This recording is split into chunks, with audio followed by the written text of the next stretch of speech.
There you go, no live. All right. Welcome, everybody.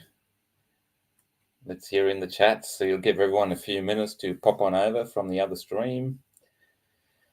Yes, smash the likes. Welcome, Chaos. Thank you. Luba's done it. Thank you, Luba. Yanizo is back. Rectin Korea, great to see you again, buddy. Fantastic. Anthony is back. So many familiar names. So good of everyone in the community to stick around, absolutely fantastic. Cool. Well, we just give a couple of minutes, have a chat. Good day, Ice Boy. Hello, Diamond D. Hi, Sniper Paul. Kermit. Hey, Kermit. Peter, good morning. Yes, lots of marathon veterans. Lots of marathon veterans.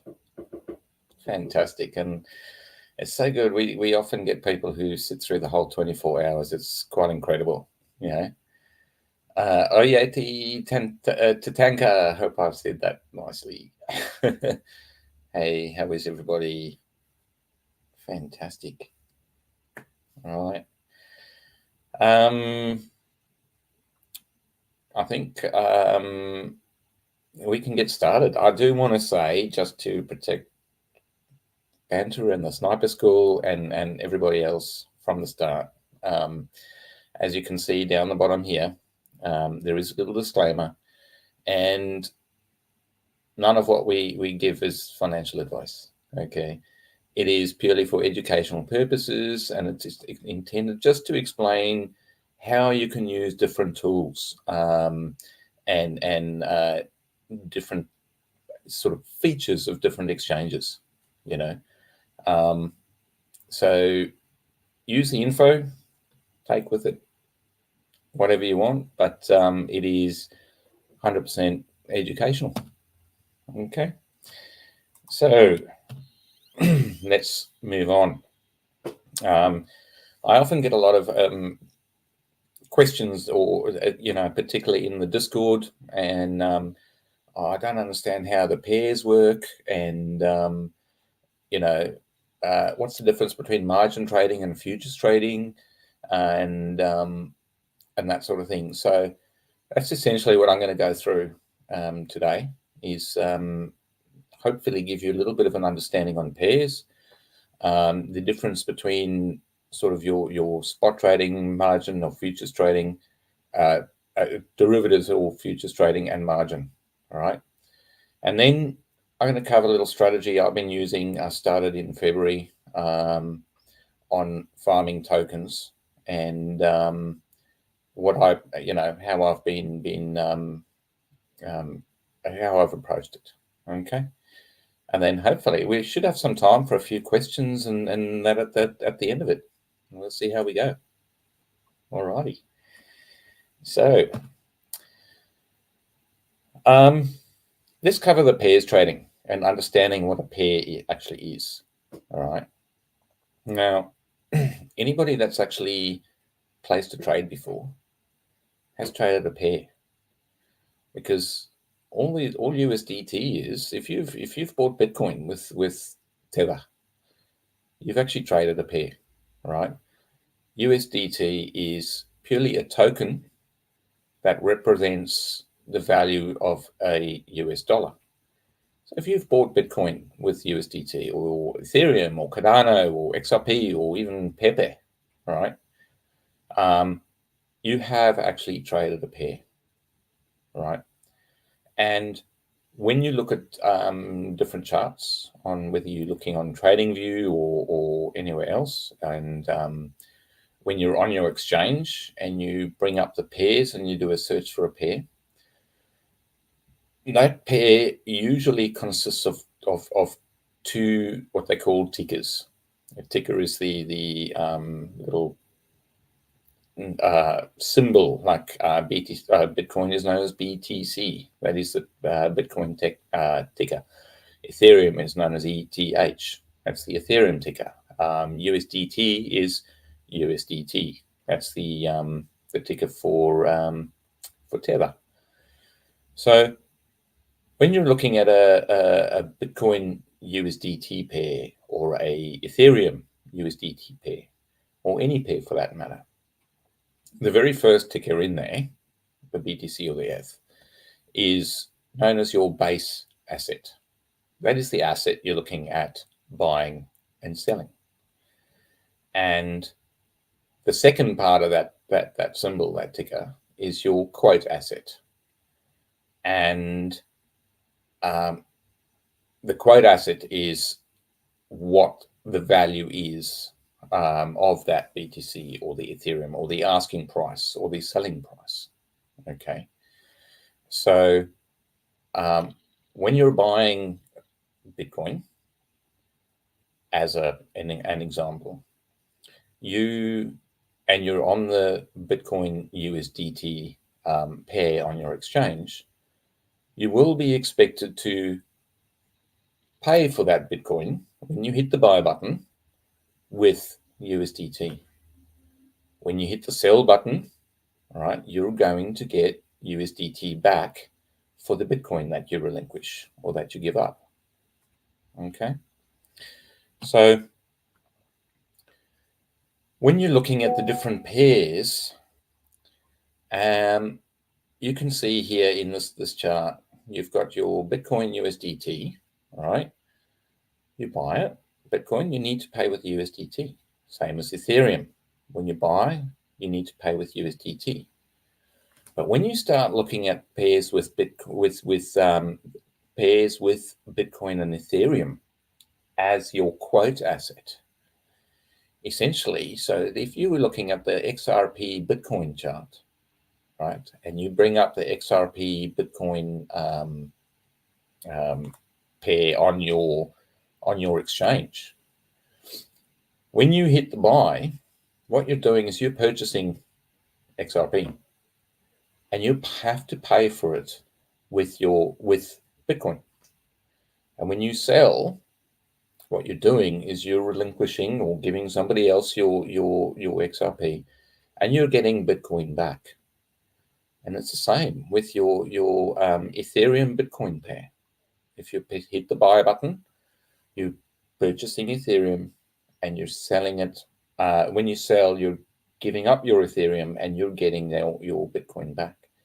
For those that have done sniper school, and one of the pairs that Sheldon used as an example is the Atom Ethereum pair, to grow the amount of Ethereum you have over time. So the way that'll work, if you're on the Atom Ethereum pair on your exchange and you hit buy, you're expected to pay for that Atom with Ethereum. And when you hit sell, you're expected to, you're actually receiving that Ethereum back instead of USDT, right?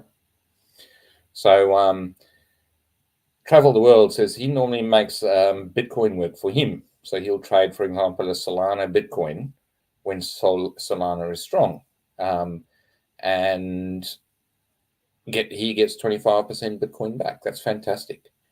And you would have seen, if you did watch the last session with Jason, the support and resistance works on pretty much all charts. And it doesn't matter whether you're looking at a Bitcoin USDT chart or whether you're looking at a sort of a Solana Bitcoin chart. You will find that it tends to respect the Fibonacci levels. It tends to respect the support and resistance. Now, as we all know in trading, it's not a guarantee. It's not definitely going to happen there. And that's why we use stop losses. But the probability, and that's what we do as traders, we limit our losses and we work with the probabilities of the greatest success through our trading analysis, our TA. Okay. All right. So you've got the idea on how the actual pairs work. So let's have a look at how, or the idea. Idea is uptrending market. You want to trade with the trend. you're going to be buying in the green circles. And depending on what asset you've got, right, when it's on support, you'll be buying in those green circles, and you'll be, in a downtrend, if you're trading, you'll be selling in the red circles, right? And that's regardless on what pair you're looking at, whether it's the Solana. If this was a Solana Bitcoin chart, you'd be taking your Bitcoin, you'd be buying Solana in the green circles as it moves up. And in the same pair, in the red circles, you'd be selling your Solana and getting Bitcoin back, because Bitcoin is now outperforming Solana in this chart, right? So it all works in exactly the same way.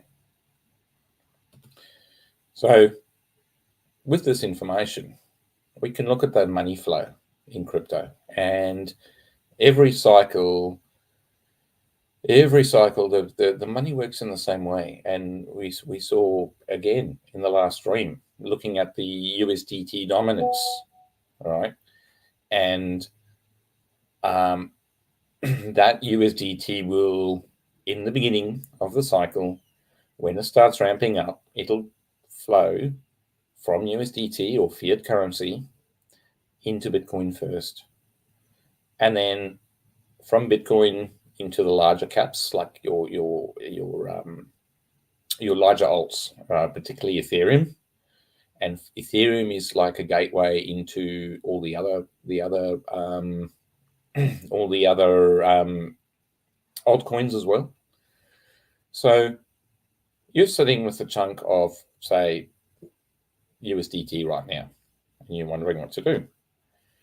So because you've got USDT, you'd be looking at over here, you would be looking at the Bitcoin USDT chart, and your action is going to be a buy, all right? Because what's happening, you know that money's going to start flowing into Bitcoin, and I'm not telling you to do this now. I'm just showing you how to use the system, right? You need to do your own analysis and look at your charts. But you'd be hitting the buy button, and you would be relinquishing your USDT, and you would be obtaining Bitcoin. So from here, you can start watching that dominance. You can watch the Ethereum Bitcoin chart, and when you see that Ethereum's on a good support and it's had a bit of a bounce, and you're expecting Ethereum to start outperforming Bitcoin. Now, Bitcoin's been outperforming Ethereum for the last 8 months, or even longer. But at some point, that's likely to change if this cycle follows the same as all the previous cycles, okay? And the probabilities are, at some point, Ethereum is going to start outperforming Bitcoin. So you'll be watching that Ethereum Bitcoin chart, and again, you're hitting a buy, all right? Because you're buying that Ethereum and you're paying for it with Bitcoin. And from there, you can be watching any of the Ethereum pairs, whether you're looking at Solana Ethereum, or because you're holding Ethereum, you're looking at the pairs and you're looking for tokens that are going to outperform Ethereum. Because at some stage, those profits in the larger alts are going to start filtering down, or probably going to start filtering down into the smaller alts. So you may be looking, as an example, at the Atom Ethereum pair. And once again, it's another buy, right? Because what you're doing is you're giving up your Ethereum and you're using it to purchase Atom or Solana or whatever other pairs you're looking at, okay? So you've got 3 buy actions here, and you're moving your holdings or your asset. You're moving from USDT to Bitcoin, to Ethereum, to some of the larger apps, some of the larger alts. And at some stage, you will sell. You need to take profits. And at this stage, there's not a lot of things you can buy with cryptocurrency. There are ways of using it, and different cards and stuff where you can actually spend it. But at some stage, you want to You want to sell back into USDT and start taking profits for yourself. Use it to buy a car, use it to buy whatever. Okay. And that's the stage you can actually, because you won't find a lot of the highly speculative, super low cap alts. You won't find a lot of them paired with Atom or with Solana or with whatever cap your medium cap alt you're holding at the time. But that'll be your first sell. So you're actually doing three or four buys in a row. You may even have an exchange that has a Solana Atom pair or something like that. But the whole idea is still hang on, lost it.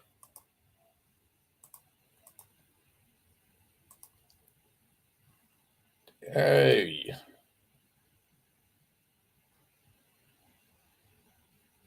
Sorry, guys. Bit of technical issues here. If David is around.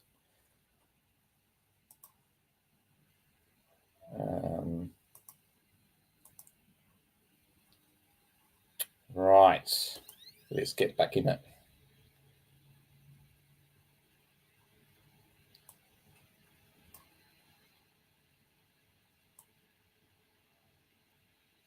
All right, we are back. My apologies, everyone. My apologies. Okay. Hit the wrong button. Technical. I'll just get my little pointer back. All right. Here we go. So that, David, my screen's stuck for some reason. Help.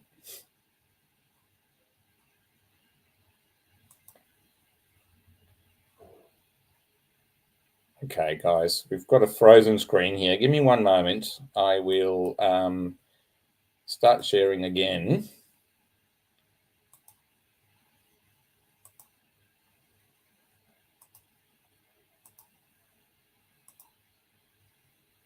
And we should be able to, that's it. Much better. Okay. Apologies for the disruption. We can edit that out later. So this is something, so the segment was actually entitled Farming Your HODL Coins. And with I wanted to explain the pairs to you, particularly so that you kind of understand it. But from here, I'm going to go through something I've been doing since about February with Phantom. I started with, and I've started moving into a couple other tokens as well. And essentially, it's important to understand the differences between spot trading, futures trading, and margin trading, and how I've been using it and excuse me, experimenting with it. So when you're spot trading, you're actually buying a token, right? That token, when you hit buy on spot, that token is yours. You can do with it as you please. You can leave it on the exchange.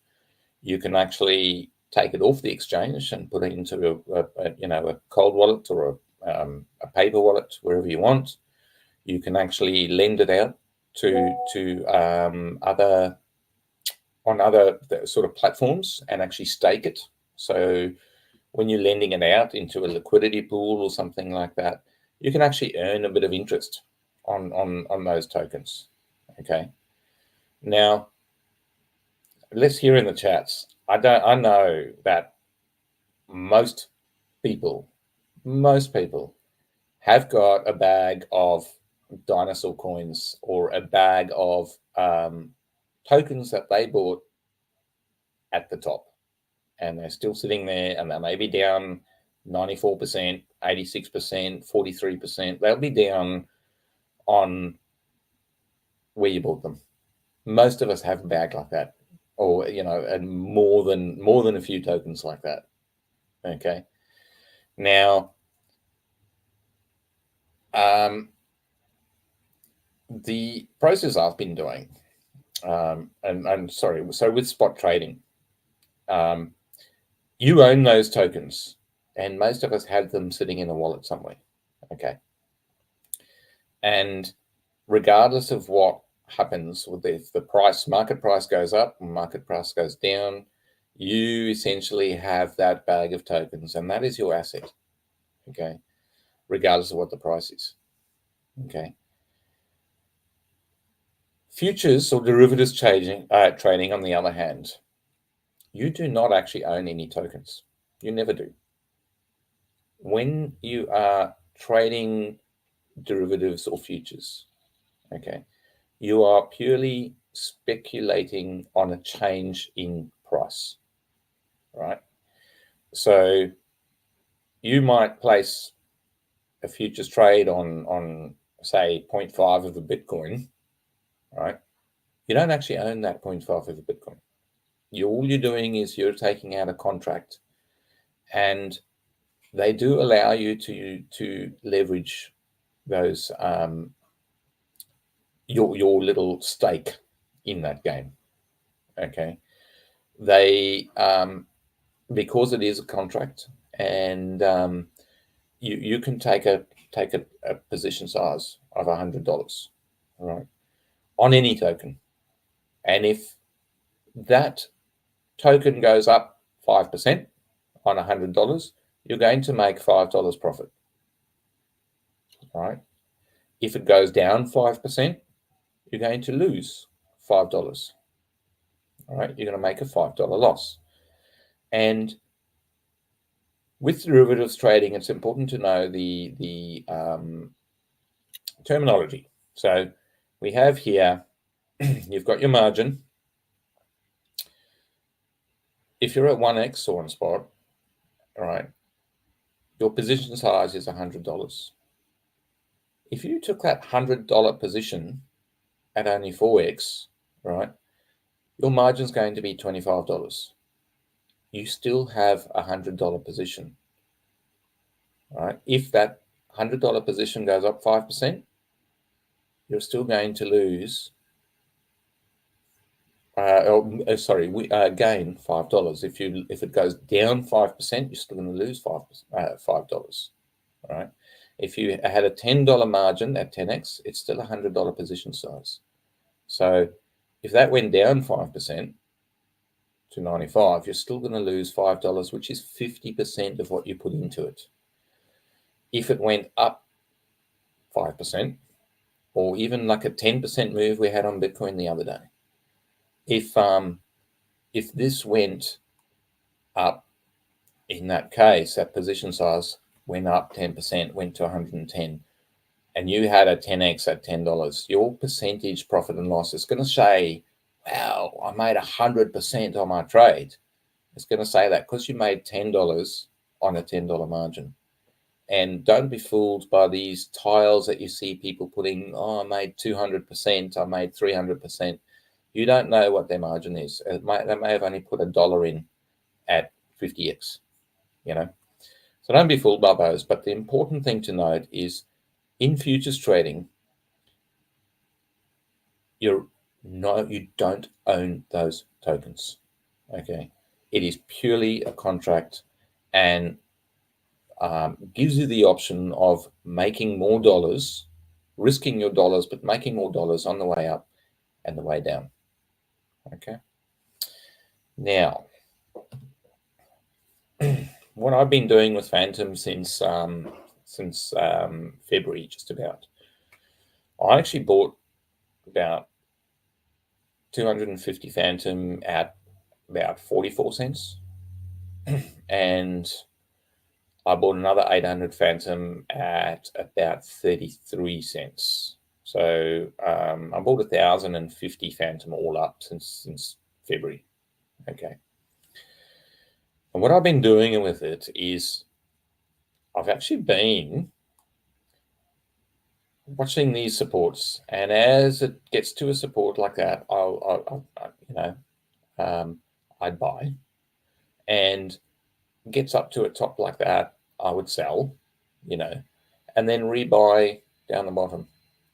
And using this and the margin side, I've actually, even though I bought my Phantom at 44 cents and 33 cents, I've actually got my average buy price down to 16.3 cents without putting any extra money or taking any extra money out of my wallet or out of my pocket, just by using the strategy since February. Okay.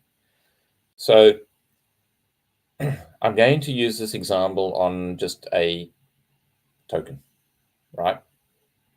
Now, let's say you start over here at $9, right? You buy 11 tokens, right?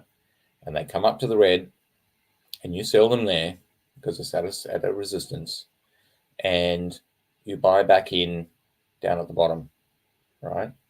So what's happened now, you've sold up at $11, you've bought back at about $9, and essentially what's happened is you haven't taken any more dollars. You still started with that original $100 over here, but you now have 13.4 tokens, right? You've made a 2.4 token profit. You've also reduced your average cost of those tokens from $9 down to under $8. Okay. Now, in this case, your stop loss, you buy over here, your stop loss, you're going to go, oh, okay, I'm sold here. I've sold 11 tokens. I've had a $6.50 loss. And I'm hoping that if it comes even further down, I'll be able to buy more than I had. That's the general idea with spot trading. Okay. With margin trading, this is what's different. Margin trading is kind of like spot trading on steroids. Okay. With margin trading, you are actually buying and selling the real tokens, right?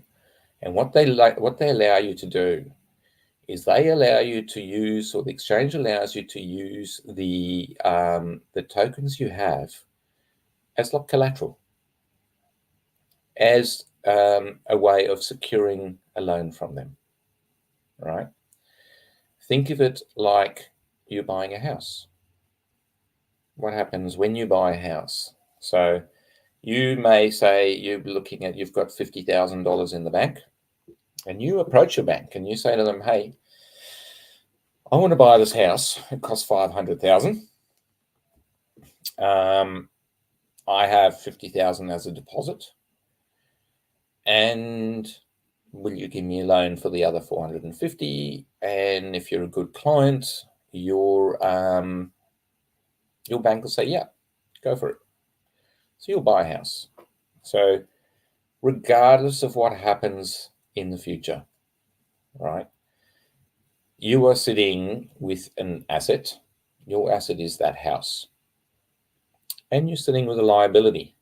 Your liability is that $450,000 that you need to pay the bank back. And it has happened before, happened in 2008, where house prices, particularly in the US, but all over the world, dropped quite dramatically in the global financial crisis. And there was a huge squeeze on a lot of mortgage places and banks failing. But essentially, in that sort of case, you have an asset, which is your house. You have a liability of $450,000. It doesn't matter if the value of that house drops to 400,000 or the value of that house drops to 250,000. You still have a liability. You still have to pay back $450,000. Now, at some point, if you're not making your mortgage payments, your bank is going to say to you, we're going to repossess. Okay. and they will go, your asset that you got supporting this this debt of yours is actually worth less than the debt now. So we're going to repossess, we're going to sell it for what we can. We're going to limit our losses. It's like a bank stop loss. Okay. And that whole process of buying the house is exactly how margin trading works. Okay. It works in exactly the same way. Right. What you can do, we've got our 13.4 tokens that we originally bought for that $100. And we are now looking at our chart, and we're going, okay, I think from here, I've got my 13.4 tokens. From here, it's on the resistance. It's looking good. It's broken a trend. I'm thinking I'm going to long this. But you've already got tokens. You don't have dollars. So what on margin, what the exchange allows you to do is use those 13.4 tokens, and you can borrow some money. So over here, you can see I borrowed $117, okay, and I have bought another 13 tokens. So I'm now in a position, I now have as an asset 26.4 tokens, but I have a liability. I have to pay back $117 to the exchange at some point, regardless of whether that value of those tokens go up or the value of those tokens go down. Okay, just like I've got a house and I've got a 450,000 liability. In this case, I've got 26.4 tokens. I have $117 liability.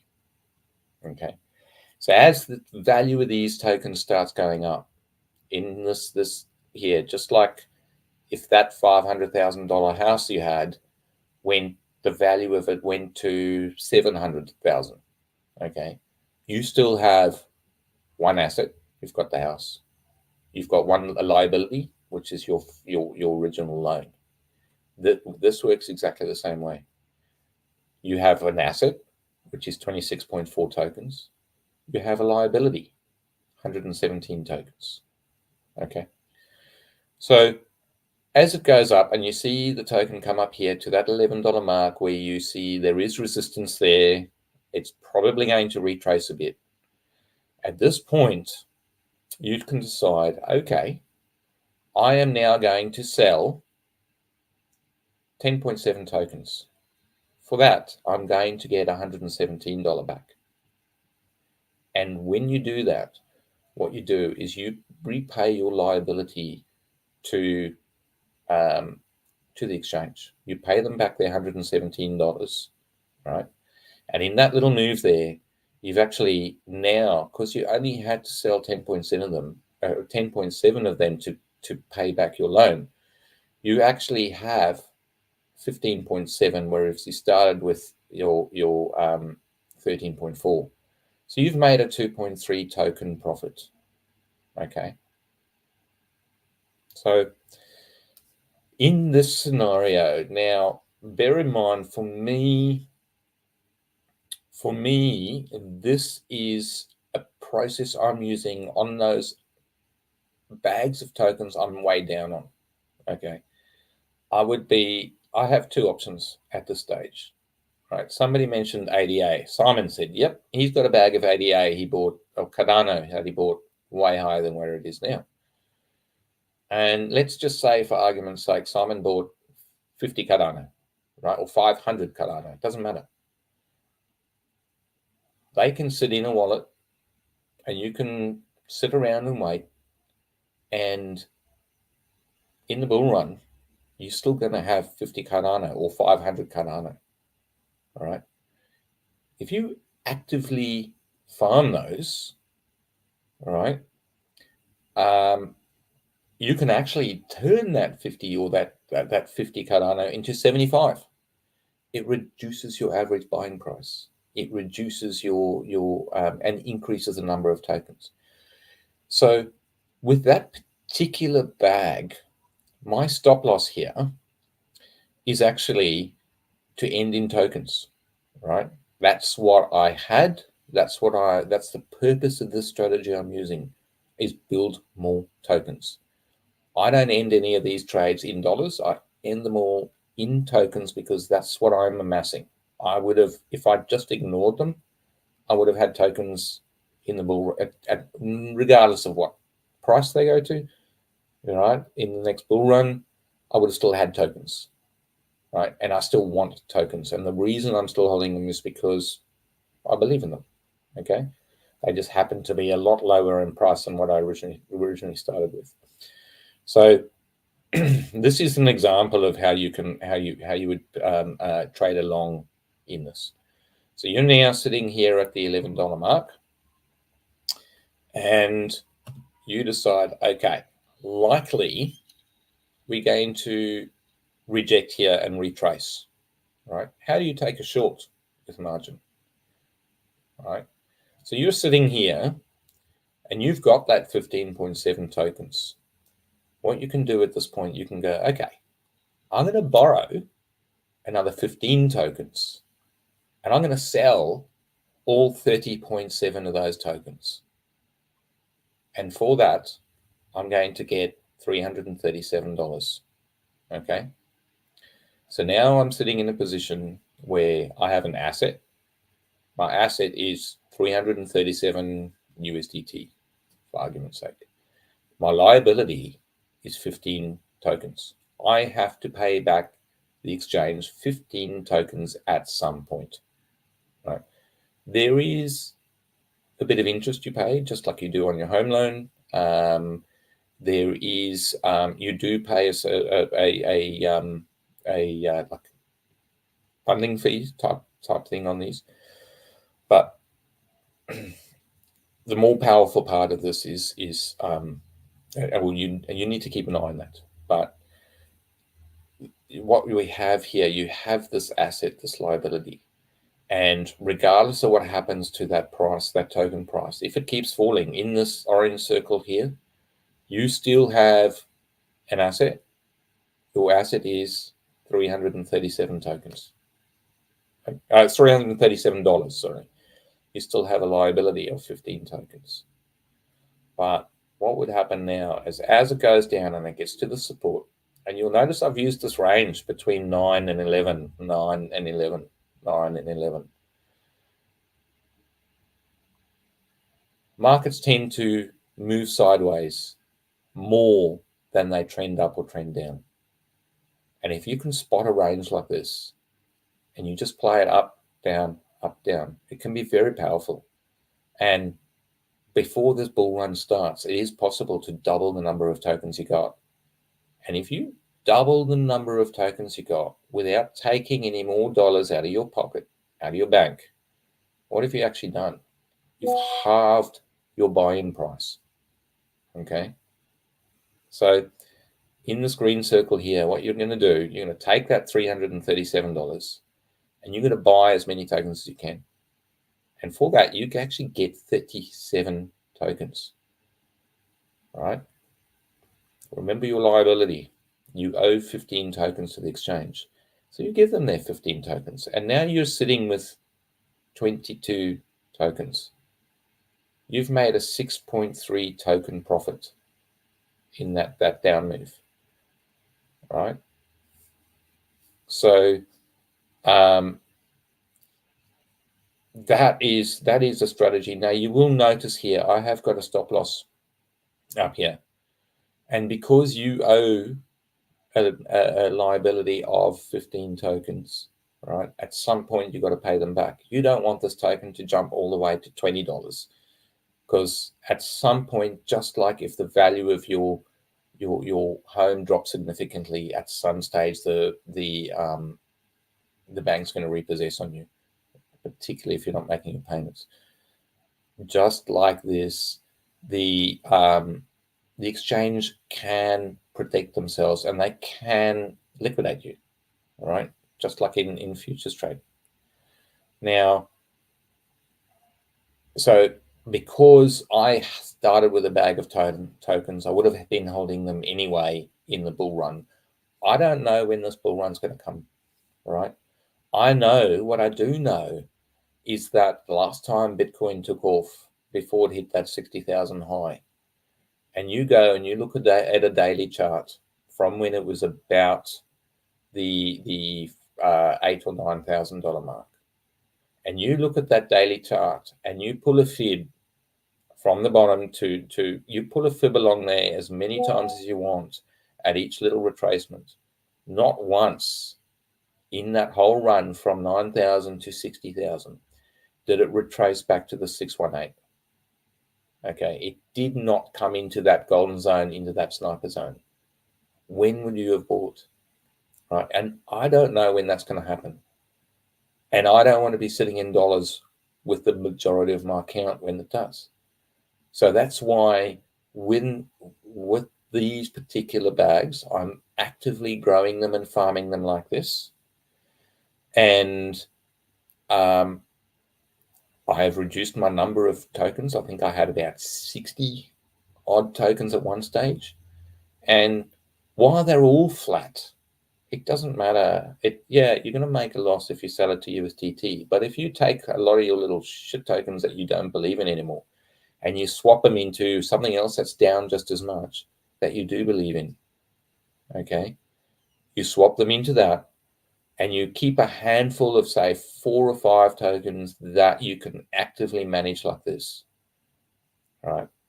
And you can actively grow the number of tokens using these tools. Then you're going to be a bit far better off than leaving that bag of 60 tokens. You don't even know if they're all going to survive, But by actively doing this, you can actually grow them and reduce your average buy-in price. So, as I was saying before, with my Phantom, I bought 250 at 44 cents. I bought another 800 at 33 cents. And using this since February, my average cost of my Phantom is down to 16.3 cents. So even though I bought much higher and it's sitting at, it's currently sitting about the 17, 18 cents area, I'm still in profit. Okay. And just like here, in this example, you're sitting on 22 tokens, right? And you bought them originally at $9. But you take $100 that you originally spent out of you and you divide by 22, right? Your average buy price is under $5 now, right? So that is the power of it. Now, the thing with margin trading, and I can go back up to, I'm going to go back up to this other slide here, all right? And you need to note this, and this is what I highly recommend. You start off, you need to be a profitable spot trader first, okay? You need to understand the charts. You need to prove to yourself you can work out a stop loss. You can even if you're only winning 3 out of 10 trades, but you're actively practicing, just like Chris was saying before. You're focusing on your risk reward. You're limiting your losses. You're letting your winners run. Okay. With margin trading, you have to work out your own percentages. Okay. You have to work out how many of those tokens I need to sell to pay back at this price so I get a minimum of that loss. All right.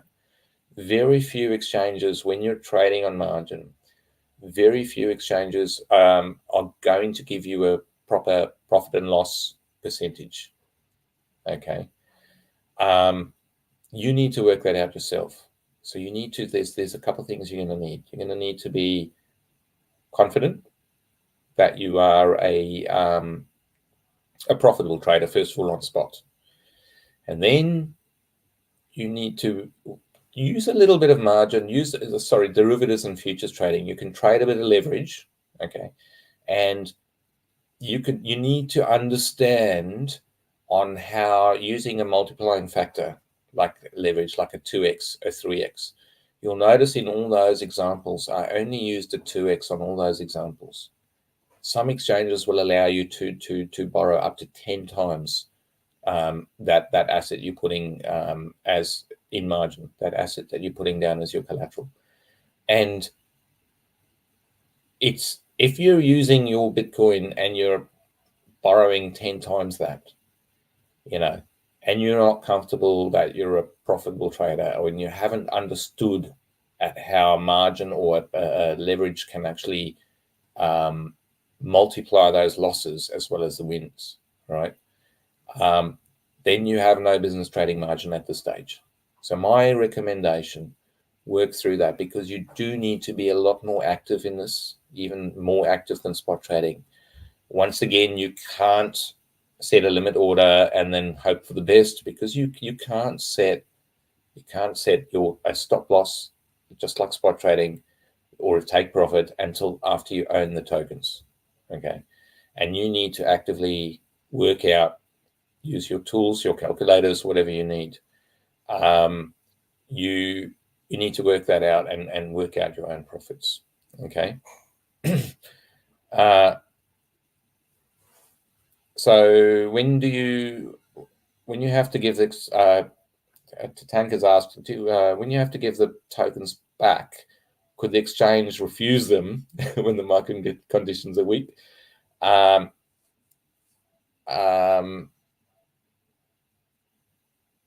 don't think they can refuse them, but there's a lot of little options that you need to be, first of all, practice it. Once you've mastered your spot trading and derivatives and realize what multipliers do, then play with very small amounts. And this is the reason I've only been doing it just on the first one token to start off with, and I've started adding a couple more in, but I've only done this on Phantom, and it was on spot up from February till about April or May. And then I started using the margin, because every exchange is slightly different. You do have different options and settings in the different exchanges, where you can actually select manual borrow. Sorry, hang on.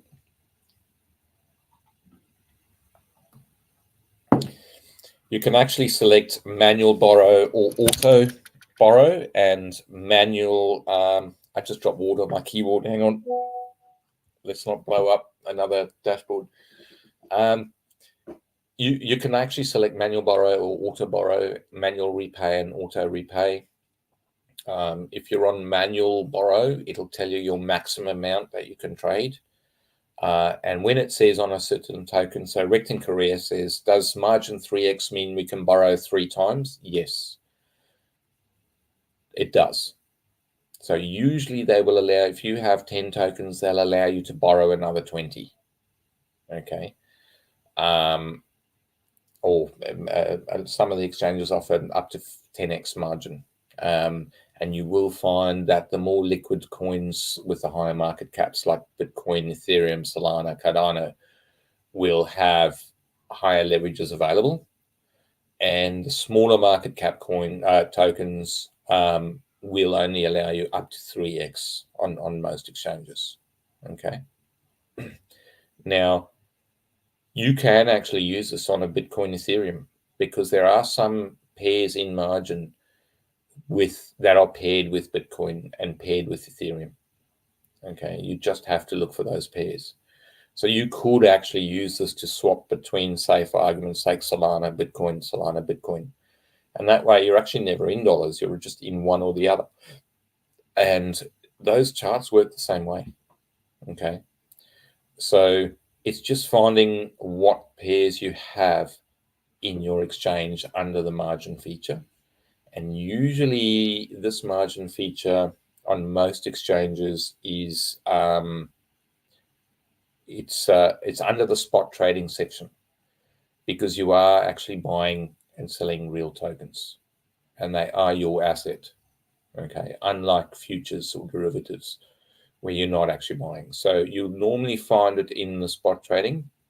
And depending on the exchange, there's too many to go through. But if you did a search for, say, we'll use Solana again as an example, Sol USDT, and it brought up the list, you will actually see there's one. So some exchanges you'll see the ticker actually has Sol USDT, or there's another one further down that says Sol USDT 3x. Okay. Other exchanges, you actually have a tab at the top, and you can switch between spot, margin, futures. Okay. And futures will normally take to a different site, but the spot and margin are normally in the same place, because they are actually physically buying those tokens and stuff. All right. So very important with this. So essentially in spot trading, what we're doing is if you're sitting in dollars and the market's dropping, we're actually accumulating tokens, because when it gets down to that little support, you're buying more tokens than you could have bought earlier. So in spot, you're actually accumulating tokens on the way down, and on the way up, you're accumulating dollars, because those 10 tokens get more valuable, and when you do sell them, you're getting more dollars. So spot, accumulate tokens on the way down, dollars on the way up. Margin trading, leverage or futures or derivatives trading, you can only accumulate dollars, because all you're doing is you're speculating on a difference in the price. All right. So with futures and derivatives trading, you're accumulating dollars on the way up, you're accumulating dollars on the way down. Margin trading will allow you to accumulate tokens in both directions. Okay. You can accumulate tokens on the way up. You can also accumulate tokens on the way down. And like I said, all my stop losses in these, all this particular portion of my portfolio, I would have been sitting with those 10 tokens in the bull run anyway, right? Regardless of what price they went to. So all of these trades I'm finishing still in tokens, not in dollars, because I don't know when they're going to take off. Okay. So you can get liquidated in margin if it drops significantly, but at only 3x is quite unlikely, right? And tokens can go to zero. Remember, Rect in Korea, that you also do pay a fee on that, so keep an eye on those, right? Do keep an eye on what the fees are and how often they're charged, and that. So once again, I do want to stress, if you're new to trading, don't try this yet. Wait, focus on your spot trading. And once you're comfortable with that, then you can start using some small leverage in your futures and derivatives, and work out and start realizing and recognize how that multiplication factor can accelerate your losses as well as your wins. And then you can start playing with a little bit of the margin. Okay. Because there's a lot of little boxes to tick and little things to do, like your auto borrow and manual borrow, or if you're on a manual repay and you forget to pay back your liability, you're sitting on all that stuff. You're sitting on all that stuff, and you're still, until you hit the repay button, if you don't have auto repay, you're still paying interest on that. The other thing is, if you place a limit order, soon as you place that limit order, even if it doesn't get hit, okay, soon as you play that limit order, you've borrowed the tokens to place that order. So you start paying an interest on that. And even if your order doesn't get picked up, you're still paying that funding fee or that interest on those tokens. Okay. All right. Cool. Let's get to some questions. Thanks, guys. I hope everyone got a little bit out of it, and the understanding of the differences between spot trading, margin trading, and futures or derivatives. Okay. I hope so. Cool. So I'm just having a look here. Johan says, this is great teaching. Thank you. Hope you enjoyed it.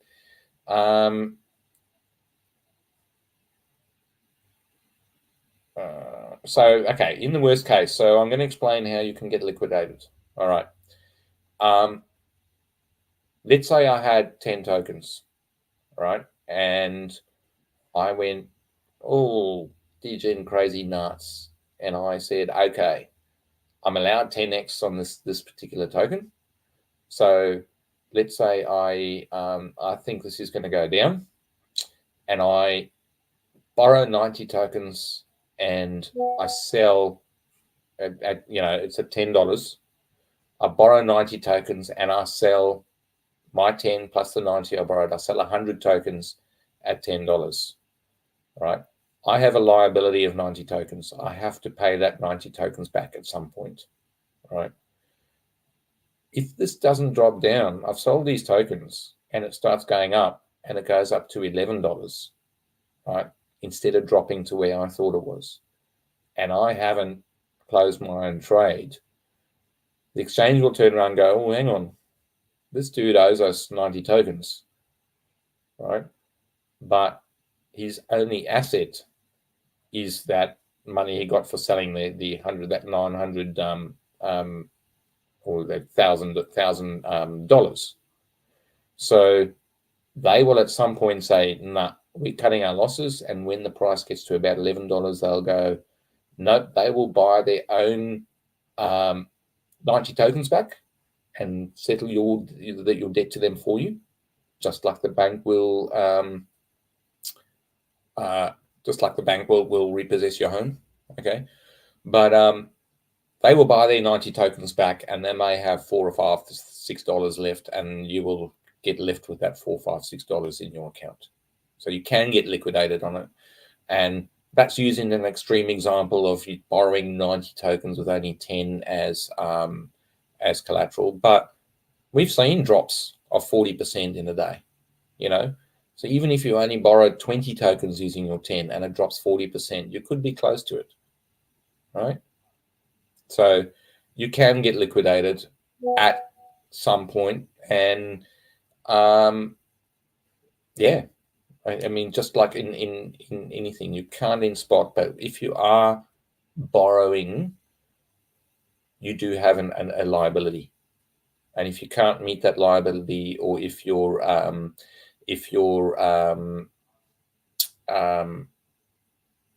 the asset you have can't cover what you owe them, they will liquidate you. Okay, cool. So Matt's up next. Matt is having some audio issues at the moment, and so he will be on in a minute. He's going to go through. This falls straight into the category that this is such a fantastic topic, and it's one of my my passions is risk management. I used to do that. Used to do that a lot. And we present it in every marathon we do, and we do a special segment on it for every sniper course. Okay. Luba has said he needs to rewatch. Guys, this whole 24 hours is recorded. We split it into 5 videos, and this is the first segment of the fifth video. So when this is up it will be up on YouTube. You guys can rewatch any of the segments. They are going to be marked. You can rewatch Jason's was the overall market view. A lot of you would have heard Fefe, you would have heard myself earlier when I was on, or a lot of the guys saying they don't trade on the weekends. Okay, don't like the market action on the weekends. So watching Jason's session of the last hour of the previous video, or the last hour that was just before me, it'll give you a great market overview and what to expect this week. So before you place your first trade Monday, go and have a look at it. Some people, I know Banter Bubbly was up for the whole 24 hours last time. There's been a few, which I think there's some Tatanka, I think, has been here most of it. There was somebody who said, oh, he fell asleep and woke up with his phone on his pillow. That little bit you missed when you fell asleep, it's recorded. Don't worry, dude. You'll have it. Diamond D has asked, if you have coins that are over 70 to 90% in loss, does that mean these are long HODL coins that you are not actively trading on spot? Diamond D, I do have some tokens which I don't know will ever recover. And I have swapped a lot of them out when they've had a little bit of a pump.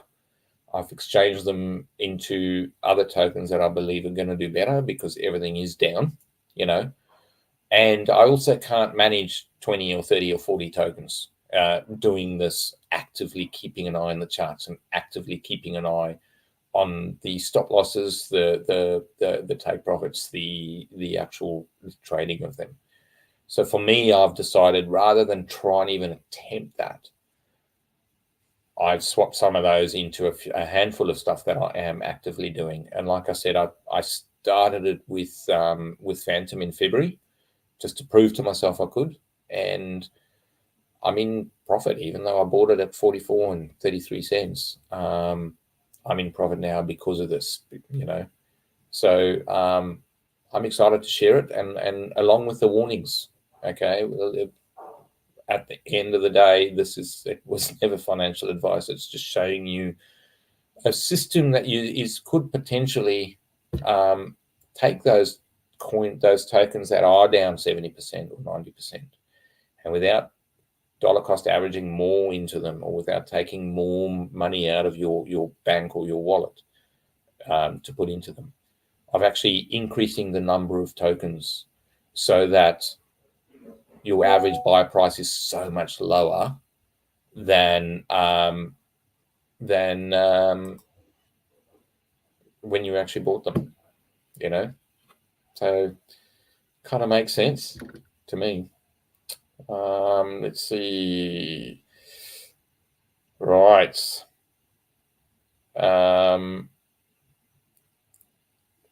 Let's see if there's any more comments here. Whoa. They stopped scrolling up on my screen. I may have missed a few. I know Matt's going to join us soon. I think he's sorted his audio issues out, so he will be coming up. Right. Oh, Luba also said he loves Simon's idea with the Lux algo this morning. Check routine, amazing. Chaos. They did Chaos is our resident, and Matt. Matt is up next doing the risk management. Chaos and Matt are our two Lux algo gurus, and I've learned most of what I know about the Lux algo from them. That's fantastic. So look, go back and rewatch that. I'm certainly going to. It did happen originally when I was asleep. So let's have a look here.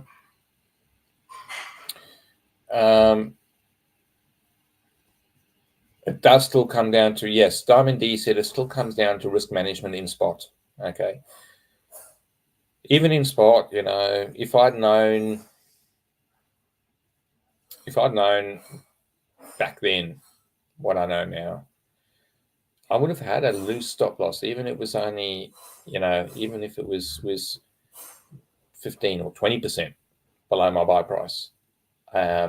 Knowing that when this thing tanks, it's going to tank. You know, when we went down from 60,000, we ended up around the 15K, 16K mark on Bitcoin. And a lot of the alts went down even more, you know.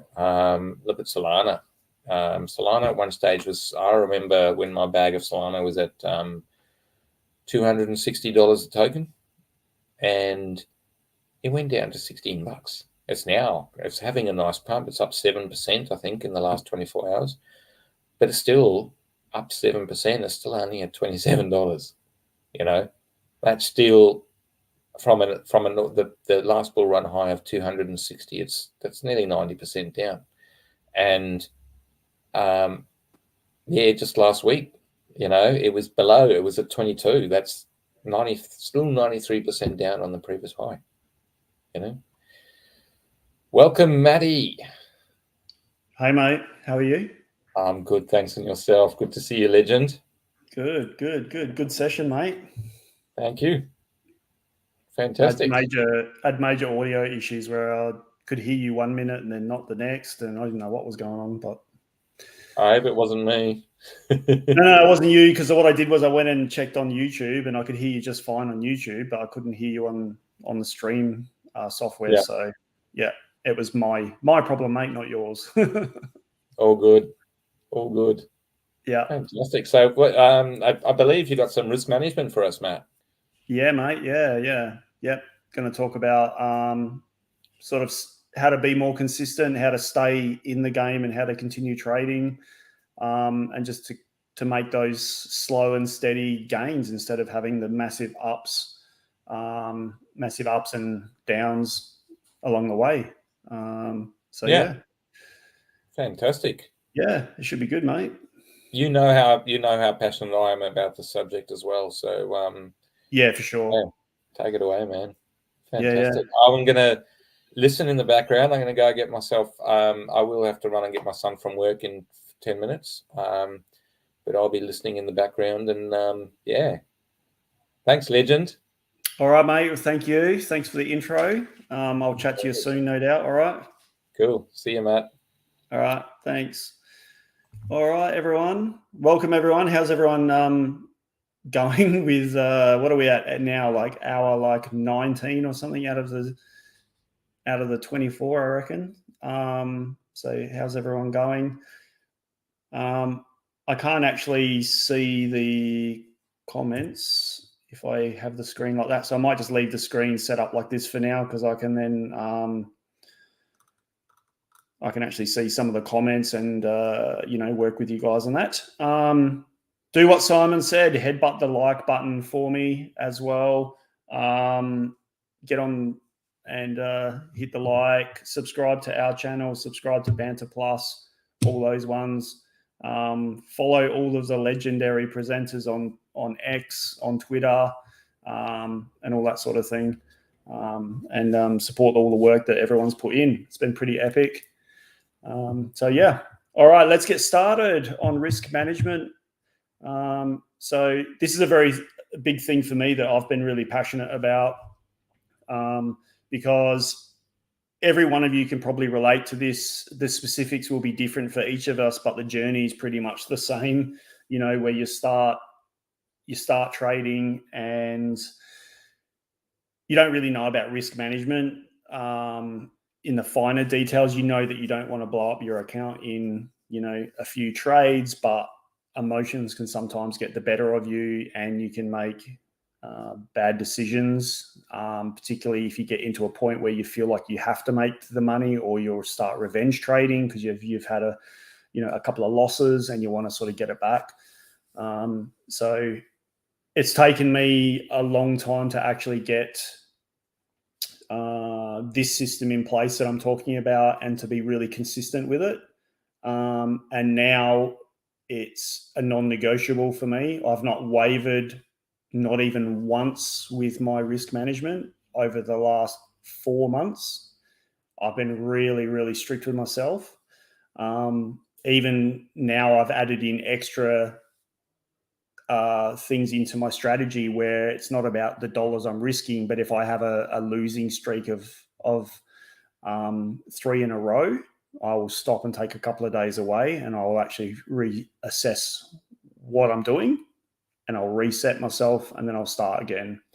And the results are really actually starting to show now with that. So I can share some more numbers with you about that. I don't mind. I'm not going to tell you dollar amounts, but I will tell you about my win rate and stuff like that, because it is actually improving every month as I go, because I'm being really real and honest with myself. And I've been sharing it with my friends and stuff about how I've been going and having those discussions.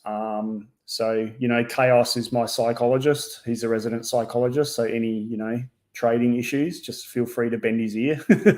He's going to hate me for saying that. But anyway, he's my boy that looks after my headspace and some shit when I'm not happy with it. Anyway, let's get into it. So what you want to do is you want to basically just stay in the game. You want to be able to keep putting money forwards, keep trading, keep learning the craft. you know, an analogy that I like to give is actually I was just at an event then. I'm an ex-cyclist, and I was just at a sponsorship event for my racing team that I'm supposed to be part of, but I'm not really racing for them at the moment because I'm too busy doing this. But it was at a gin distillery, and someone was just asking me about my trading and stuff like that. And I just said to them, it's like when you learn to swim, you know, you can read all you like about learning how to swim, but until you actually get in the water, you don't actually know how to swim. No matter how much you read it and watch it on YouTube, you actually got to get in the water and do it. You're also going to take some management of your risk when you're in the water as well. You're not going to go out in the ocean and swim with huge waves and stuff if you don't know what to do. You're going to start off at the shallow end, and you're going to, you know, practice your craft, and so you can still put your foot down and touch the bottom of the pool to save yourself from going under. And that's the way it needs to be with trading as well. You need to think of it in the same way, that it's okay to read and learn about it, but you really don't know what you're doing until you put your foot in the water and you have a go with real money, because the real emotion is there, and you need to protect yourself because you will drown if you're not careful. So yeah, that's what we're going to talk about. That's my little analogy. And yeah, we're going to go from there. All right. So we'll talk about like the top 3 qualities of a trader, of a successful trader. You know, why is risk management important? How do you do it safely? How do you stay in the game so that you can continue to work on things and to continue to improve? You know, a lot of people, there's a lot of stats out there about trading, and you know, they say like 90% of traders don't make it because honestly, they don't work at this stuff and they don't continue to work. They get their account liquidated a few times. I've lost too much money. It's, you know, it's crap. I'm out. But you do have, because they're focusing on the wrong stuff. They're focusing on the money that they want to make and not thinking about what they're potentially going to lose. They're only thinking about what they can make when they're going to buy their next car or whatever. And they're not thinking about how much they're going to lose and protecting that position of how much they're going to lose. So that's why you need to work on this, and you need to be patient with it and give yourself time. And if you get stopped out of a trade, you get stopped out. Be comfortable with the amount of money you're going to lose on that, and review your system, go back in. Even if you have to enter that trade lower after you got stopped out, if it plays out, you still end up making money eventually. So I'm going to show you guys how you can also do like 100 trades and still end up with money in the account if you lose all 100 of them. All right. So there's also a cool little experiment we did later on as well. So that's part of it. Self-review and peer review. That's really important as well. We're going to touch on that. That's about, you know, grabbing your trading buddy or one of your friends. Molman's in the house. Hey, mate. Good to see you again. So yeah, grabbing a trading buddy, someone that you can share your real truths with, you know, about how you've been going. Someone that's going to keep you honest and lay it all out for them, and they can call you out on some stuff if they feel like you're not being honest, because that's the only real way you're going to learn, is to be truthful with yourself about it as well. I found that to be very, very useful. And yeah, it was something I used to do previously when I was riding bikes all around the place as well, to be truthful with my own performance and how I was feeling, and not to try and bull crap my way through things.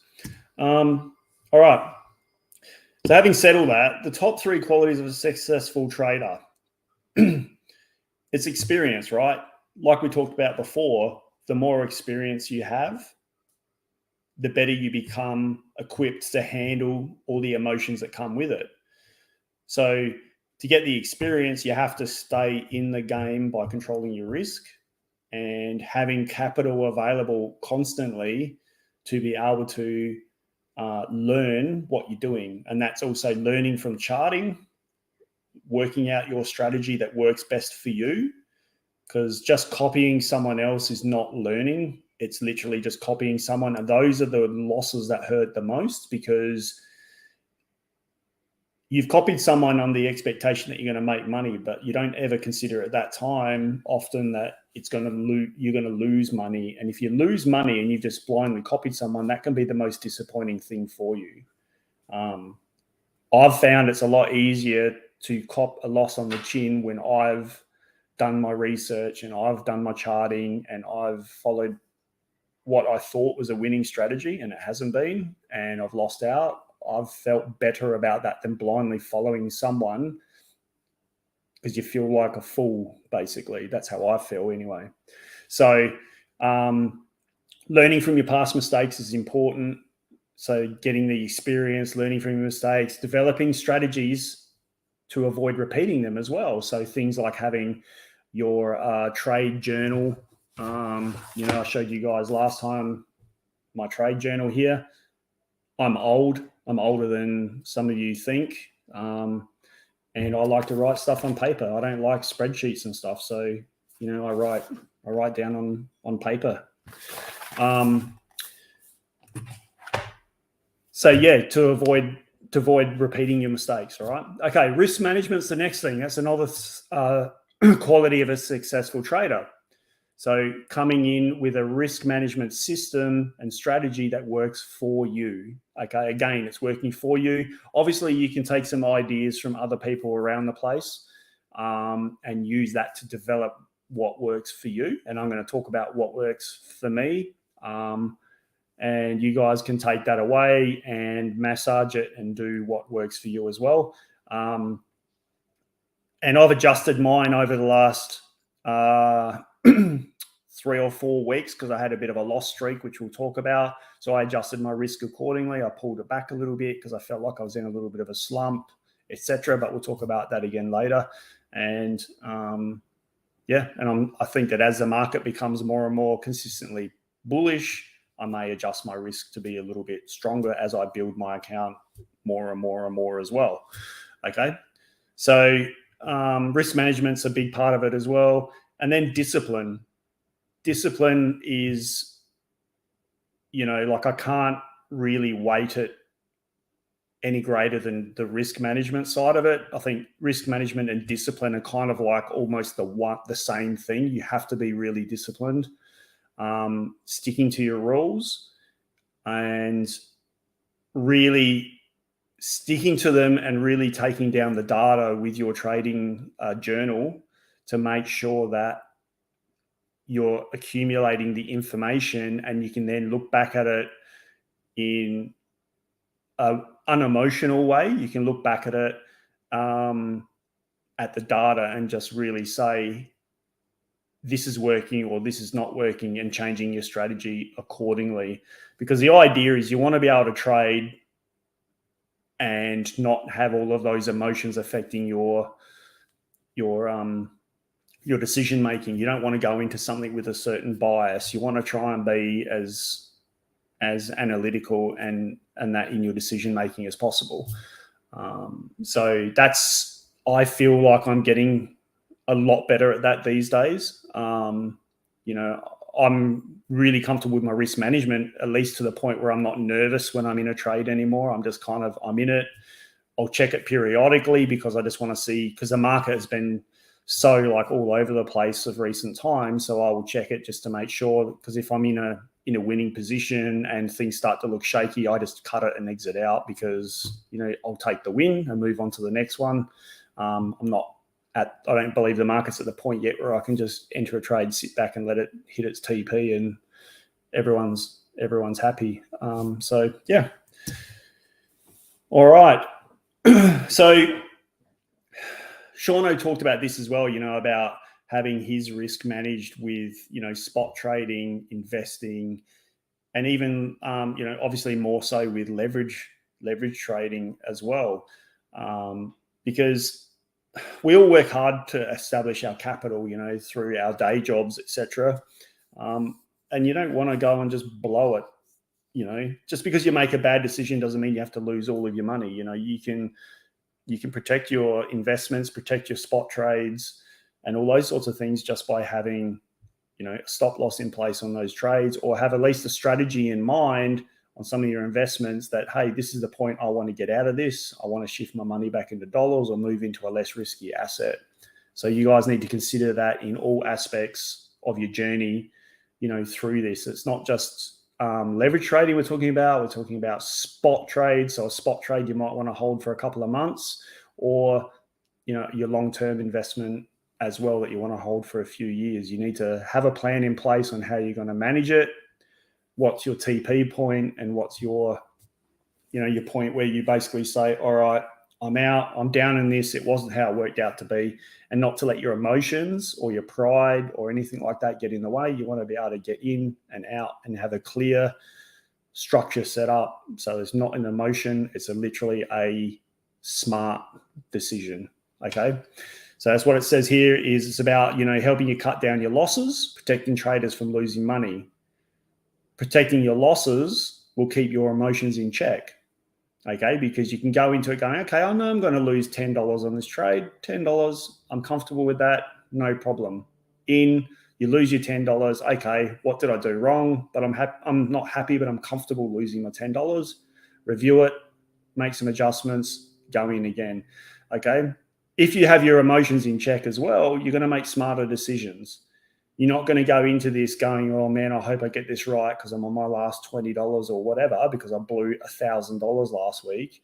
You're into this with your emotions in check, going through the process of analyzing your trades and all that sort of stuff. All right. Making smarter decisions then allows for a more controlled equity curve with minimal drawdowns from losses, but nice moves up from the wins. So the ultimate goal is to have your account size growing steadily. Yes, you're going to lose because no one wins 100% of their trades, but you want to limit your trades to, losing 1 to 2% of your equity each time you lose a trade, but you want to be winning, 6 to 8%, or increasing your equity by 6 to 8% every time you win a trade. Okay, so you want your risk to reward ratio to be reflective of a 3 to 1 or a 4 to 1 or 5 to 1, whatever works for you. Have that reflected in your equity curve and have it moving up as you go through. All right. How are we with questions? Is everyone under control with this? Everyone's happy with that?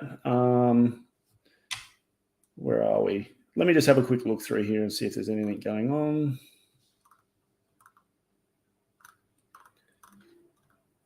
Jackie's complaining that there's not enough South Africans. All right. Anyway, we'll crack on. So I don't know if you guys have looked at this as well, but one of the things is, and this actually is talked about through with Kyle with Wales School. Sheldon talked about it as well, but I know Kyle did have a graphic because I've seen the video on it about, you might have a realized loss on your account of 10% if you look on the graph here, but in reality, to make that back, you actually need to make back 11%. All right. Same as if you lose 20% on one trade, you then need to make back 25. So a really good way to imagine, if you're having trouble getting that around in your brain, a good way to look at it is if you had a $100 account and you lost 50% in a trade, you had $50 left over at the end. To get your account back up to $100 again, you would have to make back 100%. So you would need to make back that full $50 to get your account back to where it is. Now, that's difficult to do in one trade.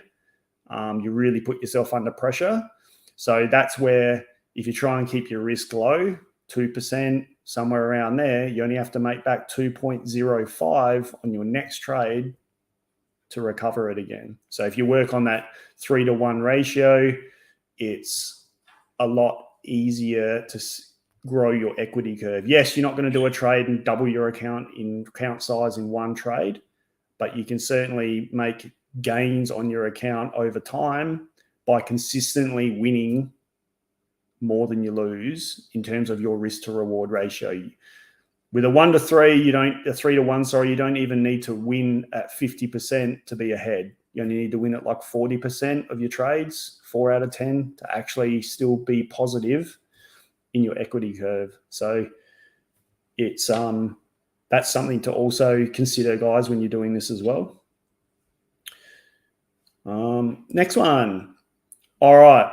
So you can't gain experience, like I said, if you're not in the game. So you can't learn to swim unless you're actually in the water. So same as trading, you cannot trade consistently and learn how to do it well if you're not actually doing it. Now, the dollar numbers don't actually matter. It just has to be anything. You have to just commit some money and go through the process and learn. Also, if you know you do lose a couple of bucks here and there, that's the price of a lesson. You know, you guys will pay to go to university and learn stuff. And some people are, you know, back when I did my degree, it was not anywhere near as expensive as it is now. But, you know, nowadays it's hundreds of thousands of dollars. So, you know, you guys can lose $1 here and $1 there. It's actually a small price to pay for something that can actually make you. You know, if you look at Chaos as an example, yesterday on our session with Lux Algo, you know, November 2020, we had, you know, like a 600% gain on Bitcoin. We had, I think 6,000% on Phantom. You know, you guys, you put in $100 on that and you're set for life. So they're the moments that we're waiting for. So having a few, you know, lesson fees now of a few dollars here and there is a small price to pay for getting it right later. So anyway, enough of that. You can't stay in the game if you have no fun. So you want to just make your losses small, work out a system of doing that. And you have to just come up with this risk management plan to get you there. Now, then also don't create a plan and then don't stick to it. You know, you need to have the plan, stick to it, give it a go for a while so you can accumulate the data, like I said. And then from there, you can, you know, make adjustments once you've got some actual information to validate why you need to change it. All right. So this is an example here of 100 trades. You start off with $100, you take 100 trades with a 1% risk on every trade, and you lose all 100. Okay. So you really suck as a trader. You've lost all 100 trades. However, at the end of the day, you're still left with $36.97. So it just goes to show that you can lose every trade 100 times, but if you're only risking 1% of your account, you're still going to actually have money left after 100 trades. Now, no one's going to lose 100 in a row, because on the next example, I'm going to show you just by flipping a coin and guessing, you can actually still double your account. All right. Now, this is a pretty crazy experiment. So this is a coin toss experiment. This is a real mind-blowing moment. This is literally, you toss a coin, you lose 1%. If you flip a coin and you get a head and you win 3%. So you win $3. Okay, so you lose $1. So if you get a tail, you lose $1. You flip a head, you win, you get $3. Okay, completely random. You guys can do this at home. Grab a coin, do it with your kids, jot it all down, start off with $100 and see where you end up. Completely random. You know, this goes to show you guys as well. You can just basically look at a chart and guess, is it going to go long or short? You protect your capital with your 1% stop loss, and you can actually end up with, after this experiment, you started off with $100, and at the end, you ended up with $256.76. So you actually more than doubled your account across those 100 trades by randomly guessing or flipping a coin, basically, on a win or a loss. So you didn't need to know anything about what you were betting on or have any control over what you were putting your risk against, but you still came out ahead. And you only end up with 48 wins, 52 losses. Okay, so you still didn't even win more than you lost, but you still accumulated more because your risk to reward was at 3-1. So that's where I said earlier, you know, you only need to win, you don't even need to win, you know, 40%, and you end up ahead in this when you've got a risk to reward ratio of 3-1. So it's pretty mind blowing for me. That's, that's massive. Now, if I get on a losing streak of 3 or 4, I will stop and reassess, because I think that's enough for me. I'm not willing to just keep trading if I'm going to lose like that. I'm experienced enough now to take a step back, reassess what I'm doing, make some adjustments. And sometimes it's not even about making adjustments. It's just about having a break, just clearing the mind, and having a break. So yeah. All right. So we want to stay in the game. That's the whole idea, right? The whole idea is just to keep trading, keep learning, keep getting better, so that when we do get those epic November 2020 bull runs, we're well equipped, we can protect our capital, and we can make those life-changing gains that we're all in this for. Okay. So we can all meet on a yacht one day and have a good time. So by staying in the game, so one thing that you need to learn is with your trading view, you've got, the short position tool on the left of the screen there, and then you got your long position tool. So it's just an indicator that you can pick on trading view. You put it on top of your chart. I'll show you an example of it shortly, where it is over the top of a graph and what I did with a render trade. But basically you place it on there and you put your stop loss where you want your stop to be. You put your take profit where you want your profit to be.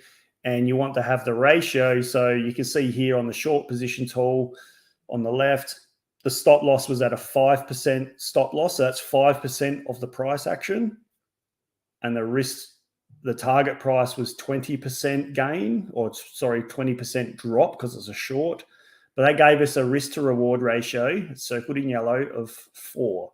So we're going to lose 1% to gain 4%, essentially, of our capital. Okay. The price was moving 5 and then 20 in the positive for us, but that equates to 1% loss of our account to gain 4% of our account. Okay.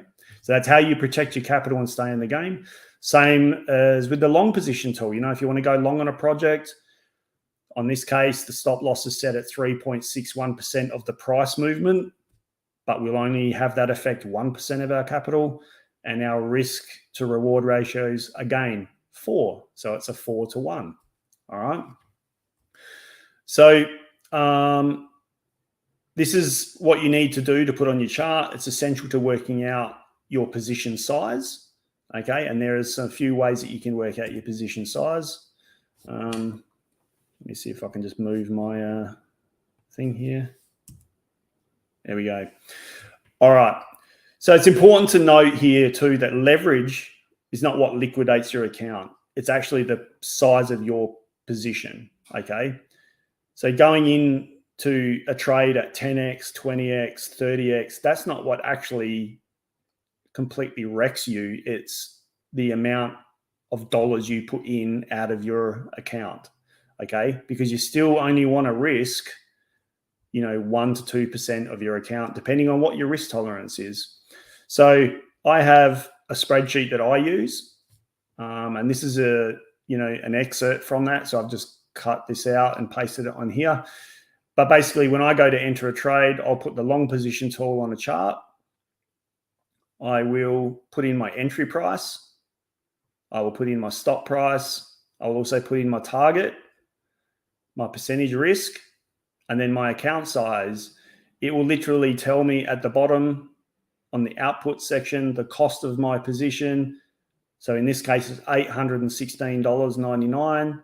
So if you want to round it up, you could make it 820, 815, but you just know that your trade risk is going to adjust slightly. Okay. So I don't put in 816.99 because I just like round numbers. So I'd probably just go in at $815. Okay. But I go into that knowing it's 2% I'm losing out of my trade, out of my capital, sorry. And then my risk to reward ratio, it shows it on the spreadsheet as well. So I know I'm going in following those rules. I have a rule of 1 to 3 or 3 to 1 risk to reward ratio. So that 2.94, that's pretty close. It's close enough for me. Yep. So I don't, also part of my procedure, guys, is I won't enter a trade at all it's one of my hard and fast rules, unless I put my numbers through my spreadsheet, because it also then stops me from rushing into a trade and getting FOMO, like looking at a chart and going, man, that thing's starting to go, and then aping into something late.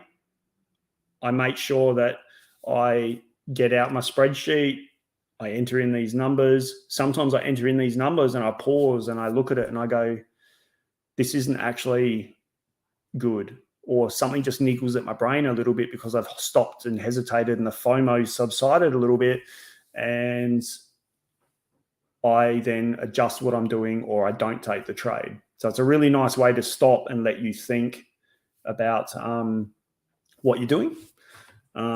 Likewise with the short tool, the short position tool is exactly the same. It's just, obviously you're taking a short instead of a long. Additionally, there's other websites around, where was it? I think I've got it on my other screen here. cryptowinrate.com. So that's a nice one that does the same thing as this, but it's a website. So you can have that on your browser at all times if you wish as well. Same thing, you literally enter in your trading balance.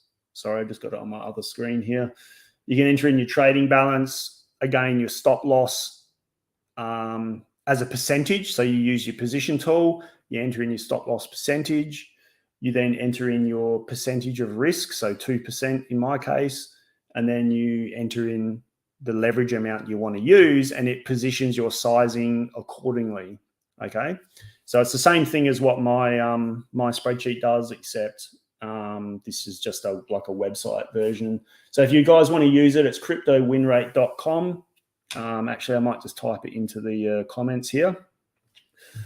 So it is cryptowinrate.com / position size calculator.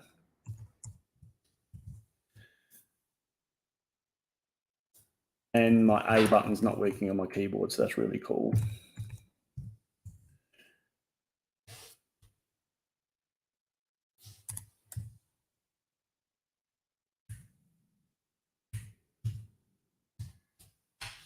All right, hopefully that's typed out correctly, guys, but it's cryptowinrate.com. If you go into then the pull-down menu for tools, and then you click on position size calculator, they have a risk to reward calculator, they have a win rate calculator, they've got a profit calculator, a trade simulator.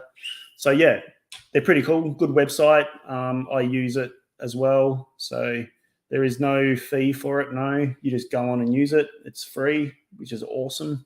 They also give you the inputs explained. So down the bottom, it tells you about what each of those little areas mean. All right, guys. So check it out. I think Kyle references it actually, I think, in Wales school as well. I think. So yeah, in his risk management section. So yeah. All right. So this is a little, where am I? Yep. So this is a little example of a long position I took on render. So I've added in my long position tool on the left there. So you can see that there was a bit of price action. You can't see much of it because obviously I had to cut it down in size for this presentation. But basically I was waiting for a bit of a bounce and a break of trend. The price had pulled down to a 618 fib that you can see there on the yellow line at the bottom. So I took my position tool and overlaid it over the top. And I've got a 1 to 3.62 ratio there, risk to reward ratio. And then on the right-hand side, that's my spreadsheet. I entered in my numbers. So my entry price was 1.593. Wow, the price has really increased since then, by the way. We're up at nearly $2 now. So, and then the stop was 1.572. I was risking 2%. Account size was $1,000. It told me that my position size was going to be around $1,400, and I was going to risk $20. All right, so I had a risk to reward in the end of 3.4-ish to 1. All right, so that's how I enter in. That's how I determine what I'm going to do, and that was how I entered that particular trade. I did actually take that trade in the end. I can't remember what happened, but that was actually an example of what I was looking at the time. So yeah, any questions? Oh, here we go. What do you mean by position size? Isn't position size different depending on leverage? Yeah, it is. Yeah, absolutely. Position size is different depending on leverage. But that's literally what it's about. So if you have a look at, let me see if I can actually share.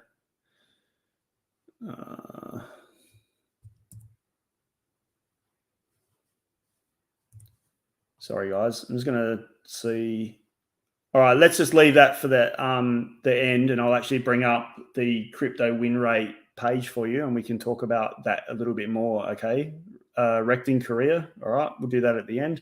But yeah, your position size is dependent upon your leverage rate as well. So at a 10 to 1, so I usually trade at a 10x leverage, just keeps it simple and consistent all the time. So my cost of my position was $1,398.68 on this particular,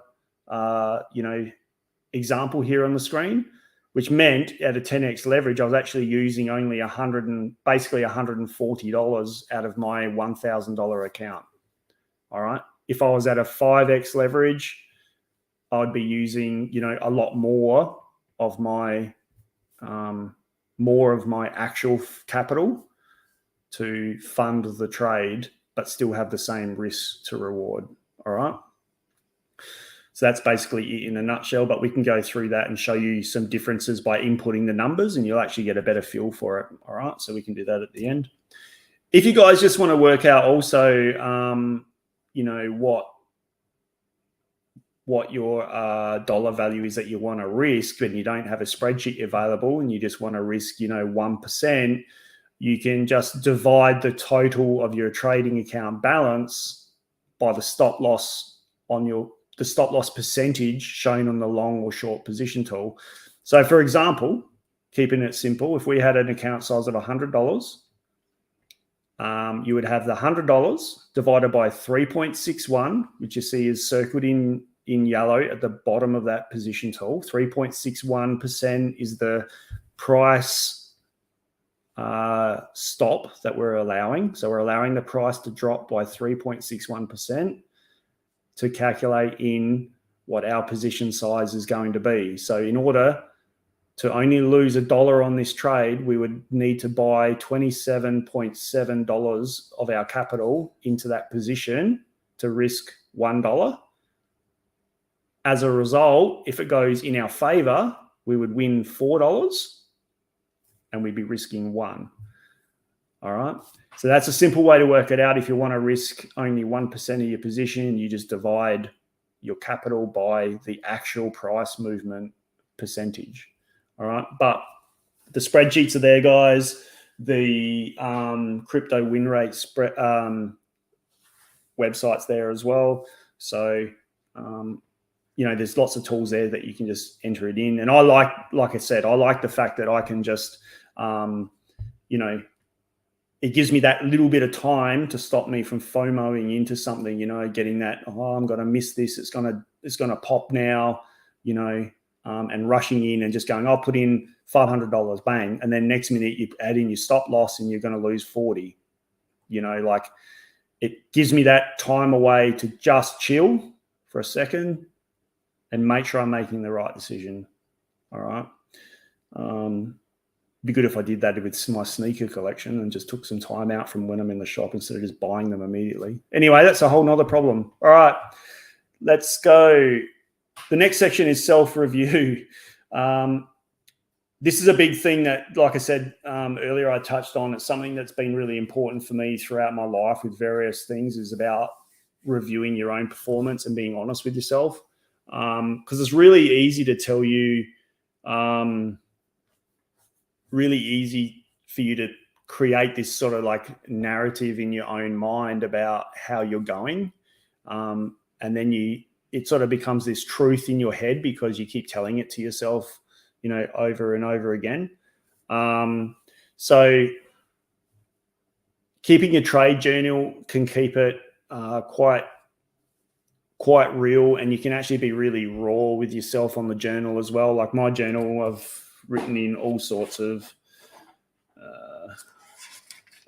things in there. There's, you know, if I show you this, I don't know if it's going to show, but basically I've got, you know, highlighters and all sorts of stuff written in there. Yeah, so it's a bit messy, but it's really real. And I write in the trade I'm doing and the structure of it, where I want to go in, where I want to go out, why I'm taking it, what I think about the market generally, just all sorts of different notes. How I'm feeling as well is a big thing as well. And quite often I'll enter the trade and then I'll add extra notes as well once I've entered it, because sometimes you do enter a trade and you go, yeah, I'm feeling really good, or I've entered it and yeah, it's probably a little bit riskier than I originally thought, but you know, let's see how we plan out. So it's really important to keep this journal and to try and be really as honest with yourself as you can. So yeah, review the trade during and after in your journal as well. Also, you know, sometimes you might be doing the most random thing and a thought pops into your head about your trade that you might have wanted to look at, or you should look at next time, or something like that. So try and remember that and add that into your diary as well. And make use of the Discord, guys. You know, like our Discord is, I don't know how many people we've got now. It's like upwards of 20,000 registered people. There's a lot of people out there that, you know, you can find as a trading buddy. We've got these new channels on there now as well, where, you know, if you're a scalp trader and you live in this region, like the US or the APAC region or Europe, you can join that particular channel and you can meet people that trade in the same style as you for scalping or long-term or swing trading or whatever. So there's lots of people out there that you can find on Discord, or, you know, you might see regular people in the chats here that you then become, you know, you might have a little bit of a chit chat with in these chats on YouTube, etc. And then you become buddies. And that's, you know, that's honestly sort of what happened with Chaos and I, was just through, you know, YouTube chats and whatever. And then we became mates, and now we're working, you know, with Crypto School together. So, you know, it's good to have someone to keep you honest, someone that you can trade with as well. You do learn if you both have different trading styles.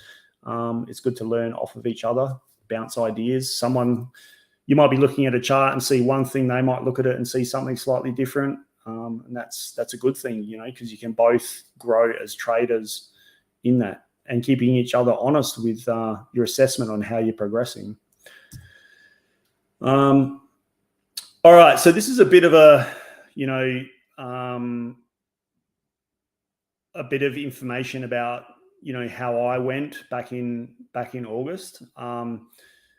This is still an example from the last 24 hours when I did this presentation, but I didn't change it for this one because it's actually probably one of the most changing things for me in my journey with crypto as well. It's probably the first time I struggled since I'd really been focusing on my risk management. You know, like I was a bit of a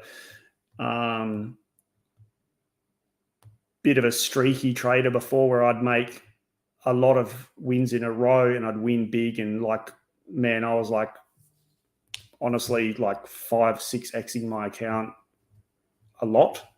But then when I'd lose big as well, and lose bigger than I wanted to.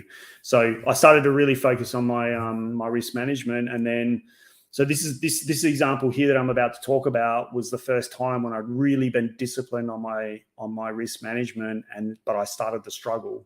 All right, and how I kind of had to step back and assess it. So as you can see here, this is my profit and loss. It's a snapshot from my Bybit account. It was taken from the 11th of August to the 9th of September. Okay, so it was basically a month's worth. I have blocked out the dollar value because it's not relevant, but it shows me that I had a positive month. I grew 8% of my account. Not like it's by no means an exceptional month. It's, it's positive. So, you know what, back in that time period as well, liquidity was extremely low. A lot of the people you could see on Twitter and that were talking about how difficult it was to trade in that, which did give me some kind of relief, I suppose, that I wasn't the only one struggling.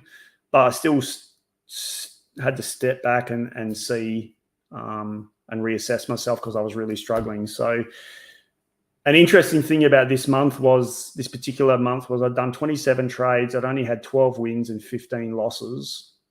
And I still managed to gain my account by 8%. So, whenever you have a winning month, it's still a winning month, right? It might not meet expectation, but a win's a win. But some of the things to note about that month when I did my assessment was, I always used a 2% account risk, no exceptions. I didn't break that rule once, and that's what I'm really happy with.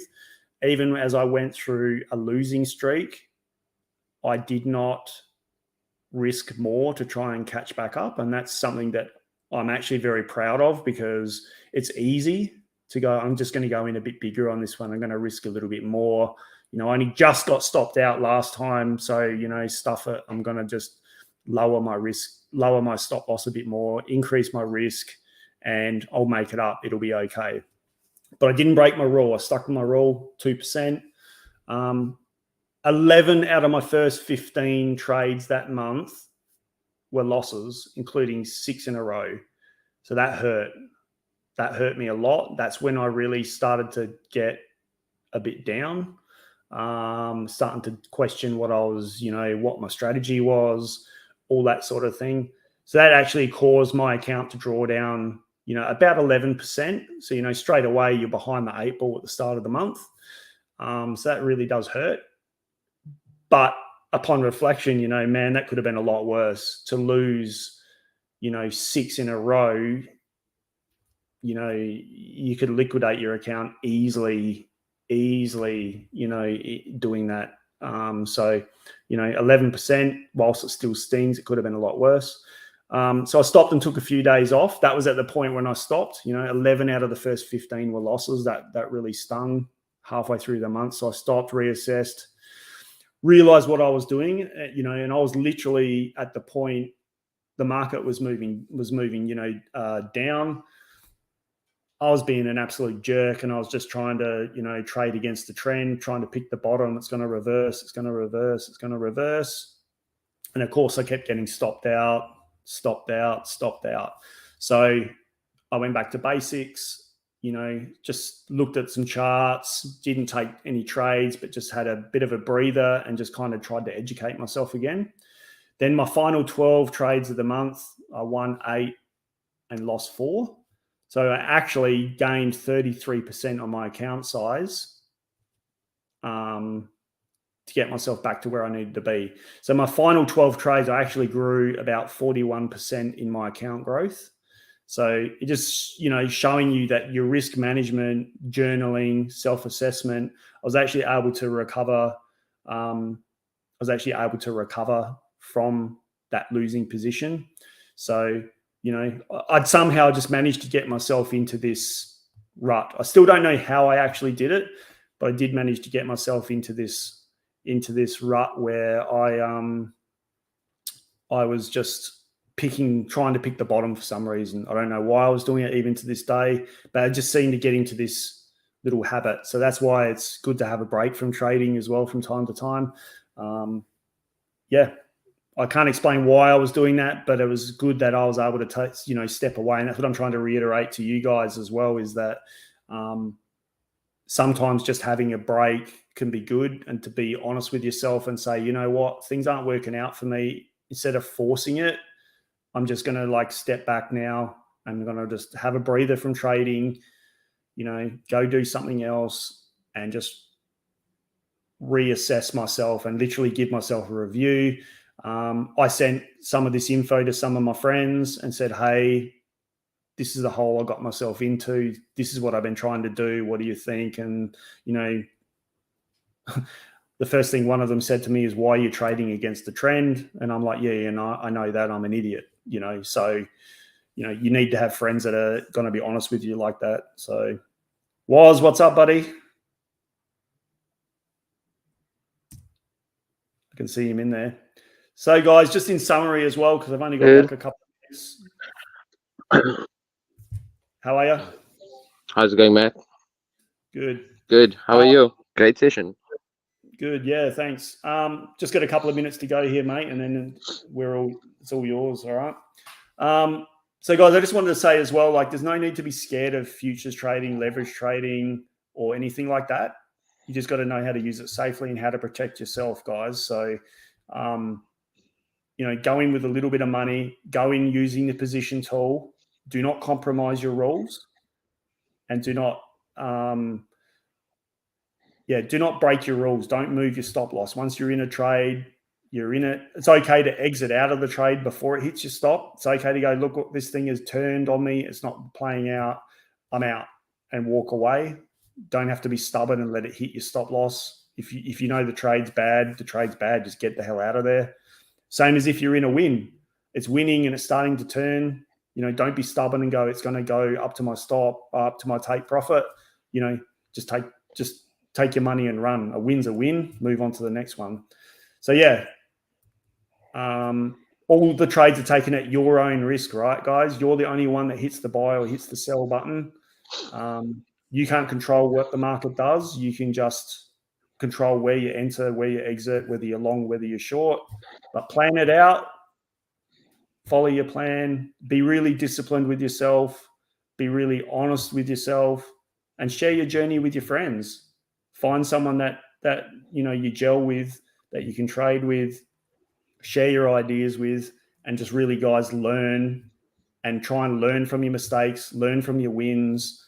Also, guys, celebrate your wins. You do a good bit of trading, you make yourself $100, take 50 of it, go buy yourself something. Because I tell you what, it is very rewarding when you remove money from your account and put it on, your crypto.com Visa card or whatever you might have, and go spend it. It is so rewarding, that I've made this money that's given me this experience or this handbag or whatever you want to buy.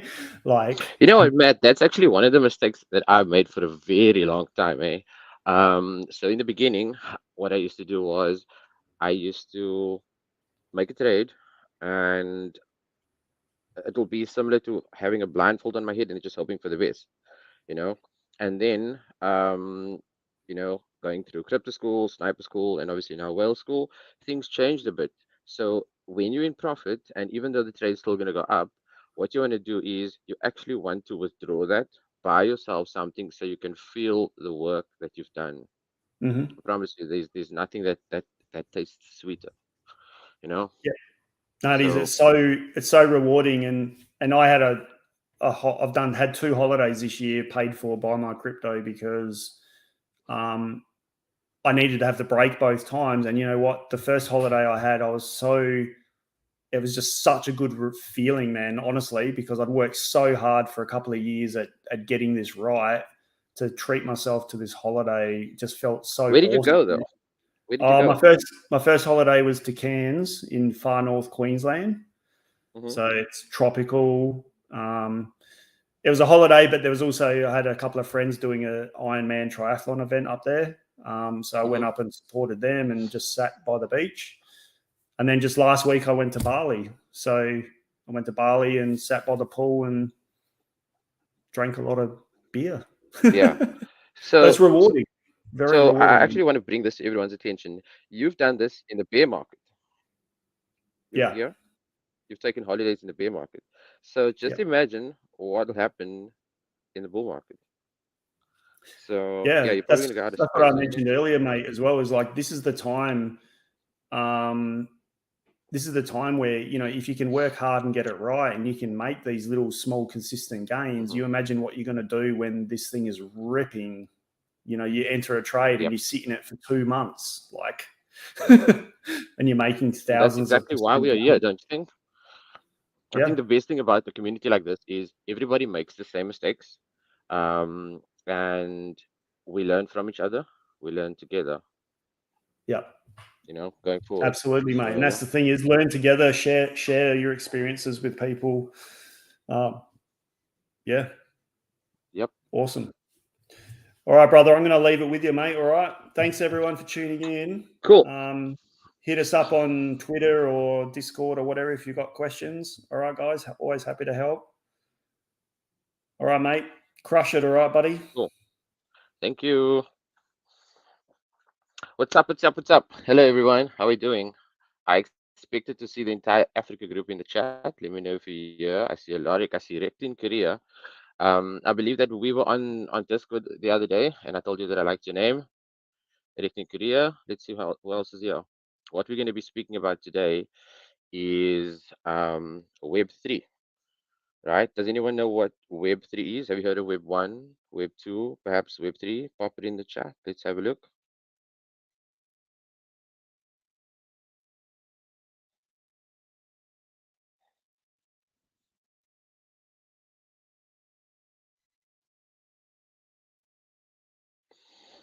Okay, Recting Curious is Butter and Coffee. Yes, I don't know how to pronounce your name, but total honest sharing experience, it's always the best and most useful, and you hear it clearly. Okay, there we go. David, Web3 Gaming. Yes, sir. Alaric, familiar name over there. Okay, before I get started, there were some people who wanted a shout out. So shout out to Pajama Donkey, Crypto Noob, and the entire Africa group. Also, APAC, we have Europe, we have London, we have the Americas. So think about Web3, right? For me to explain to you what Web3 is, you first need to know what Web 1 is. So Web 1 started in about a few years ago, 2004. That was when you were able to see Time Magazine, for example, but on a screen. And then Web 2 started in 2004. That was when Java came in, HTML, and things like that. So as time or as evolution evolves, you have layers on top of layers up until where we are right now. So think about this. What happens when you put anything on the internet? It blows up, right? Let's say, think about Uber. Everybody used to take taxis, right? And as soon as Uber got put on the internet, it exploded. Everybody used to watch videos. We all used to rent videos. What happens when you put that on the internet? Boom, you have Netflix. So yeah, I'm going to show you guys exactly what you need to do in order to win this bull market or this super cycle. Let's see. Pop in the chat how many people are on Earth. It should be in the billions. Let's have a look. Yeah, what you also want to do is you want to get your pens and you want to get your paper out, because something like this has never been done before, and I think is extremely important. So how many people on Earth?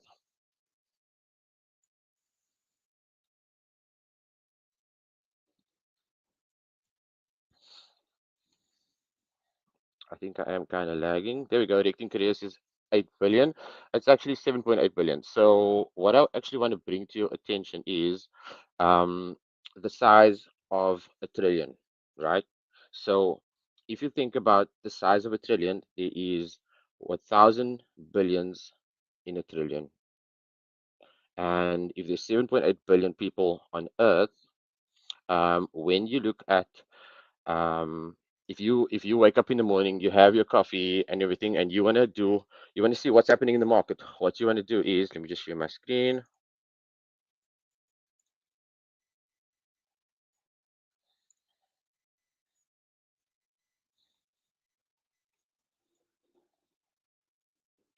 There we go. Okay, can you see my screen? Just let me know. Okay, so Neelish says 8 billion, Molman says 8 billion. So yeah, the size of a trillion is extremely important. Do you know why? Because if I let's say to count to a trillion, right? If you had $1 for every number, it would take you 31,709.9 years to count to a trillion if you're using 1 minute for $1. Okay, so let me take a sip of water. On the 10th of November 2021, the total market cap was 3 trillion. So remember what we said. You can't see my screen? Let me know. Stop sharing. Let's share again.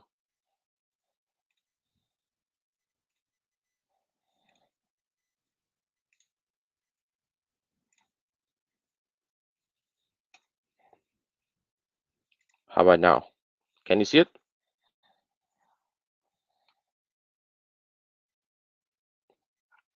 You should see something with companies' market cap. You should see gold. You should see Apple. You should see Microsoft. You should see Alphabet, Silver, Amazon, and Nvidia. Let me know. You should be able to see it now. Let me know.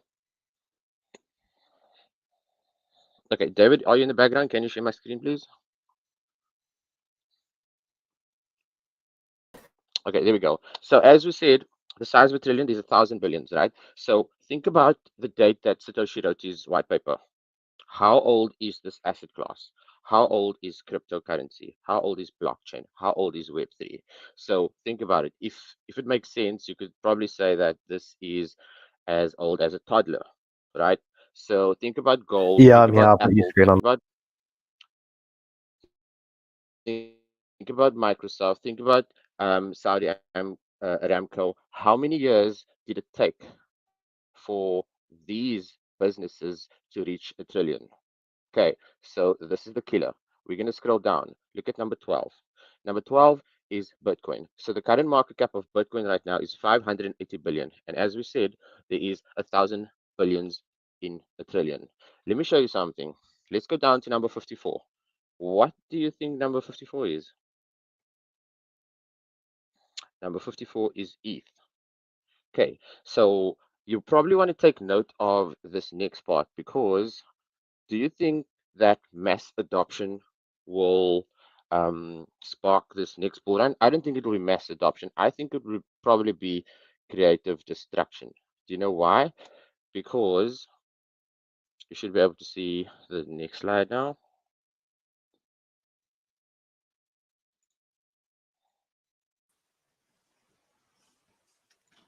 Simply Reyes, good to see you too, bro. Mr. Jaki is Mr. Volpel here as well as Jaki. Of course. How are you doing, brother? Yeah. We had to stick So I it was just out, explaining to everyone. Yeah, I tried to call you, but no worries, no worries. What I was explaining to everyone is the size of a trillion, 1,000 billions in a trillion, and for an asset class that is so small, we would now have Bitcoin at number 8, if I'm not mistaken, Ethereum at number 9. So with AI, with BlackRock, with BRICS, with all of these beautiful things, where do you think we're going to? Are we going to go to where Kathy Wood's prediction was? What do you think? So realistically, my friend Mr. Tim Draper there, his prediction was accurate in terms of price, but you know that's just a level. It could go higher. Yeah. Oh, definitely. But if you look at the definitely. exponential growth, I think Draper is close. Really? What is his number? 256K. Wow. By the end of the year? No, but peak a bull run. Okay. So I'm having a little bit of trouble sharing my screen. The reason why I brought up Ethereum is because the market cap of Ethereum is 193.39 billion, right? So if we go over here,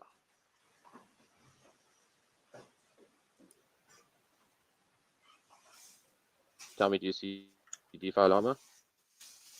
It's still loading. We still see the list.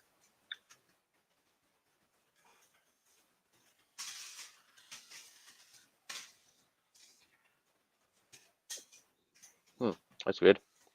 Anyway, so the reason why I'd like to show you what DeFi Llama is because if you're into DeFi, this is your gold mine. So what I'm going to do is I want to tell you guys, if you are conservative, if you are a fundamentalist, if you are a newbie, if you are paranoid, if you're whatever category you fall into, this is how you win. Are you ready, Jaki? Hit So me with for it, the bro. conservative, what you want to do is, yeah, what for the conservative, you want to switch to quality. Go and make a list of every coin that you have and get rid of all the shit. Okay, you probably want to go Bitcoin, you probably want to go ETH, you probably want to go layer ones, right? And then if you are totally new into the space, you probably want to open up your browser. You probably want to use a Web3 browser. And what you want to do is you want to go to school.cryptobanter.com and you want to sign up for Sniper School. If you've been through Sniper School, what you want to do is you want to go to cryptoschool.cryptobanter.com and you want to sign up to Whale School. Myself, you'll see me there. You'll see Jaki there. You'll see all the guys that was on the stream for the past 20, 22, 23 hours. You'll see all of them there. You'll obviously see Kyle. You'll obviously see Sheldon. You'll see Sheldon's mentors. You'll see Mama Sniper. You'll see the whole shebang. Okay. So what do you want to do when you are in there? Just remember, the course is 3 weeks. If I was actually you and I just joined the stream or I just joined the school, I would ask 1,001 questions every single day. Do you know why? Because there's no way in hell or no way on earth that all of our paths crossed by chance. This is the best school in the entire world. Think about the competitor, it doesn't exist. Okay, so these mentors, I learn something every single day. So that's for the fundamentalist. For the conservative. For the fundamentalist, what you want to do is, okay, so this is where I'm going to show you a hack. We're going to join Sniper School and we're going to join Crypto School. Everyone who's done Sniper School knows about the businesses, right? You probably want to get your calculators out for this. Everyone get out your calculators. Jaki, pull up a calculator. Done. Let me know once you're done. Cool. So if you think about Sheldon's businesses, right? And if you drew a vertical line on your chart, okay, the beginning of January and the beginning of February. Let's do that with white, okay? Then what you want to do is you want to go to the 4-hour chart, okay? You then want to pull up your stochastic RSI. Remember, we're doing Sniper School now. You want to pull up your stochastic RSI. You want to see how many trades you can do within 1 month. So you probably find that you can do 9 trades, 5 long, 4 short, or 4 long, 5 short, right? So you're never out of the market. But when you see, so the stochastic RSI obviously is a range, but within that range, there is a ribbon. And those of you who done Sniper School, so don't worry, guys, I'm not sharing the screen.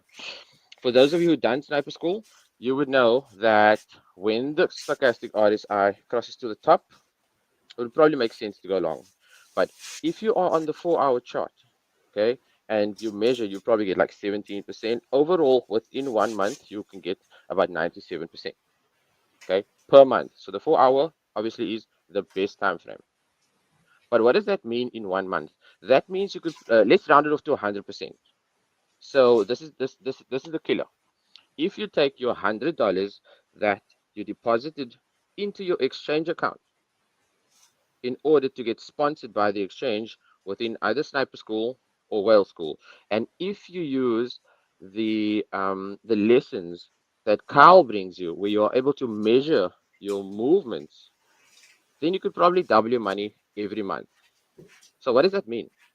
That means if you have $100 in January and you're able to double it, you have 200 in February, you have 400 in March, you have 800 in May. Tell me how much you'll have in December.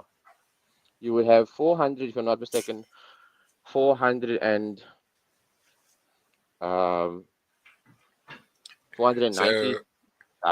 Let, It's a let power me of just answer compounding. that question there quickly. D, Waz is not referring to a specific token. He can do this on any token as long as the token meets the percentage. Yep. Exactly.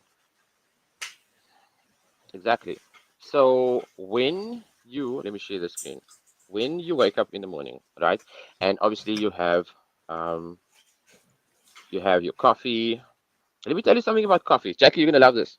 So think about it, right? Think about it. You're gonna love this. You know I was gonna bring it. So Bitcoin could probably be compared to an espresso. Does anybody drink coffee in here? I was actually speaking to Sunshine last night, and then I told her what I was going to do. So Bitcoin is your espresso.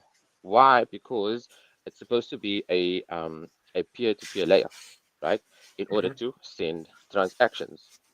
But an espresso is also the base layer of every single coffee. Think about it: Americano, espresso with water; cappuccino, espresso with a bit of steamed milk, and uh, obviously your espresso, and then a bit of foam.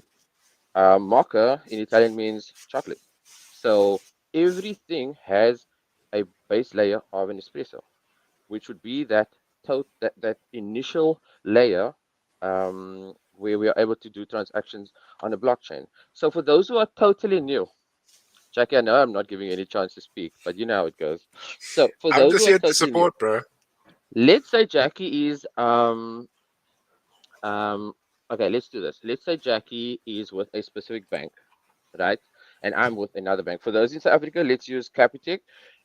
Let's use Standard Bank. For those in the UK, let's use Lloyds DSB. Let's use Barclays. For those in America, let's use any bank that broke down. Okay. So if I if I'm sending Jackie $5, right? And let's say I have $5 in my account. Jackie has $5. When I'm sending him $2, all that happens on a ledger is that it says Waz has $5. He's sending Jackie $3 or $2, but then Waz should have $3. Okay, but that is controlled by a central entity like the bank. But what happens when the bank goes down? What happens on a Sunday? What happens if there is an emergency? So this is where Web3 as well as blockchain technology comes in.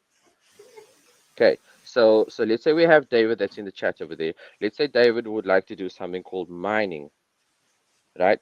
That would literally mean, and Jackie obviously is the king of mining, that would mean that David would be a validator. He would basically be confirming transactions, but he gets incentivized for doing that. So that will obviously be proof of work. Then you get to proof of stake. What I'd like to do is share the screen again.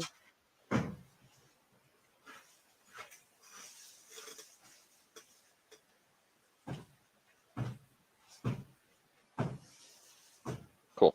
David, if you could pull this one out, please.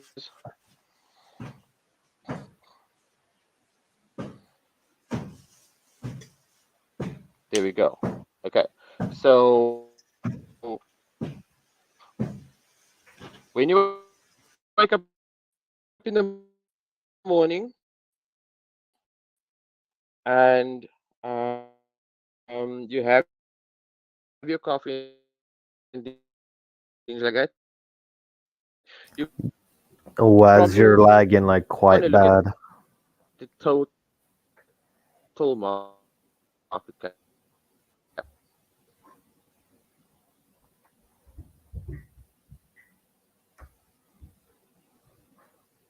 Yeah, Waz, you've pretty much completely dropped. Maybe let's What turn off the happened right cameras now? quick and then Okay, I see that I'm back. explain And it, bro. Kaya says, okay, am I still here or not? Yeah, Yes, you you are are. back, yeah. Okay, you can see me and you can see my screen, right? Yes. Okay, cool. So what you want to do in the morning when you wake up is you want to type in total one. That is the total amount of money. And remember, we spoke about the size of a trillion. So the current market cap at this current moment is about 1.12 trillion. So that's more than 1,000 billions, right? And as we mentioned, the total market cap on its peak was almost 3 trillion. So for an asset class that is so small, literally a toddler, how many years did it take for Facebook to reach the trillions? How many years did it take for Bloomberg? How many years did it take for Nvidia? How many years did it take for all of these beautiful businesses? And then you think about blockchain, and if you look at Bitcoin and look at where ETH is, right? So you cannot ignore it. Okay. Um, Obviously, you guys know about the ETF. I personally think that it will be approved. My first prediction was next year, but the way things are going, it's extremely fast. So yeah, so that's the total one. Okay, what is the total to? If you know what the total to is, total two is, pop it in the chat. The answer is actually on the screen.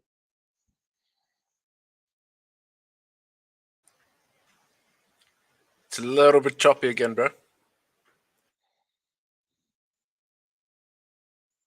South African Wi-Fi. I'm actually connected to a LAN cable over here, so I tried to anticipate all these things. Can you hear me? Yes, we can. Direct into the. Okay, cool. Can you see me? Can we everything? We can still see you. Okay, so the total two would obviously be the total market cap. Amazing. The total market cap excluding Bitcoin. Okay, so I hope that you have your pens and papers out.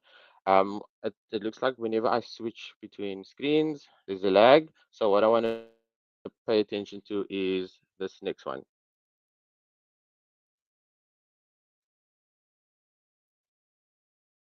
So this is called others dominance. It's probably my favorite one. If you know what others dominance is, pop it in the chat. So you're becoming choppy there again. Maybe let's turn the cameras off for now and see if that improves it. Cool. You sound Is clearer. that better? Okay, cool. So others dominance is the total market cap of every single coin except the top 10. So how do you take advantage of this? If you look back into time, right, and you go and see based on previous cycles, others dominance bottomed out at least 7 to 10 months before the halving. So let's pop in the chat. What date is the Bitcoin halving? And tell me whether you know what the Bitcoin halving means.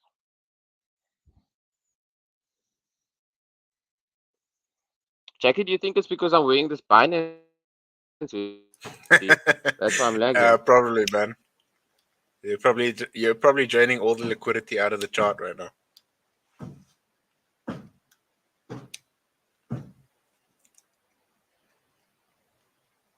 Okay, so we got Q2 2024. Q2 2024. Okay, yeah, but what does the halving mean? April, it's when mining rewards get cut in half. Okay, perfect. The Dean of DeFi.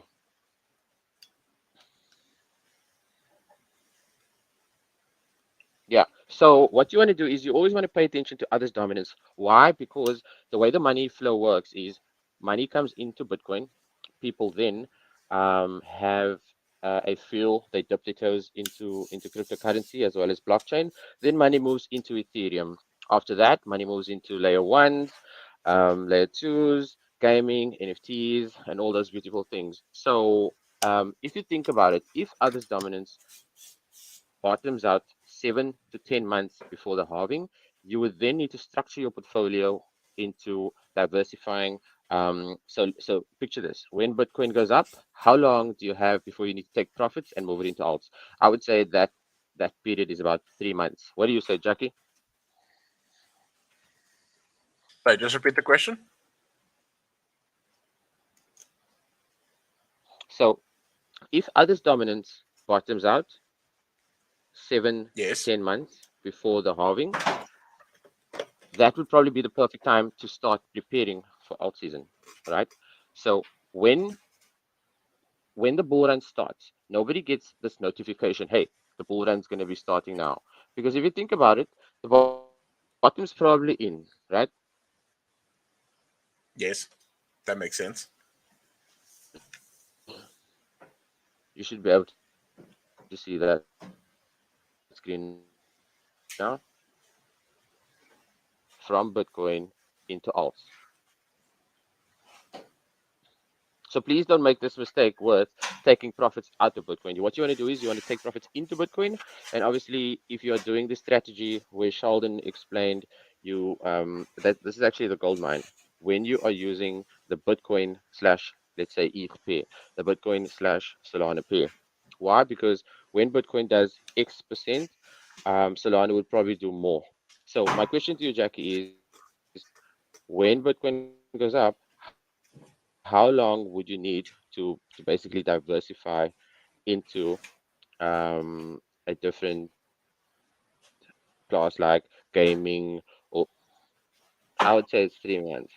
So the way we've seen, well, yes, you have 3 months, but when things really start taking off, it can range anywhere from that 3 months to as little as, I would say, a week.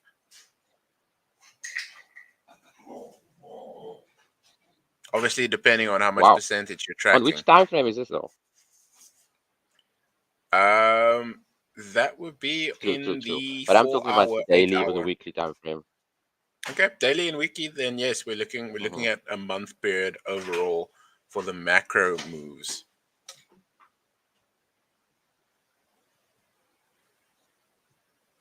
Yeah. Do you know what I honestly think is going to happen? I think that fortunes will be made. I also think that fortunes will be lost. And I think that there will be a lot of people who will miss the entire bull run. Because this is the quiet period. Everyone's thinking, hey, is Bitcoin going up? No, then I want to buy. That's the wrong way to do it. You need to do it the total opposite way. So when you see a red candle, that should actually make your day. Don't you think? No, definitely, bro. Like a good example of this is, and we're not even in the bull run yet. So Mr. Chaos, the goat himself, has been calling out a tour since like the beginning of this year, right? April. Yeah. Okay. And if you're not screenshotting, then we can probably put the cameras back on. Yeah, so Okay, he's cool. been calling it out since the beginning of the year, right? At about less than 10 cents, right? And look where it is right now. It's at $1, give or take, average. I still haven't bought in, bro. Because you're That waiting he's been for calling Casper also. Casper. He's been active on, but if you look at it right now, if you keep waiting for the bottom, you're just never Yeah, gonna get in. true. But I think Casper's close to his all-time high. That's the thing. So I'm very bullish on ghost tags.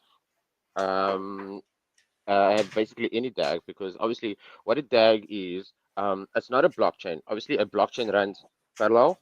So a DAG is called, it stands for a directed acyclic graph. Okay, so you can Google that at your own time.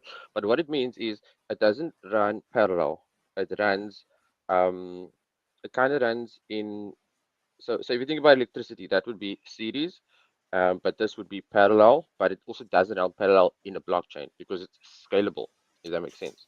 So yeah, Rune is something. And like I mentioned before, when you look at, let me just share my screen for DeFi Llama.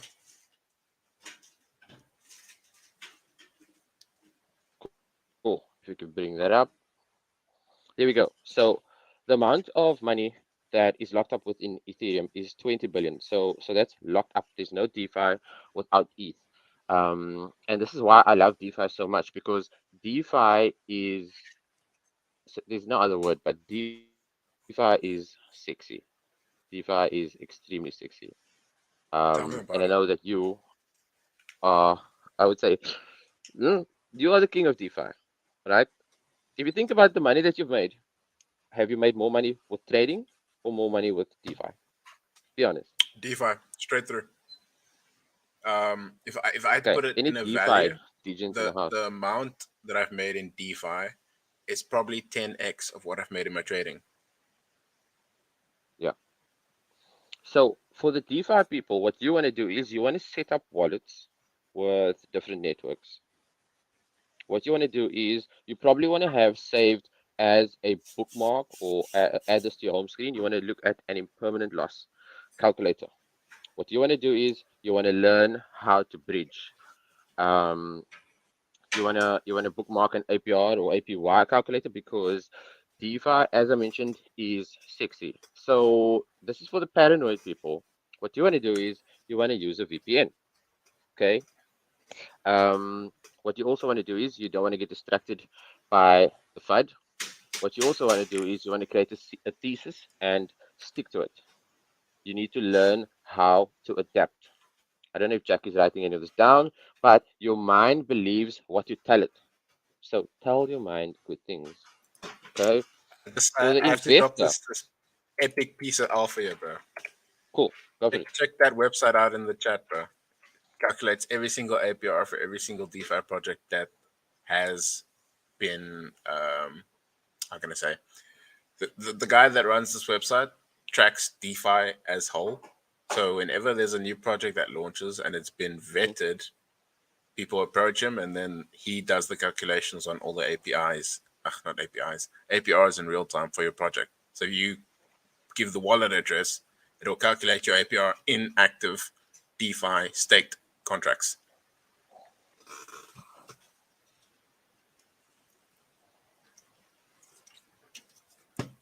So does that mean if you are tracking a wallet address, and let's just go back in time quickly and look at something like Pepe or all these small caps that pumped. If you track their wallet address and you punch it in here, you could probably anticipate the move before the move.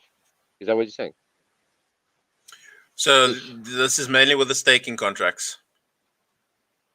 Okay, cool. Yeah. Okay, I get you. Yeah, so staking is also a really big part of your portfolio because, like I said before, if you have, let's say, for example, you are a believer in Solana, what you then want to do is you want to stake Solana. So if Solana is your baby, you want your babies to make more babies, and that's where the investor comes in. So what you want to do is you want to look at your top 10 coins. Has your the coins in your portfolio been here 5 years ago? Will they be here in 5 years' time? So this is now for the investor, right? So what we've done is we've done the DeFi guys, we've done the paranoid guys. This is now for the investor. What you want to do is you probably want to read the white paper. You want to see when tokens get unlocked. And for the average, my name is Waz. Nice to meet you. If you are here, you are way above average because think about it. Like we said, there's 7.8 billion or almost 8 billion people. If you are here and if you are here now, please make the most of it. We have BlackRock filing for an ETF.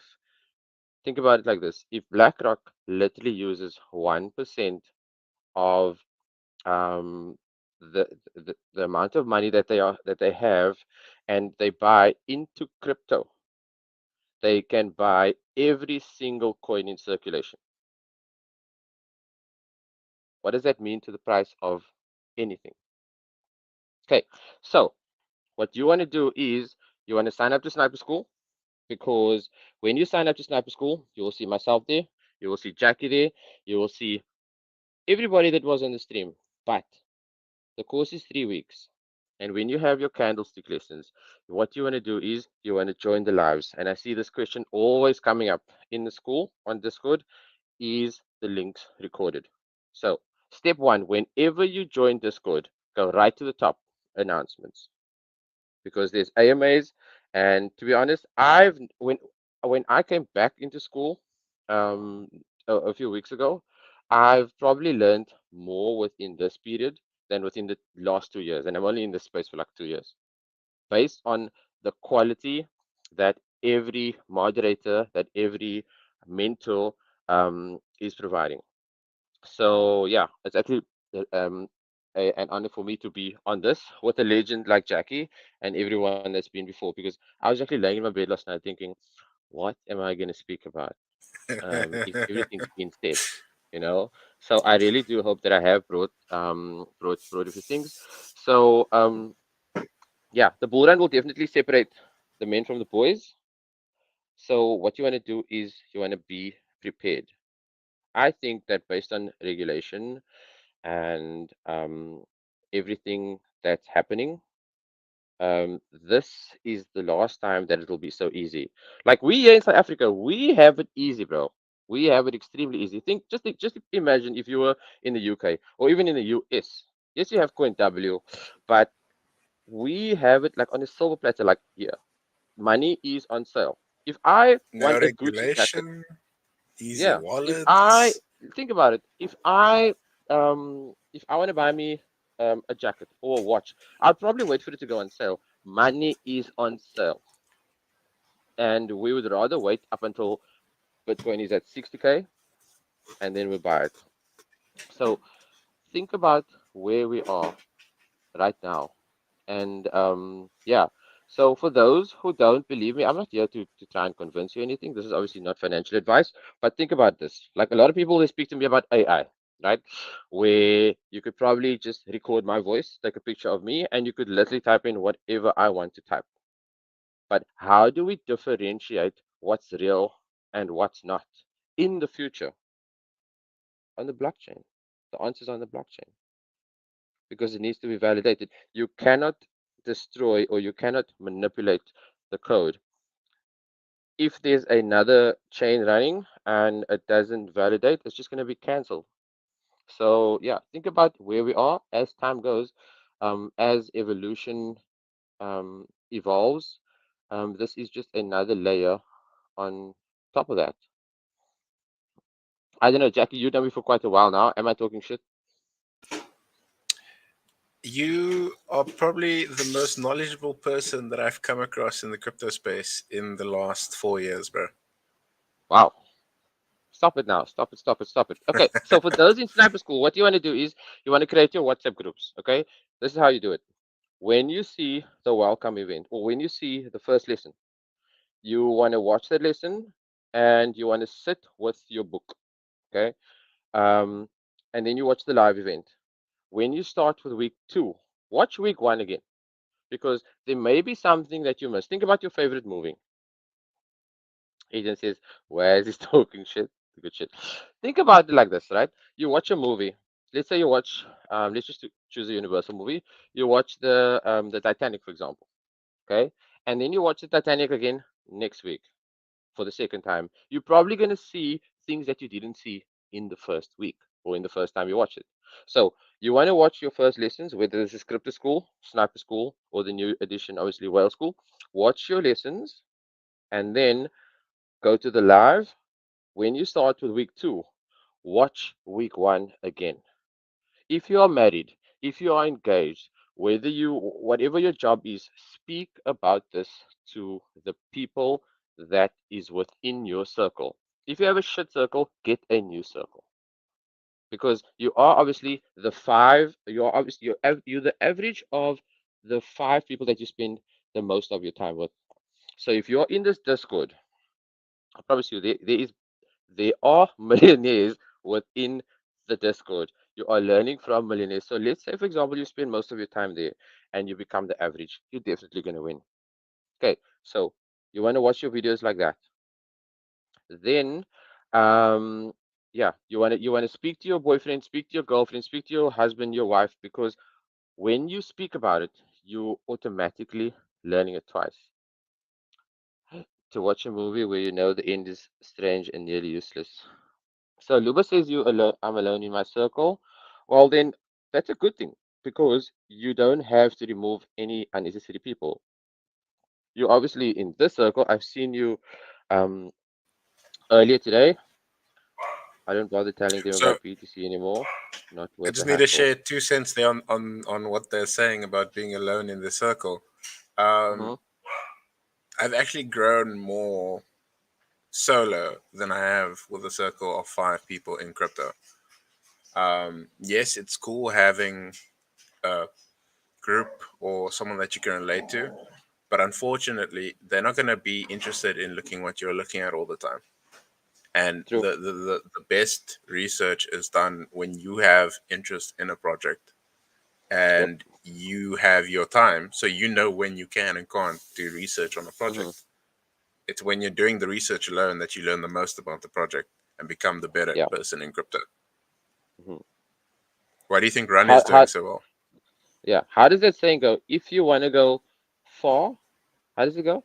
In the beginning of crypto school, if you want to go fast, or if you want to go far, you know which one I'm speaking about? Yes. Tom how does saying. it? Yeah. If you want to go fast, go alone. Go alone. But if you want to go far, go together. And in the school, the biggest school in the entire world, go together.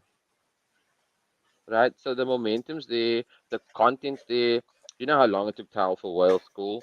You know how long it took Sheldon. He's still there. Obviously, so think about it like this. If you're into Forex, you probably want to look at CNBC because that's the one place where you'll get all the alpha. But if you want to look into crypto, you probably want to be on Banter. Okay. So I just need to actually say this. It's based on what you said. A lot of people in my circle, a lot of my family, they're probably going to know now that I'm in this space because I've always just keep quiet, you know. So even people that I work with will probably be watching this, and they're probably going to think like, "Oh, Waz, I didn't really know." You know why? Because when Powell's speaking, when they speak about inflation, if I go to anybody that I work with in whichever space that I'm working, and I just mention the word quantitative easing, they won't necessarily know what I'm speaking about. So for a very, very, very long time, I thought that there was something wrong with me. Imagine that. But then crypto school happened. Then sniper school happened. And now whale school happens. So there is this circle, like-minded individuals. And yeah, it's just the best place to be. I know that we were supposed to speak about Web3, but yeah, it just evolves into this. Chaos says to Luba, you aren't This is alone in all your part of circle. Web3, bro. I'm in it, and so are the rest of the degens. Yes. So yes, definitely degens for the win. So yeah, on the screen you probably see DeFi Llama right now. And as we mentioned, Ethereum is number 54 in something called companies market cap. You can actually go and look at this. Just type into Google companies market cap, and then what you want to do is rank by categories, and then you click on all assets by market cap. Gold, number one, 13.151 trillion. Then you have Apple, Microsoft, Saudi Aramco, Alphabet, and then we have silver. Below silver, number 7 is Amazon, and then we have Nvidia, the Cathy Wood, right? And then for number 12, you obviously have Bitcoin. But at number 54, you have Ethereum. And if you look at how much is locked up, how much ETH is locked up within DeFi, 20 billion. So you cannot ignore that. Jackie, I have a question for you. Sure, hit me. Are you ready? I'm never really Okay, ready so for your questions, bro, but I try. That's what I was about to say. So where was it? I think it was on Discord in one of the voice channels. Jackie said something about me always having a question where the host is unable to answer the question whenever we go to a crypto event. But don't worry, this is not one of those questions. The question is, if you are in the space and if you are a total degen, you're not going to want the 20, 30x. You want the 100x's, right? What's your play to get that 100x? What do you want to look at? So right now, so the way I've been looking at this ever since I got into it is, yes, you know, chasing a pump and dump is cool. Chasing a strong token at the beginning of a bull run is cool. But at the end of the day, it's so easy to mess that up. Like if you pull out at the wrong time or you get in at the wrong time, your growth is done. Like what's the point of all the hard work you're putting in now? The real way you actually get to the 100x is diversifying when things are climbing. So we need to already have been diversified now already, so that when everything starts climbing, we are getting the value that we want. and small values everywhere, not one big Mhm. value on one big token. If one token that you have in your portfolio shoots up, good for you. But the idea is that you should be, instead of getting like 2000% on one token, you should be looking at getting 100% on 20 different projects. Yeah, So that's what I you agree. need to do. I agree. I fully agree 100%. I'm actually very, very impressed by that answer. But what if we added some steroids to your answer, right? Or what if So we dip that answer in coffee, right? So think about it. A layer one will always just be a layer one. Tell me if this makes sense or definitely. not, or tell me if I'm lying. It'll always be a layer one. Okay. Look at things like, I'm not saying buy this. I'm saying look at things like GMX, Hmm. GNS. Hmm. Look at SUI. Look at all these new layer ones. Remember, a layer one will always be a layer one. And if what I'm saying is complete bullshit, I will just end the stream right now, log off, and remove myself as a moderator. Okay, because I know this for a fact. Think about it like Yeah, this, just Jaki. show them the Lambo, bro. Oh, that level was a complete joke. So what I'm trying to say is that you want to look for the first on a specific change. What do I mean? I mean you want to look for the first perp dexes. You want to look for the first gaming studios. You want to look for the first on those chains because in the Africa group, someone asked, why is it always that the new coins pump? Think about it like this. When something's new, it's extremely cheap. If something is a half a cent, for it to become 1 cent, that's already a 2x, right? So you want to look at the first perp dexes because when the regulation comes, it's going to be extremely hard to do derivatives, to do perpetuals, and all these beautiful things. So let's do this. I don't know. Obviously, in a month's time, we're going to do another one, but I'd like to do an AMA on portfolio. I see that we only have 12 minutes left or so. Yeah, so the first gaming studios on those chains, the first perp dexes. Yeah, I don't want to say too much. So yeah, KS is not Uniswap now, sadly. I believe that Uniswap is coming out with an app.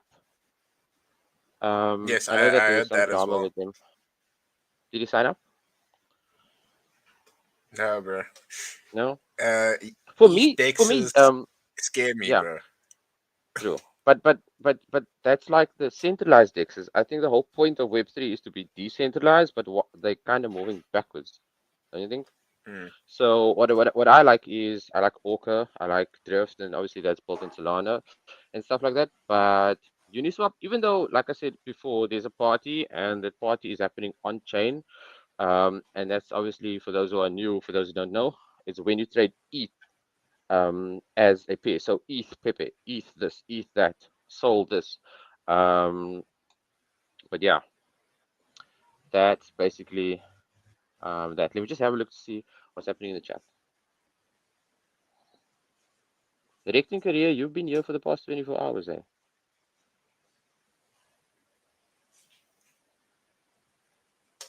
Yeah, so let me know whether you guys would like an AMA on portfolio and what my play is. Obviously, not financial advice, but I think that in a year's time, you're either going to regret everything or you are going to wish that you bought more. Just my opinion. Isn't that always the case? It is always the case, eh? Do you know what? I was speaking to Max last night, and Max said that he has a surfing lesson. He's probably going to come on like 30 minutes into mine, and then I need to join his. But it looks like Max not here, so we're probably going to need to do 2 hours. Are you busy? No, bro. I'm ending off this thing, so I'm basically on till then. Okay, so then tell us what can we expect? What can we There we expect go. from the 18 says what market can we expect? or from my What can we session? expect with the closing? Because isn't there like a lot of pressure? What do we expect for the Let's closing? just say, like, my plan is to kickstart like a challenge that we're going to be running as a community together. And the idea is to prep everyone for the bull run, not just the people with money. Because the issue is right now that a lot of people got wrecked during this time and they don't know how to get back on their feet. And I see. the incentive right now is that we're going to do it with a bare minimum. Yes, it's going to be hard. Yes, it's going to take some time. But once we get it right, you're going to have the skills and you're going to be winning in the bull run. And these skills are actually going to help you understand how to gain as soon as that bull run's over as well. Because that's the sweet spot. Most people lose their money there. But if you know when to get out, you're killing it. Mm-hmm. Does your challenge or anything have anything to do with the word cross? Nope. So obviously, so isolated and cross. No. Okay. No. Are you allowed to tell me You now? can do, Because you I'm can do excited it right now. So a while back, I heard about a few stories of people getting hacked, right, in our school community, as well as a lot of people getting liquidated with this violent like moves that we had on Bitcoin in August. Yeah. So the idea is that we're gonna start off with $10. It's easy. It should be cheap to afford. And the idea is that we're gonna build this $10 to that initial $100 that you would have started with at school. Mm-hmm. And then from there, continue to build this portfolio. I see. So would this be with leverage or with spot? It's definitely going to be with leverage. We're trying to get you guys both back up to $100 as soon as possible, because if bull run starts, we kind of need capital. Mm-hmm. And but the idea is, sorry, you were saying? Go for it. No, go for it. Go for it. So the idea is that we're still going to do everything that we're learning in these 24-hour sessions. Good risk management, all those things. No excessive leverage. The most leverage I'm going to go through in this challenge is probably 3x. Okay, interesting. Based on where we are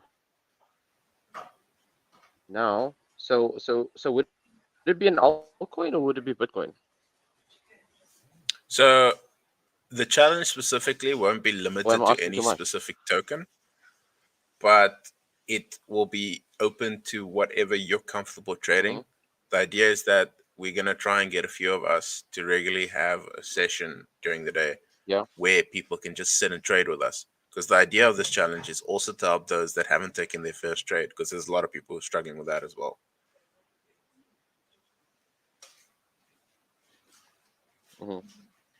I hear you. Okay, cool. So before I end off, I'm not sure where Max is. Just a quick recap. When you wake up in the morning, after you had your coffee, okay, I personally drink a cappuccino in the morning.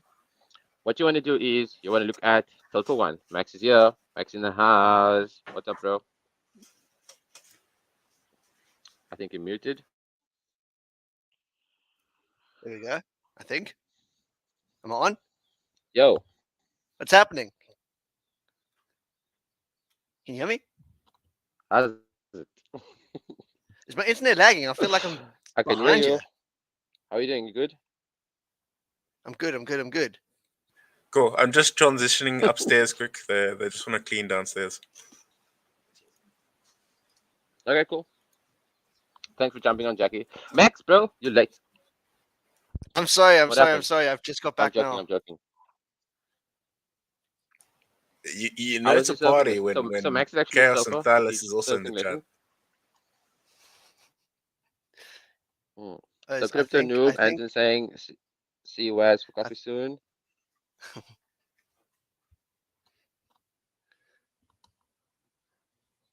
Okay, so before I end off, and I'll obviously be here for a while with Max, what you want to do in the morning is you want to look at the total market cap, just to get an idea. Obviously, you want to be on a larger time frame, then you want to zoom in. You then want to look at total one, and then you want to look at total two.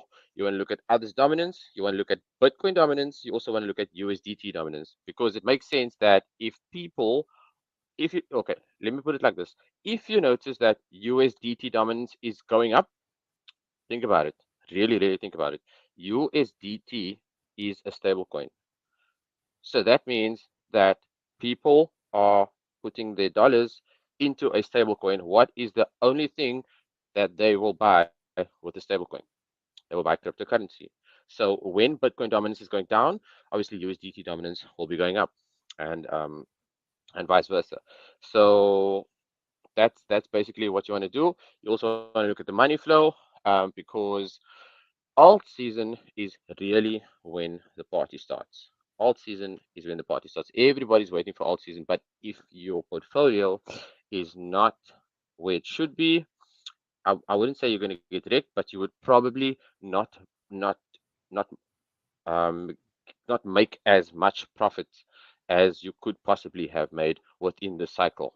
I was at a Binance event a while ago where Sheldon was actually speaking, and he says after this 2 years, it will be much harder to make money based on the regulation. So what you want to do is you want to work out how much money you would like to make within this period.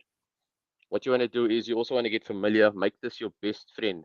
Bar replay on TradingView and back test everything. Have your strategy, stick to your strategy. Do not let the FUD you out. Does that make sense? Max, what can we Definitely, expect bro. today, bro? Sounds good. Sounds good. I just want to figure out, is there like a delay between when I speak and when you guys are speaking? It feels like I'm behind. I don't think so. It seems better now. I hear you perfectly fine. Okay, cool. Maybe Waz just sleepy when I'm talking. Yeah, before. Yeah, so someone wants to look at Bitcoin dominance quickly. Let me just do this. Go for it. I think it's Keegan. He's asking where can he look at those charts? Oh, what you want to do is you want to look at Bitcoin dominance on TradingView, right? You literally just type in DOM or BTC dominance. This is what the Bitcoin dominance looks like on a daily chart, and as you can see over there, yeah, but we're also hitting a resistance, which is, so yeah, based on what your on what your thesis is, on what your plan is. Please remember that we have quite a while up until the halving, and then the actual party starts. But what you want to do is you want to, it will probably make sense if you trading leverage, if you are if you are a leverage trader, to use your profits, keep that as dry powder in order to accumulate coins. But then what do you do with those coins? Think of those coins as your babies. Let your babies make more babies, and then farm them. You could even farm a stable coin. So yeah, buy the dips and then take it from there. I hope that answered the question. So maybe one last Someone one actually to messaged wrap me on us up. WhatsApp and asked me why am I wearing this Binance hoodie. Yeah. So last one to wrap it up, and I think You were you saying? have the best explanation of this, bro. So D actually asked a really important question. So when is alt season? And the reason why I say Waz has the best explanation of this is because he has this very simple explanation, and it's follow the money. Oh yes, Sounds definitely. right. So alt season, if you go into Google and you ask yourself, or if you ask Google, what is alt season? So you have the big daddy, which is Bitcoin. Every other coin is an alternative or alternate coin. So alt season is according to Google, alt season is a period where money flows out of Bitcoin into altcoins. But when does altcoin season or alt season start? If I'm not mistaken, and please don't quote me on this, it's when the top 75, right? Is it top 50 or top 75? Top 75 altcoins are doing better than Bitcoin over a 90-day period. That's how I know when alt season has started. That's literally when you see on the daily, you'll see the 3,000% on spot. You'll see the 7,000% on the weekly. So yeah, just for somebody who asked me why am I wearing a Binance hoodie, that's the answer. Cool. Waz, someone asked there, If you how know, many you know. coffees you drink a day? Max, what can we Tell the expect today, truth. bro? Take a guess. Take a guess. I would say like good 6 or 7. Not a lot. Not a lot. Not a lot. That depends. That depends. Okay, cool. There you So go. Yeah, Jackie's today, actually right. I was a barista trainer in a previous life. Yeah. What can we expect? so today, the plan was to do some scalping and some live scalping, but silly me, when I signed up to do our slot here, I didn't think about it being the weekend, so we didn't really have much movement, which isn't great for scalping. So we're going to sort of just talk about it, and we'll go through the charts. We'll have a look what we can find and potentially take some trades. But yeah, we'll sort of just talk about strategies and what I do in my scalping and what my goals are and how I can try and help you guys. So if you got any questions, please pop it in the chat. I don't want to be sitting up here alone. I'm going to run out of things to say in probably like 2 minutes. So I have made a bit of a PowerPoint, or actually not a PowerPoint. I just went on Word document and I put down some points, so it's not really professional like everyone else has done. But I'll try you my have best. way more than I have, bro. Like everyone came with PowerPoints, and I'm just here like, wow. Yeah, I logged on a bit earlier and I was watching, I think it was Matt and someone else before him, and they had like these beautiful slides. I was like all proper. I'm just like, oh my goodness, I'm underprepared. Yeah. I'm sure But you'll yeah, do that's sort good. of what the plan is. I'll be here with you, bro. You're gonna join. Yeah, let me just Cool. swap to Of my course. laptop, then Should I'll I be log back. into my exchange account? Are we doing some trades right now, or We're gonna open up the charts and we're gonna have a look. I don't know if we're gonna be trading. We can do some hypothetical trading. Hopefully, we're gonna have to go on to the 1 minute and try and see if we can find some movement in the charts. But yeah, we can run through how I would take trades, where I would exit trades, all the situations. So yeah, it could be quite fun. For you two degens that might not know this, I recently found out that Bybit has the best demo account in the crypto space, because their demo platform uses real-time data now. Yeah, it's flipping good. The only thing is, like, when you sign up with their demo account, I think it gives you like $130,000 or something to start with. So I try to shrink my account to make it a bit more realistic. I was just trying to like bring it down to like 100K or something that was like on a flat plane, so you don't have to do too many calculations. But yeah, it's big money. Cool. So are we gonna just get started? Where's you hanging around? so Jackie, to 1 minute full degen after. Okay, Jackie's gone. Waz, I think you are slightly delayed for me. I don't know if it's your internet or my internet, but there seems to be a bit of a delay between us. Okay, I tell you what. Let me stop my camera. Let me stop my camera, and then I'll be on voice. Cool. Okay, cool. And now, if I want to pull up charts, do I do that, or does someone else do that for me?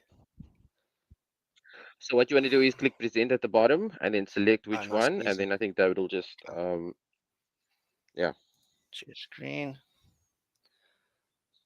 But how have you been doing, bro? I missed you. We spoke the last time we spoke was when we were still in sniper school, and then you left, and I came back, and now you're back, and now we're just going to have a party. I know, it's crazy. For those that don't know, Waz and I were in the original crypto school together. Before it was sniper school, it was crypto school, and we were part of that first cohort. I think Waz was even there before me, just getting involved, and we both did that thing, and we were on the same team. Hey, Waz, we were on the same team, and we ended up actually winning the first cohort like competition thing within, and then we both became moderators, and yeah, journey's been long. I wasn't on the first team. I think it was you, Terry Lynn, Sunshine, and things like that. But I got the what is it, the community contributor? Oh yes, something like yeah, that. you were the goat mod. Yeah, something like that. And then we just became friends. Yeah, and then here we are. Okay, let's just see. For some reason, oh, there we go. That looks better. Now it should be able to share. Just tell me if my chart is up there. It says it's up, I think. Okay, let's give it a moment.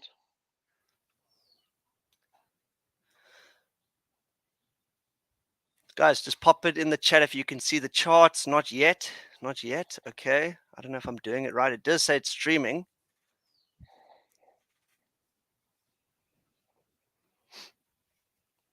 David, if you are here, could you perhaps help us out? Max, just try stop sharing and then share again. Okay. No problemo. Let's try this rather. Let's see what's happening in the chat in the meantime. So somebody says, Nope, let's trade, nope, please. Moment says, can't stay away from the Banter fam for too long. Haha. Olo says, check near. Freedom says, start. When you guys trade, do your few coins or what you keep eye on any. I think there may be a language barrier there. But yeah, Max will answer that in a moment. David has to load Max it. the Matador. Max the Matador. Okay. Apparently David has to load the thing onto the screen. So I don't know if he's here. There we go. Here we go. There we go. Something's happening. Okay, let's just double check here. Let's see if this works. That looks good, eh? Yeah, just okay, put some so we're eyes on. in there. Got some eyes and ears. Okay, so Waz, you can maybe just look at the chat while we're going, and if there's any questions, you can just send them over. Sure. Guys, if you have any tokens you want to look at, we can also go through some tokens and just see what I think about them, and you can agree or disagree. I don't mind. But yeah, we're going to talk about scalping basically, and the whole idea about scalping. So for me, the goal is to become not necessarily a scalp trader, but have that part of my resume in my trading. So what I mean by that is I want to be able to focus just on Bitcoin and trade just Bitcoin and ignore the alts.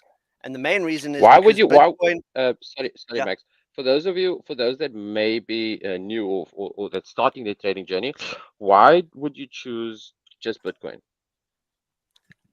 Okay, so Bitcoin is obviously the big daddy. It's the originator of the coins, and it tends to move first.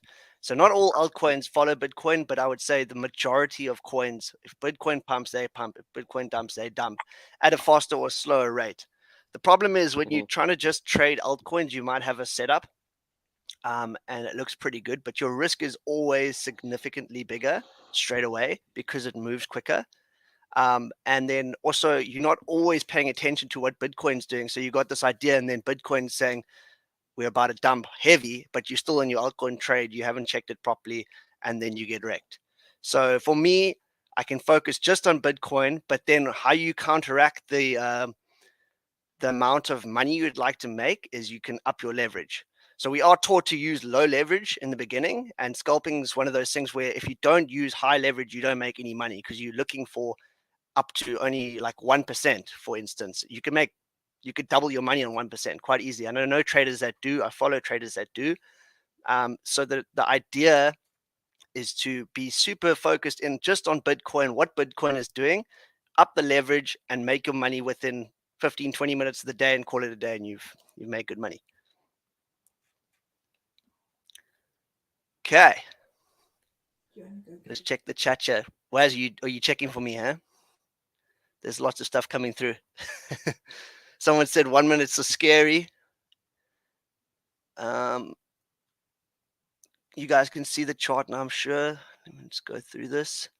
More stable. Someone said it's more stable. So it's definitely more stable. There's more money in Bitcoin, so it doesn't move as quickly. I saw a familiar name in the chat, Mr. T. Yeah, Mr. Tom. T's here. I know that's you, bro. Tomo. Mr. T's here. We miss you. Say what up in the chat, Mr. T. I don't know if anyone remembers Mr. T, but he was one of the original moderators as well. Hey? Of course we do. Of course you do. Al Musa says, I have come around to the same approach as Max, only trade Bitcoin, at least for now. Smart. And that's I very, think very that's smart.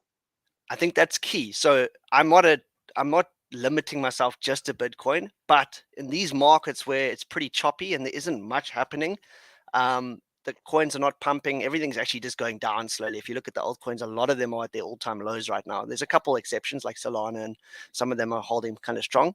But a lot of the coins are on their lows, and Bitcoin's like at 30K. So if Bitcoin comes down, those things are going to tank like hectic. So for now, I'm on Bitcoin. When the bull run comes, make no mistake, I'm going to altcoins and I'm going big. I'm planning on retiring at the end of the next bull run. So I'm going big when the run comes.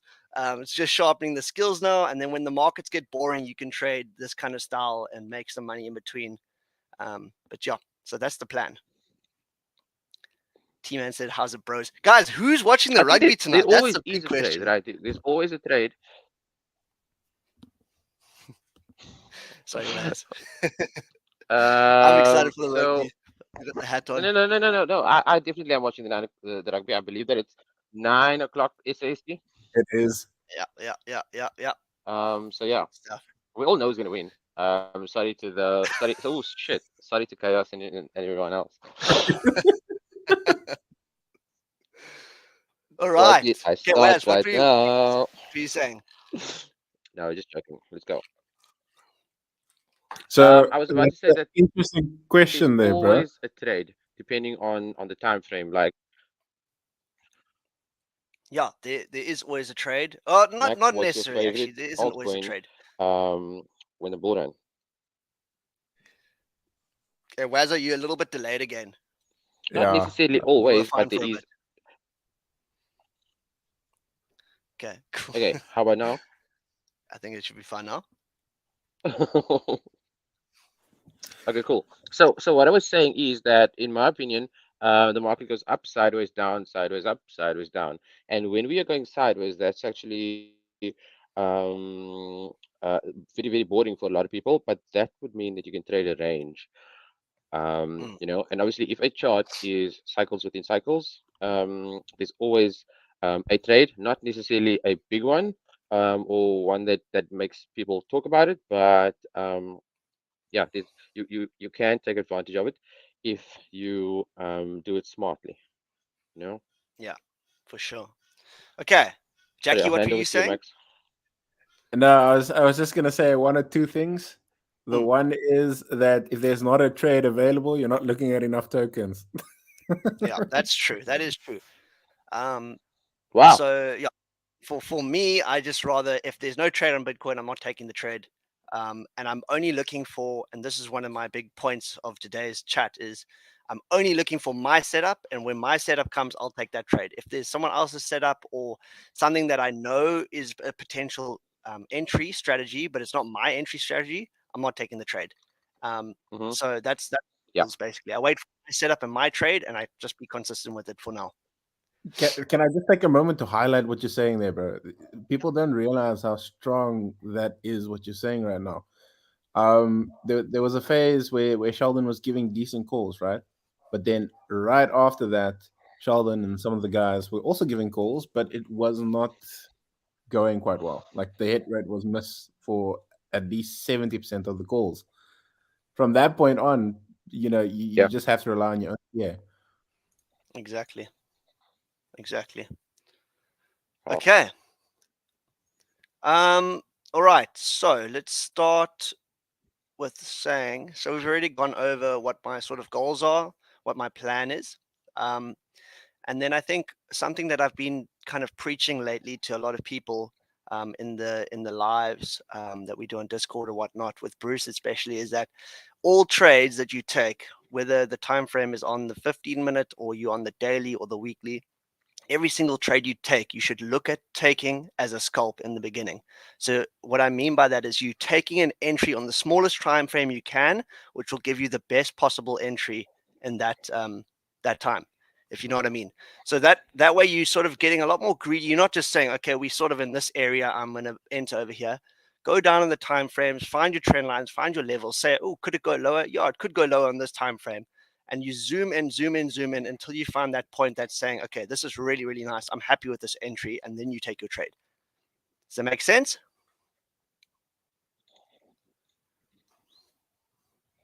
Crickets in the chat. Definitely. Spot on. Just so we are on the Bitcoin on the 15-minute, right? So we're just on the 15. I think we'll just start by marking up the chart, and we can go over my strategy first. Okay. Cool.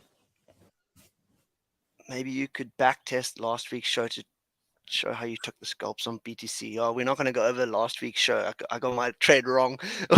No, I'm joking. We could go through it. We can go through it, and we can go through why I was also making the wrong decisions on that coin, and it comes down to having a bias and not being able to change your mind.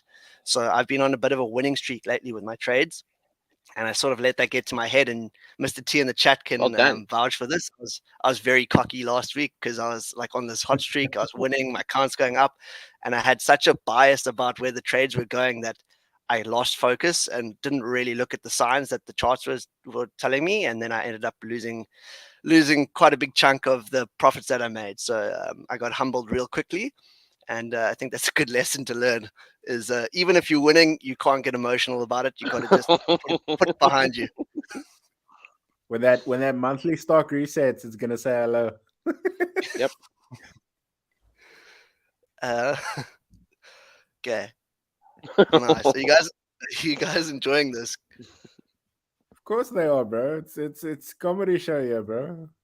Yes, we are. I think people's waiting for the trade. So I have Bitcoin on 15 minutes over here, and I see some vertical lines there, which in my opinion is quite interesting. So I'm actually looking forward to what you're going to say, what you're going to speak about. Okay, cool. So let's just start. So scalping, you want to go on low time frame. So we can go on like a big time frame, like a daily, for instance, and just have a kind of a look and an idea of what's going on. And Bitcoin's sort of been moving up. It's looking kind of bullish, but there's also some signs telling me on the chart that there's a little bit of bearishness taking place. And what I mean by that is that we've been trending up. So let's just draw a trend line in here. We've been trending up the last couple of months, but we've lost that trend line, right? So we've lost some momentum to the upside. That's a telling sign there. Okay. The other thing is whenever you have a touch on your trend line, you need to set a high after you've touched your trend line, and then a new high after you touch the trend line. When we touched the trend line the last time, we hardly broke above this high. You can see there that we were skimming above this high. That's a sign of weakness. Okay, so there's two signs of weakness. We've broken trend and we didn't really make a nice new high. Okay, so we can think about patterns that could play out now. And the main pattern that I'm sort of seeing is a potential head and shoulders here. So we've got our shoulder, we've got our head, and we might have another shoulder. That's something that we could see happen. But we don't know. It could get above this. And if it holds above here, we could be bull running before we know it. So for now, it's bullish, but it's also bearish. It's kind of hard to say on the big time frames. So we're going to zoom in a bit. We're going to go down 4 hour. You could also zoom all the way out on the 4 hours. So that doesn't really help. And that's why I don't like it. I don't like it when it's bullish and bearish at the same time, because I'm uncertain. So I think it's perfect timing that you're here, Max. Cool. So we're going to zoom into the 1 hour now. Okay, and I've zoomed out as far as I can on the 1 hour, which gives us this bit of price action now. So now we can buy, we can draw trends on the outmost bounding spots on the chart. So for the low side, you could do different trends, but we've got something like this. Okay, there's a trend down there. I can extend it all the way if I need to, but it doesn't really matter. That's not really affecting what's happening over here at the moment. And then we've got like a deeper trend that goes like that. It's a steeper angle trend, also not really two-phase, but this is the last move of upward movement we've had. So that trend is more relevant to what's happening at the moment, if you know what I mean. This is the last bit of upward move that we've had. Okay, and then we can zoom in nicely and we can say, okay, here's the next trend that we can look at. So you can see that the move is sort of happening now pretty strong. So we're going to zoom into this now, and we're going to go down into a 15-minute, and you can see this is the move that's taking place. And what we've done is we've sort of gone up, we formed a flag, very steep flag, but it broke out, and we form a new flag now. Okay, so now we want to zoom in on this flag, and we're going to see if we can try find some trades now on the small time frame. So going into a 5-minute now. Here we go. Okay, so this is where we are. Now we can draw some new trend lines because we've zoomed into that little flag. So we can draw the bottom of the flag. I would draw something like that. Trend lines are pretty subjective. You can draw them where you like. I just try and get the most touches. What makes the most sense to me. It looks like this bit of move. Okay, and then the top, we've sort of already broken what was a flag. So you can see over there, that was the flag originally. and it's broken out. It's tested this little, so it's broken out. It's tested this little high. We've bounced. We've now broken this high, you can see, but not quite. So this is the important thing about trading, is you got to realize price action is the most important thing in trading. I don't use any indicators. You can see on my screen, there's no volume, there's no RSI, there's nothing. All I'm doing is looking at the chart going up and down, and I draw some lines. I don't just draw trend lines, I also draw flat lines. So we can see that the trade, the market is broken out. It's cleared that high. It's tested it. Check it out. Here's the next high. It's sort of testing it. Okay, so that's sort of counting as a breakout and a retest. But now we can zoom into this flag over here on the 1 minute. And this is where we're going to try and find our scalp. Okay, let me just get rid of some lines here quickly, because we've got a lot of mess going on. Waz, stop me if I'm going too fast or if something doesn't make sense, please. Or Jaki. Will do, bro. Okay, so here we go. We're on the 1 minute. We found our next flag, which is something like this. I would maybe draw it like that rather. I don't know. But the nice part about this flag is the base is very, very clear. So that's the level you want to hold. Okay, you can all see it's bouncing off there. The top of the flag sort of developed like this, and it looks like it's broken out. So what I've found, and this is one of my new strategies, I don't really like to take this trade entry, but it happens quite a lot. Yeah. What's up? Yeah, so Lou was saying in the chat that on my Bitstamp, but a different chart, and then there's a question: do you always use perpetual for charting? I'm on a Bybit chart now because I'm trading on Bybit, but I also use the Binance chart. So what I think it's yeah, exactly, but it's exactly. So it's very important, guys, to please remember that when, for example, you are watching a stream, and like the chart I have in front of me is Bitcoin, and USD on Binance, but obviously Max is trading on his Bybit exchange. So if, for example, whether you're watching Sheldon, whether you're watching Carl, whether you're watching anybody, please have a look at the chart and which exchange they are currently charting on. Do you know why? Because the treasury or the what's the word? So if, for example, Max's entry is at 29,800, and on your exchange the current price is 29,790, and Max has an entry, chances are that your entry may not get hit based on the market cap of that specific exchange. So it's very important that you get that right. Okay, so thanks, Waz, for that. That's it is quite important that they're on the right places. So with what I've found in our strategy that we sort of been taught on Sniper School, is that you have your breakout and you form a flag and you enter your trade on a breakout. So there would be our entry on the breakout. Hopefully you'd get it right at the breakout, and your stop loss would go below the low. Okay, let me get rid of the short position for now. So that's how we've been sort of taught to take entries, which is cool, and it does work, but it works way better in a bull market. And the reason for that is because in bull markets we see continuation. At the moment we've got a lot of choppiness, and there's a lot of trying to just grab the money from you, you know. So what we're seeing at the moment, and this is one of the entries that I actually do now, is when there's a flag, as soon as I get a break out of the flag and I fail to get above this high, price doesn't get above that high, I'm trying to enter on that fake out. So my entry for a short would be somewhere on this fake out. And guys, this isn't my my preferred method of an entry strategy, but this is something that I do because it seems to work quite a bit at the moment. You sort of play a bull flag as if it isn't going to play out like a bull flag.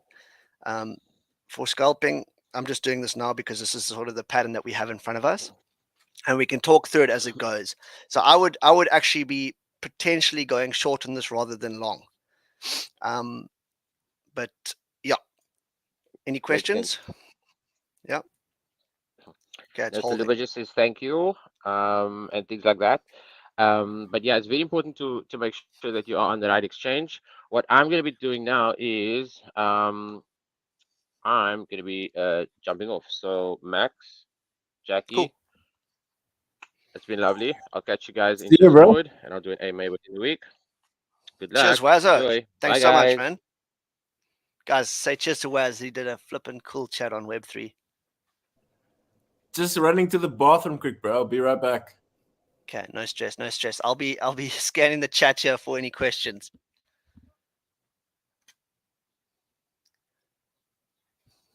Okay, guys, pop in the chat if you got entry questions on this sort of entry technique that I'm talking about. This isn't my strategy, my to go to strategy for an entry, but it is something that I do try and do if it's happening on a bigger time frame. Usually, this kind of thing.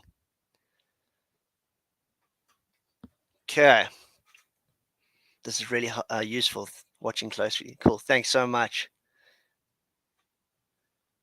Okay, so what I was saying is, what's happened now is you formed a flag, and as soon as you form a flag, you're supposed to break a flag with quite a bit of momentum. And flags, this is quite a cool thing about flags, is the steeper or the more shallow the flag is. So if the flag is sort of forming at like a shallow angle like that, and it's got quite a solid base, the base doesn't really matter too much, but as long as this angle that it's coming down is quite shallow like that, the breakout will be a lot faster and a lot quicker.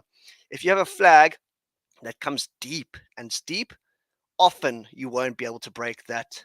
Okay, I know this is not really looking like a good picture, but here's your flag. If it's nice and steep, often the breakout won't get to the top of the flag again. So that's just something to remember. If you've got a shallow flag, that kind of flag is going to break out faster and quicker than a flag that goes deeper. Okay, I hope that makes sense. I know my drawings look like a 2-year-old's. Okay, so let's just talk about this trade. So I would have entered short on this one, just hoping that it wasn't going to break the top. But already we can see some things that are happening here. So I might have been exiting already. So this is the cool thing about scalping, is you've got to react quite quickly to what's happening. So we had the breakout. You could have entered long there. And then this, when this move comes back, it didn't. Here we go. It's going proper. When this move comes back, it didn't break back into the flag. So that's one of the key things that you need to look for. Is it does it go back into the flag? Does it lose that level there and come down and test the bottom level? So you can already see immediately from this breakout, it tested perfectly. Look at that. On there, it's bounced off the trend line and it's pumping now. So that's already a sign that this is a flag that's sort of going up. But look, has it broken up here yet? Not yet. So we have to wait and see. We could still be entering short up here somewhere if this doesn't break out in the next few minutes. So let's just see what happens. Double top there, bro. Double top, potentially. That's probably the best pattern. I love double tops. They're the most clear. I've been digging the head and shoulders a lot lately. That's my pattern. And that's what I'm going to show you guys for my entry strategy. My normal entry strategy is a head and shoulders pattern on a trend line break. So that's what I do. And so you also like the head and shoulders, yeah? Yeah, I've been resonating quite well with them over the past few weeks. The head and shoulders is crazy because like in the beginning, it's hard to identify them. But now that I've used them a lot, like I see them everywhere. Like every pattern's almost a head and shoulders. Definitely. It's quite crazy. Okay, Mr. T said, what's your favorite setup? Okay, so that's what we're going to run through right now. We'll do that for this. We'll keep an eye on this, guys. So maybe this long will play out to the upside, but first thing it needs to do is break above here. And if it doesn't break above there, we can enter short for sure. So we'll keep an eye on that. Okay, so let's talk about my strategy for entry. So this is what I like to do is we got a trend, and let's just say we are looking for shorts now, but we got price that is moving up. It's touching your trend line. It bounces and it goes up and it touches your trend line. Okay, so what's happening right now is every time, and this is what we spoke about earlier, every time we touch a trend line, you set a new high, and we touch a trend and we set a new high. So what I like to look for is a touch of a trend line, and then this will happen more often than not, but you'll have a break of the high, but marginally. So you'll have this high, so that you can see that there's quite a big gap between these two highs and then these two highs. But this gap between this high and this new high that we're being set is very, very small. This is quite a small gap. Okay, so that's already a sign that price is getting weak. And then what I'll wait for is a touch again, and then a failed break above this high again. So let me just extend this line here. Nice and messy. Okay.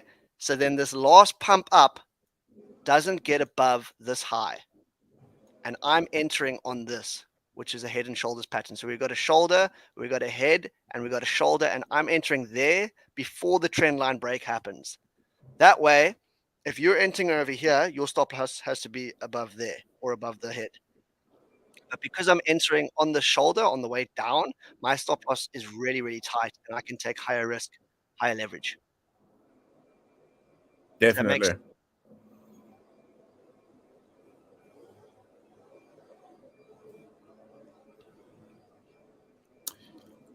So just to highlight the other thing that is also really nice when you see this head and shoulders play out. You see when Max pointed out that the head will be marginally above the last high. Usually when you see that, the volume at that point will also be lower than the last high's volume. So that's the like confirmation. So we can actually show this perfectly on and this is what we were talking about earlier. You can see this perfectly on the big time frame where we had the trend going up, and then you can see that's a marginal high. This new high is marginally higher than that high.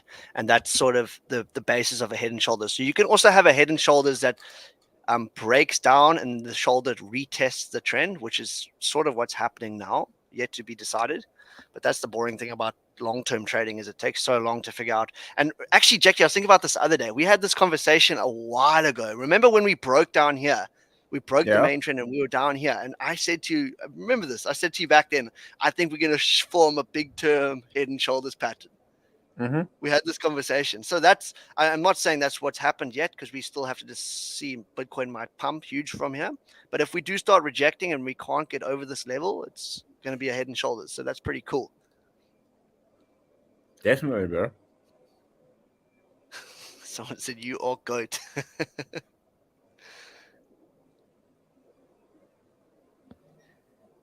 Do you use your favorite setup for scalps? Yeah. So, okay. So what I'll do in the 1 minute, I'll try and find, usually for scalps, you want to find like a 15-minute trend, something that's on the 15-minute.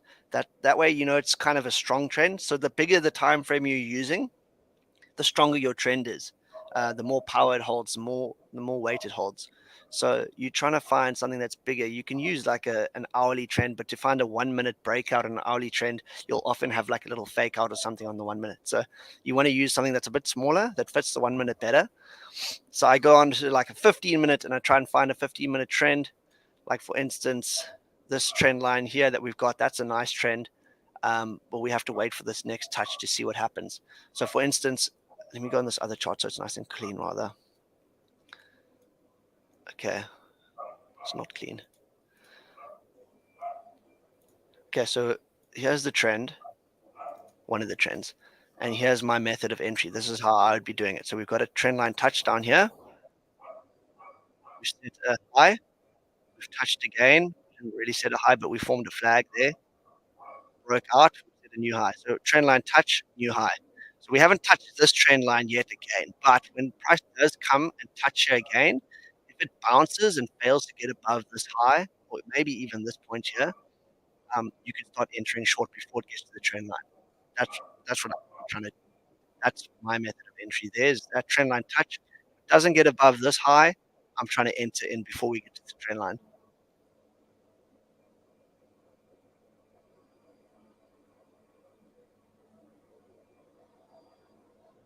Okay. So let's just zoom in and see what's happening with that little trade. So we're going on the 1 minute here. You can see here, look, we rejected. Okay, we haven't fully rejected yet, but you can see there's a push up. Get rid of this because we don't want to go long. There's a push up. That's a double top. That counts as a double top now. So we've got that and that happening now. So we'll see. I would potentially start entering short on this, and this is how you can get your entry into your short, is you draw the 1 minute trend over there. Okay, so you got your little trend line, and as soon as this breaks, you can enter short, or you can try and enter beforehand. So like, this is my method now. Again, you're zooming in onto a 1 minute. Trend line touch, you set a high. Trend line touch, you set a new high. trend line touch. We haven't set a new high, so I could get in now in theory. So I'm going to do that hypothetically. I've entered short. Let's just pretend I got in over there while I was talking about it. My stop loss above there, or we can go above this high. I don't know. Let's just keep it here. And we're going to target all the way down somewhere. And let's see what happens. Okay, so the first thing that we need to do is this. We don't want this to push up and hold. We want it to break down past this level here. First, this candle, because that's what's holding the move at the moment. And then this candle here. Okay, so red candles hold moves on the way up. Green candles hold moves on the way down. Zavuya is asking if you can show what an invalid head and shoulders pattern looks like. Invalid head and shoulders pattern. Yeah, so one that was forming but didn't play out. So that would be exactly what happened on the big time frame. It's not that it didn't play out, it still might be playing out, but okay, so here. So for me, if I was trying to trade my style, and this is what I was actually waiting for in the bigger time frames, was we had the push up and then this high, and that's my shoulder, my right shoulder. We set our head, and I already identified this. I said, okay, there's a low point, there's a high point. When this thing breaks out of this trend and it pumps again, if it doesn't get above there, I'm going to be trying to enter on the shoulder. But then it broke down, so it didn't give me my head and shoulders. So I was predicting a head and shoulders, but it just turned into, it's just normal price action, I guess. It's a high and a new high, and there's a higher low, and here's the new higher low, but it's just, yeah, it's a loss of momentum. So that could be, I don't know if that's explaining it right. Jackie, what do you think? For me, that's sort of a failed pattern, I guess. Yeah, so Sean's actually giving us more info there. He Yeah. says if it doesn't break the neckline. Oh yes, true. That's true. Okay, good stuff. At least someone's got a brain in you.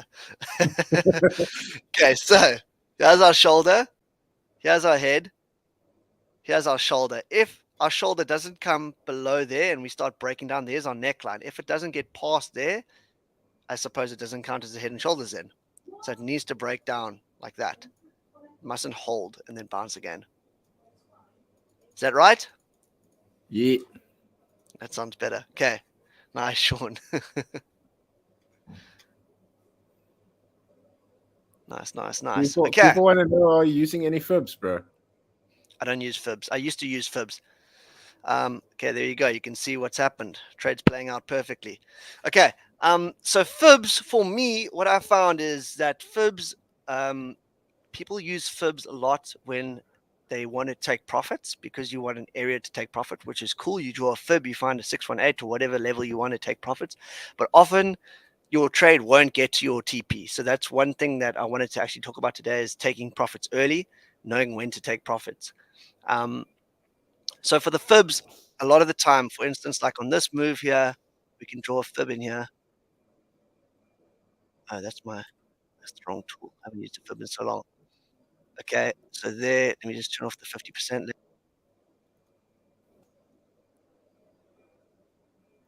Okay, so I might try and target 618 as a TP, right? Somewhere I can target the top of the 618. So there's the high, and I want to target that as my TP. But what's happening now on the price is it might get stuck here, and then it might shoot and just stop me out.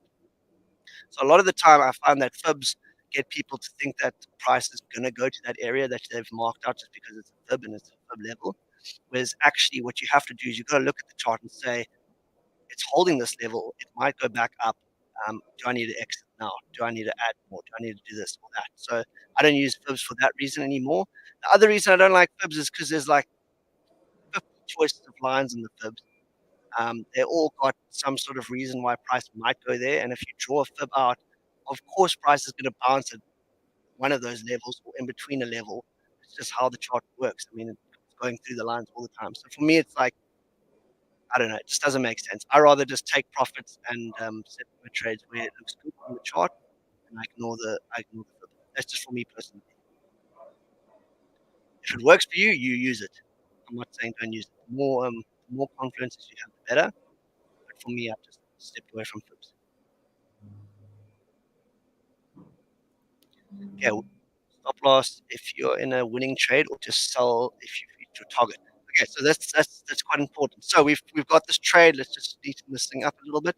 So we identified it was a double top. We entered over here because of my method of entry. We reversed it for the entry, which is quite cool. We got in, and we've broken this level. So in theory, we could already go stop loss break even if we wanted to be safe, which I think we're going to do just in case.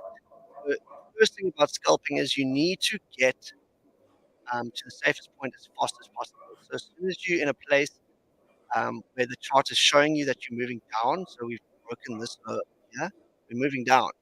Let's go stop loss break even. If we get stopped out, that's cool. We can try re-enter again at a later stage. I'm not stressed about that. I don't need to take this loss over here. I'd rather get stopped out at break even. And you're really going to have fees on your trade anyway. So you might as well get as little money lost as possible and try re-enter. You're on a 1 minute chart. You're going to get tons of chances to enter trades in the day. So stop loss break even already, and let's just see what happens over here. What I'll do is if this starts rejecting again and we break this low, I'm going to just pull my stop loss then above this little, sorry, that thing keeps coming up when I go over there, but above that point on the chart over here, so that if we get stopped out, we've made a little bit of money and we haven't wasted our time. Jaki, you just ask questions if you got anything, because I'm going to run out of things to say just now. So you see how your candles are actually playing out there right now. So that high that is formed there, that is where I would move the stop to. After that this first retest high, yeah. That one there. Yes. So okay, yeah. The issue that I find a lot of people making, they move the stop up as soon as price leaves their entry point, right? But then they get stopped out on that first retest. Yeah, you have to wait for the retest.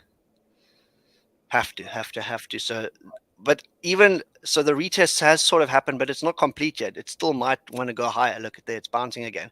So we have to wait for either this low to get taken out or that high to get taken out before we know which way the price is going next. So we're just waiting. We're sitting now. If it breaks this low, my stop loss is going straight down, and we're in profit.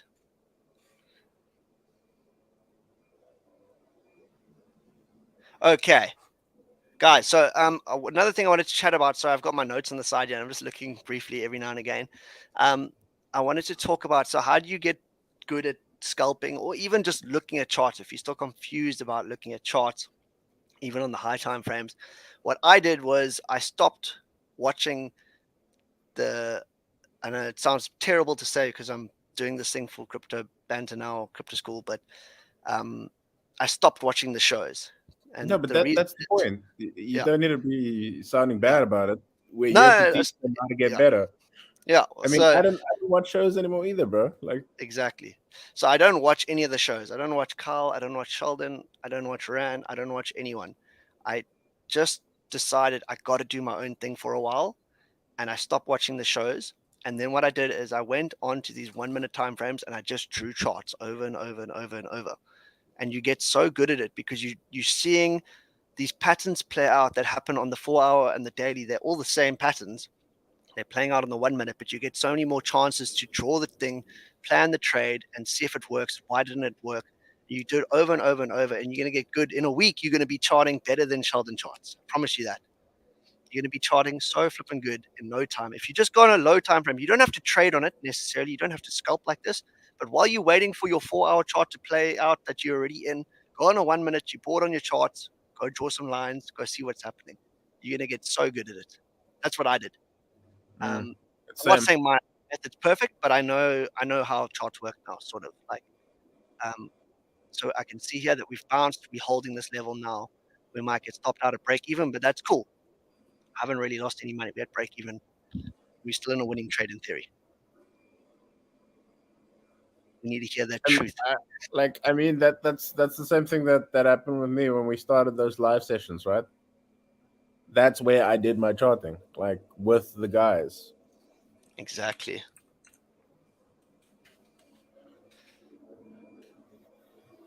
I'm checking something here. Okay. Guys, you got any questions? Chaos is in the chat. What up, Chaos? Best 24 hours yet. Some might say this is the best hour in the 24 hours they've had.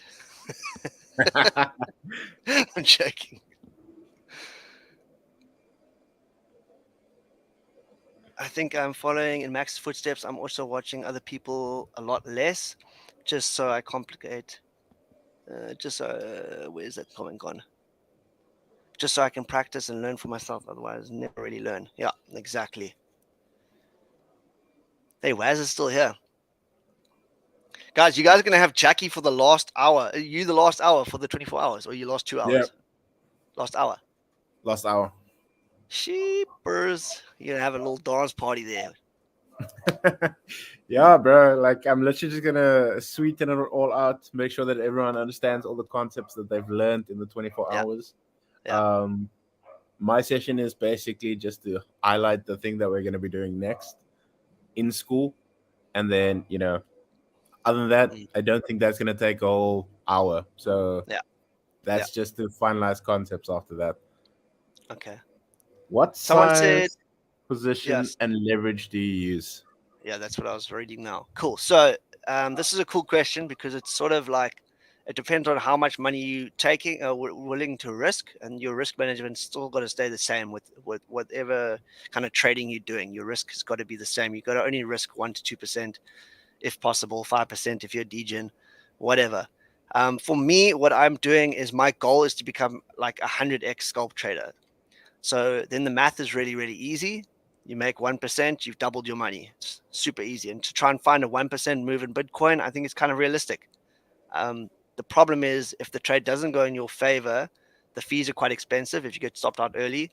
And it can be quite dangerous if you aren't quick. So my goal is to become a 100x trader. At the moment, I usually trade 20x and then 50x if I'm super confident about the trade. You also you can't just enter your whole trading position in at once. So I never do that. I would never go 100% in on one trade. I'll ladder. Most of the time I ladder into my positions. So for instance, we can't really do it now because this is not the right setup, but let's say we were predicting sort of a double top from this breakout like that happened. I would say, okay, I'm going to ladder some of my position in there, 20%, whatever, 20%, and you try and get a portion of your position in before the top. So that's the one thing I'll do just to try and keep safe, but also dip your fingers into the trade. Max is this superest degen ever. Never forget shitcoins. Okay. So yeah, never go full blast into your trade. Always try and get a little portion in, dip your toes in, add more in if you're feeling like it's going to be a good trade. I'm not on 100x. I'm not there yet. At the most I do is 50x at the moment. But that is the goal. I think being able to make a 1% move or find a 1% move and being able to like double your account in one go in like 20 minutes that sounds like a dream. So rather than stare at my chart for 2 days, 3 days and try and find something that's happening. Definitely, bro. It's interesting. Like I've heard a few people say that they prefer the laddering in, but I've come to realize that with me and the laddering in process, I always never get the laddering in correct. So I just enter the full position at like the most ideal spot and manage the risk that way. Yeah, I mean, look, that's your strategy. Whatever works for you works for you. And I also sometimes if the trade looks good, I'm entering way more. I'll enter 50% in straight away if I can, and then try add the rest in a little bit later. So it just depends on the setup. If you're not really sure where the turnaround is going to be, sometimes I'll ladder in. And then this is the next talking point that I wanted to talk about is, for instance, like a position like this where we were in profit, we've gone to break even, but you're scared that the trade still might play out. And so many people get stopped out at their break even or at their stop loss. What I like to do then is I would say, okay, I'm still willing to go up to that original high. So we have that original level up here. I'm still saying that we could reject from there, even though our trade is playing out. So I could put out my stop loss, which in theory might have been tagged there. It might have missed. I don't know. Let's just pretend it didn't hit it. Because it's retested this trend line perfectly. But what I'll do is I'll put my stop loss in there, but I still want to be able to take this trade because I still feel like this trade might play out in my favor because I've got this gap. So I put my stop loss there, and I can put a limit order in there or up there. So if this does stop me out, it could hit my limit order and get me back into that exact same trade, except I've gained positions, the entry position over here now. So I've got a better entry than I did before. I got stopped out at break even, and my stop loss is a lot tighter than the original one was. So if you feel like your trade still could play out, it's something you can do. Put your stop loss in, put a break even when you can, get stopped out, and then re-enter with a limit order in a better position. It's quite a good little trick you can try. What do you think of that one, Jackie? No, I like it, bro. I like it. Something Drop I in need to the- practice myself, bro. Drop in the Yoda strats here. Obviously, bro. Mr. T said isolated or cross. What do you use, Jackie? So that's where my strategy has actually adapted. So I go full, but then I'm on cross. So I'll start on like very low leverage 1-2x, and once I'm in profit, I then up the leverage. Okay, so for those that don't know, isolated, you can't. I don't think you can change your leverage in isolated. I think No, you're you stuck. can't. Yeah, so in isolated, you can't change your leverage. You're sort of stuck with whatever you choose in the beginning, and you can't add to your trade. So the only way you could add to your trade in an isolated position is if you close that trade and then re-entered it, all the money that you've made, but then you've also lost your initial entry point. Whereas with cross, you can take the money that you've made, your profits, and you can compound that into the trade, and it will change your entry price, but it would be between where you entered originally and where you are now, and it would obviously even out according to how much you've just put in.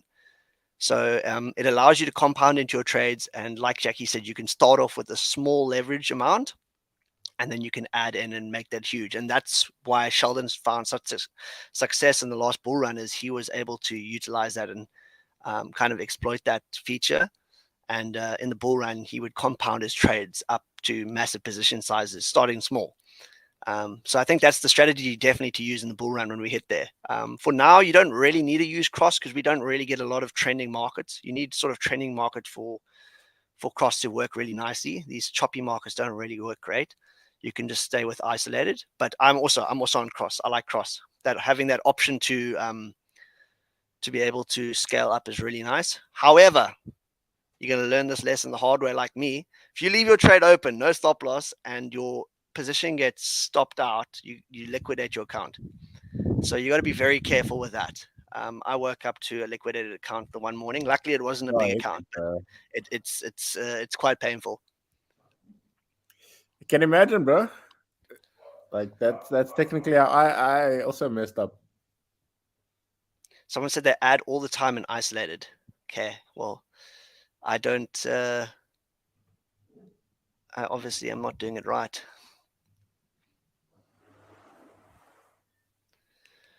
Someone says, Jackie, on cross, do you have just one account? Yeah, so that's also a trick. Are you referring to the actual derivatives platform, or are you talking about your exchange account?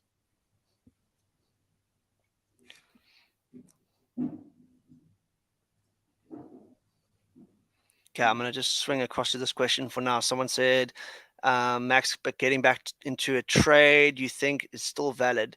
How do you make sure you aren't just following your prejudice about the trend?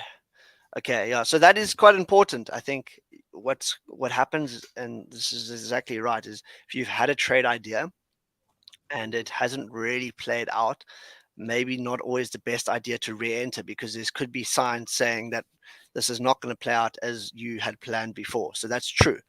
For trendline breaks, there's certain situations where it's fine and not fine, and you'll have to sort of figure out for yourself. So this one is a bit dodgy because this could actually be turning into like a bigger picture flag on a bigger time frame. So if we had to zoom out, you could see that top trend line might be forming like the 15-minute or an hourly trend. So we don't know yet what's really happening in here.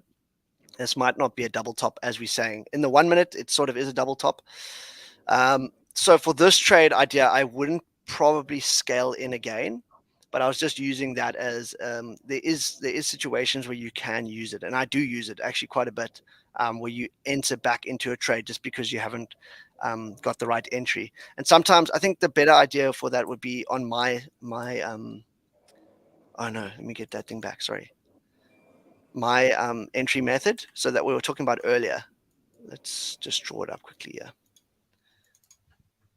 Okay, so for my one, what I will do is I'm waiting for that head and shoulders. Sorry, this looks terrible. I'm waiting for that head and shoulders pattern to play out. So then this last push up here, I'll sometimes scale in to my position, okay? And then it starts turning and going towards trend, but it sometimes will bounce again, or before it gets to the trend, it'll come up again and not necessarily break this high, but push up and take your stop loss up because you had already set your stop loss in. In these situations, if I had already entered and I'm going down and I've put my stop loss there, I could re-enter all the way up to that head, knowing that a double top could still be formed there, if that's how I had planned the trade. So you could, this is still valid because you haven't broken that high point yet. So I could re-enter this trade if I needed to, if I was stopped out because I had my stop too tight originally. So that's a situation where you could use it. I hope that makes sense.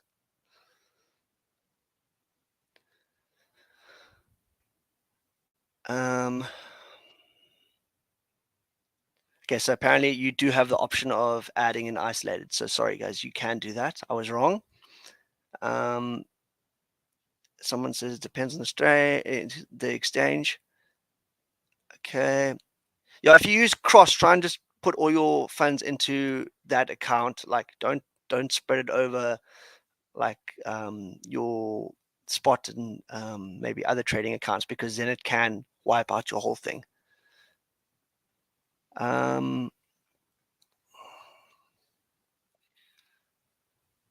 Okay, well, guys, I think I'm pretty much done. We got like 2 more minutes now. Jackie's going to take over and run through a challenge for you guys and go over everything I think you guys have learned in this 24-hour space. If there's any last questions, I'm happy to answer. It's been pretty cool. This trade hasn't really played out. This is weekend. The weekend don't really move properly. The price action is so small. You can even see like on the chart, look how the candles look kind of funny. They almost look like anorexic candles or something. They're like very like, they don't have, I don't know how to explain it, but they don't look normal.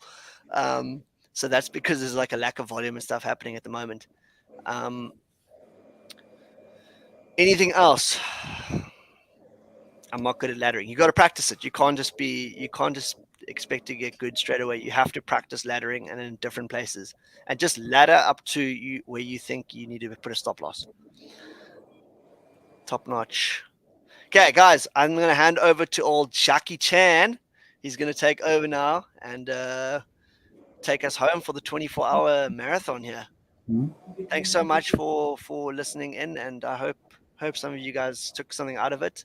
I know we couldn't really do some real scalping, but sort of ran through the ideas. Go Boca. Awesome, bro. Cheers, guys. Okay, Jackie, I'm going to sit on here for 2 minutes. I just want to hear what you got. Cool. So let's start off with just giving a little round of applause there for Max. You know, it's good seeing him back in the mix. Sometimes I felt like, you know, he was surfing the wrong charts, you know, them waves. Cool. So does anyone have any last questions for Max before I step in there? They want your Twitter handle, bro. I don't really post on Twitter, but if I get enough traction there, maybe I'll start. But it was so funny when I was at Crypto Banter. I spent some time obviously with Dylan there, and I sort of stole his handle. I didn't really steal it, but I've changed it and adapted it and made it my own. So what is Dylan's crypto handle again? Lord of the Entry. Yeah, so I think I'm the king of entry. I'm the king of entry on I think so. Let me just double check, but I'm pretty sure I'm the king of entry. Yeah, the king of entry. Nice. I'll have to post in there then. Type it in the chat for the guys. I think they want to go follow you, bro. Let's do this. Okay. Okay, so everyone that's in the stream right now, how many people do you know that has struggled to make cash, got liquidated, or got hacked, or lost money in this last hack that happened on the Discord right now? I would advise you try telling your friends to just join the stream now for the last hour. Maybe we can post something in the Discord as well. Any of the mods available. And then we can just tell them, hey, look, we're just going to give them some information about the challenge that's going to be launching in November. Cyan is still setting up all the things around it. But this is going to be a community-driven project. This is going to be something that we are going to run as a group. Initially, the inspiration behind this was there was 2 people in our community specifically that suffered a hack, a really bad one, and they lost kind of like their life savings. One was an older lady, one of the school students. And then another one was a squad member at that time. I'm not sure if this person's still in the mix. This was like just before I left, so I don't know where he is or they are in the community right now. But they specifically were struggling quite a lot. And you know how these things usually go. It's usually like they need assistance, but you don't know how to help people in these situations.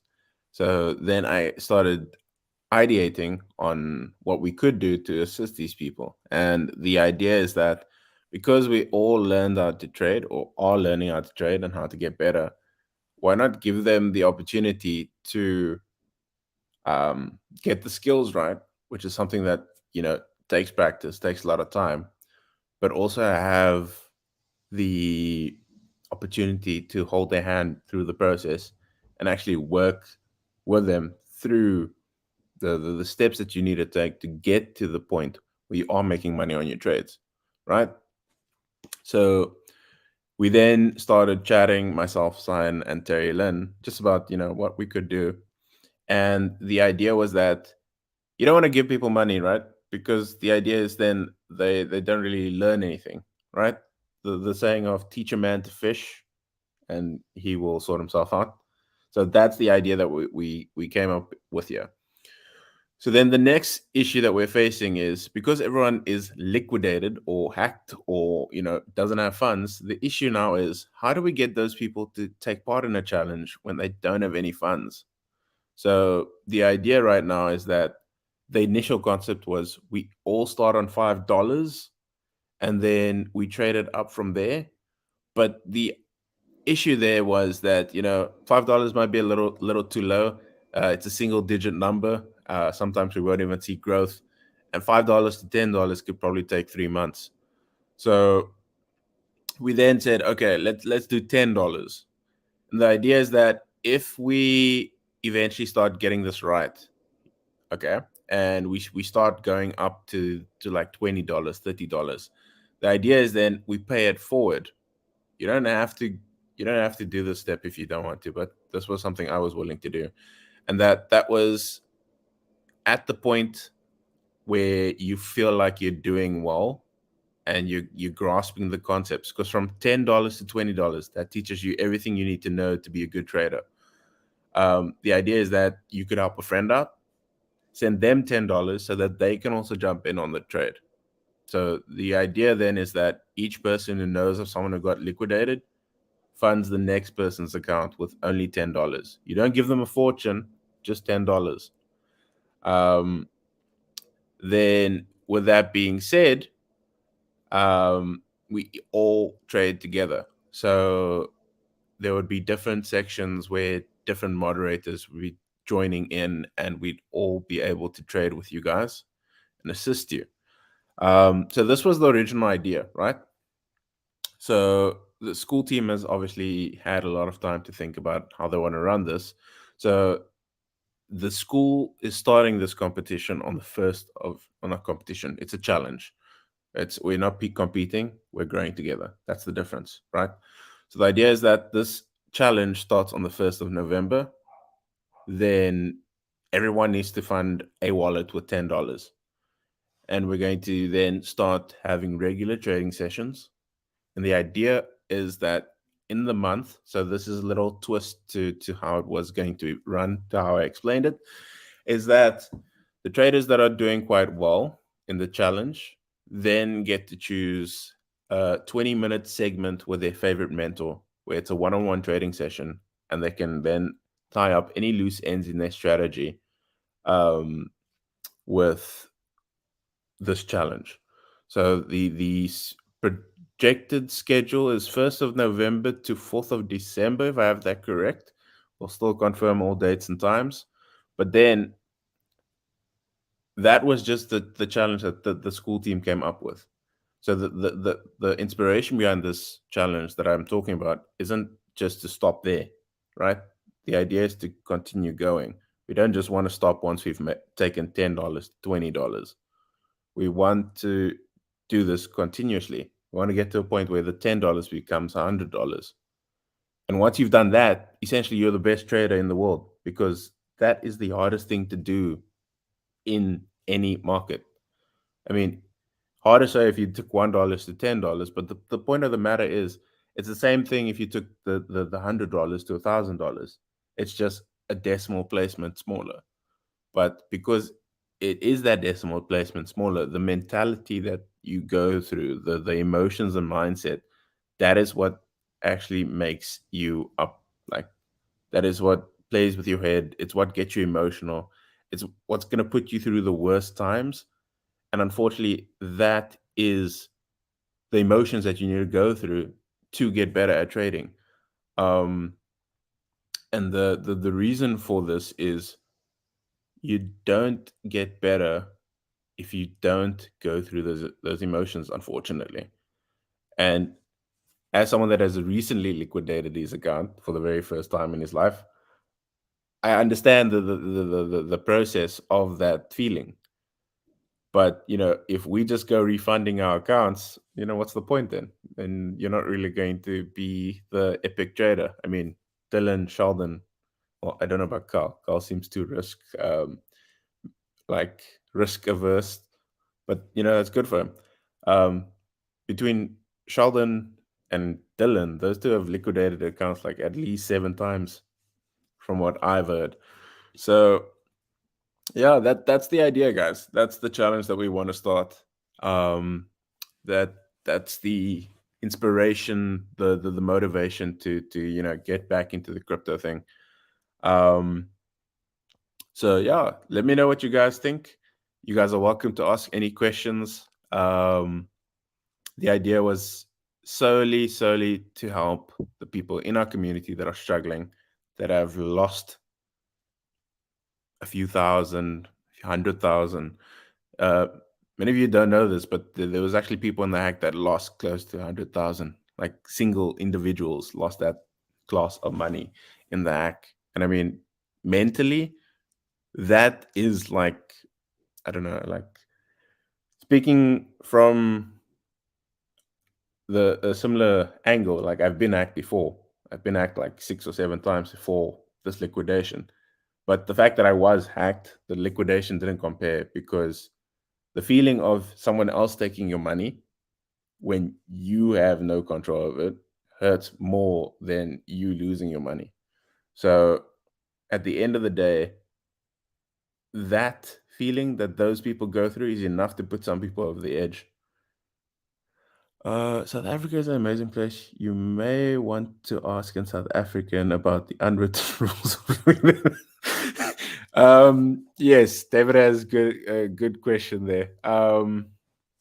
Yeah, definitely ask a South African before you come, but they generally look after you quite well.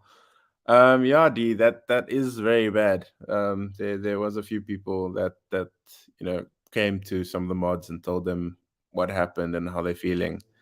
It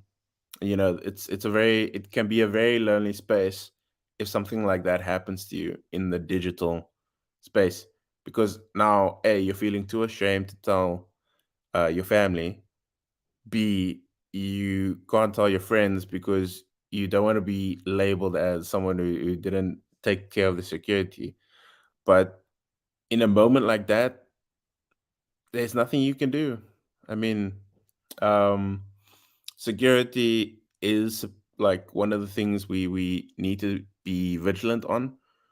But as things evolve, as updates happen, these things are always going to happen, unfortunately. And if you don't have a cold wallet, then it's really tough to take care of your finances. All my hacks happened literally because I didn't know what a cold wallet was, and because I didn't know how to manage my seed phrases and my keys. So, at the end of the day, you learn with each knock. But if you take a big knock with your whole life's earnings or whole life's savings, I don't know, man. That's people's livelihood that you're speaking about right there. Where's Pajama Donkey? I don't know. We should go see where old Freddy Fred is. Yeah, so that's the inspiration behind the $10 challenge, guys.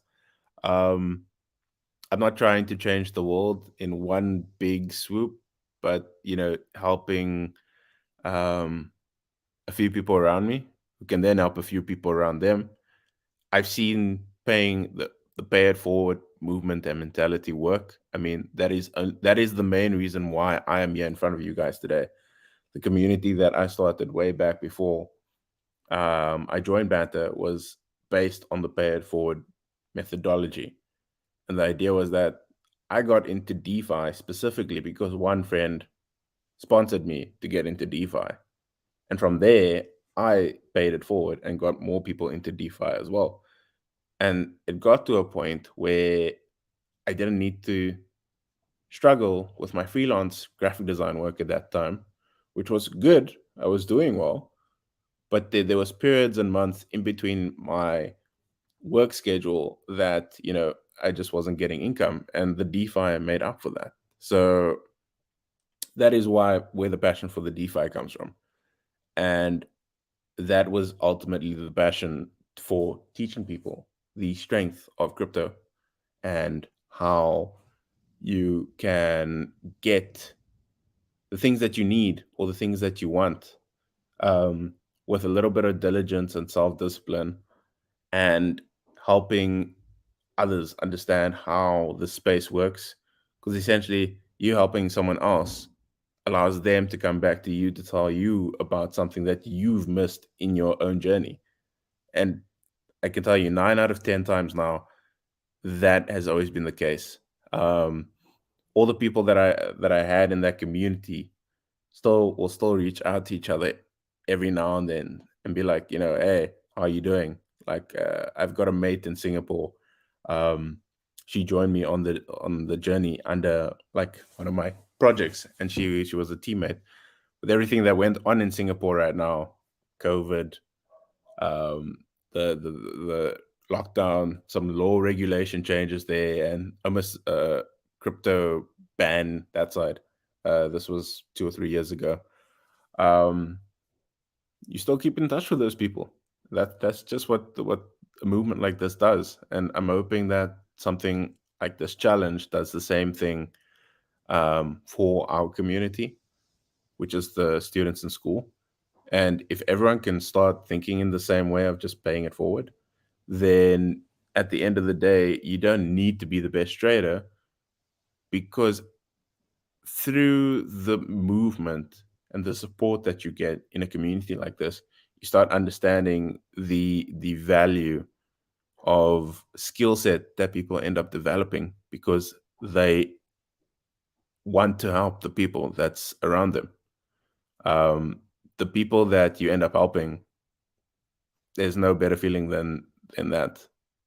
So yeah, that's my little rant and share, guys. In total, I think if I had to count the amount of people that I have helped with the pay it forward idea, I think there's about a good 7 people that come to mind. but yeah, that's my little testimonial for you guys. So let me know in the chat right now, on a scale of 1 to 10, what do you think about the challenge?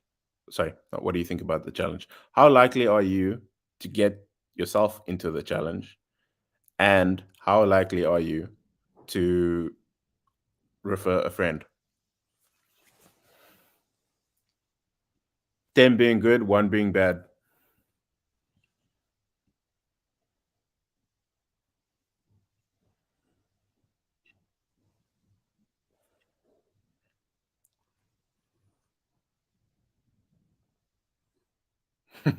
You guys are making me blush here in the chat, guys. Just reading up in the chat. Nine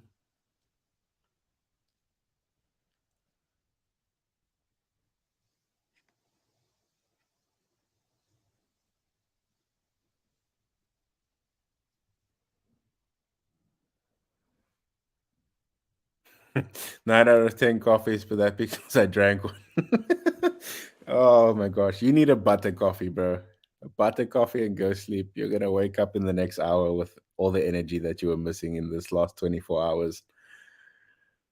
110x, 1000x, hundreds in the chat. Yeah, people, I like it. I like it. If we're all feeling this way, then I don't think that there's gonna be an issue getting people back on their feet. So yeah, so I'll definitely keep you guys up to date with what's happening there.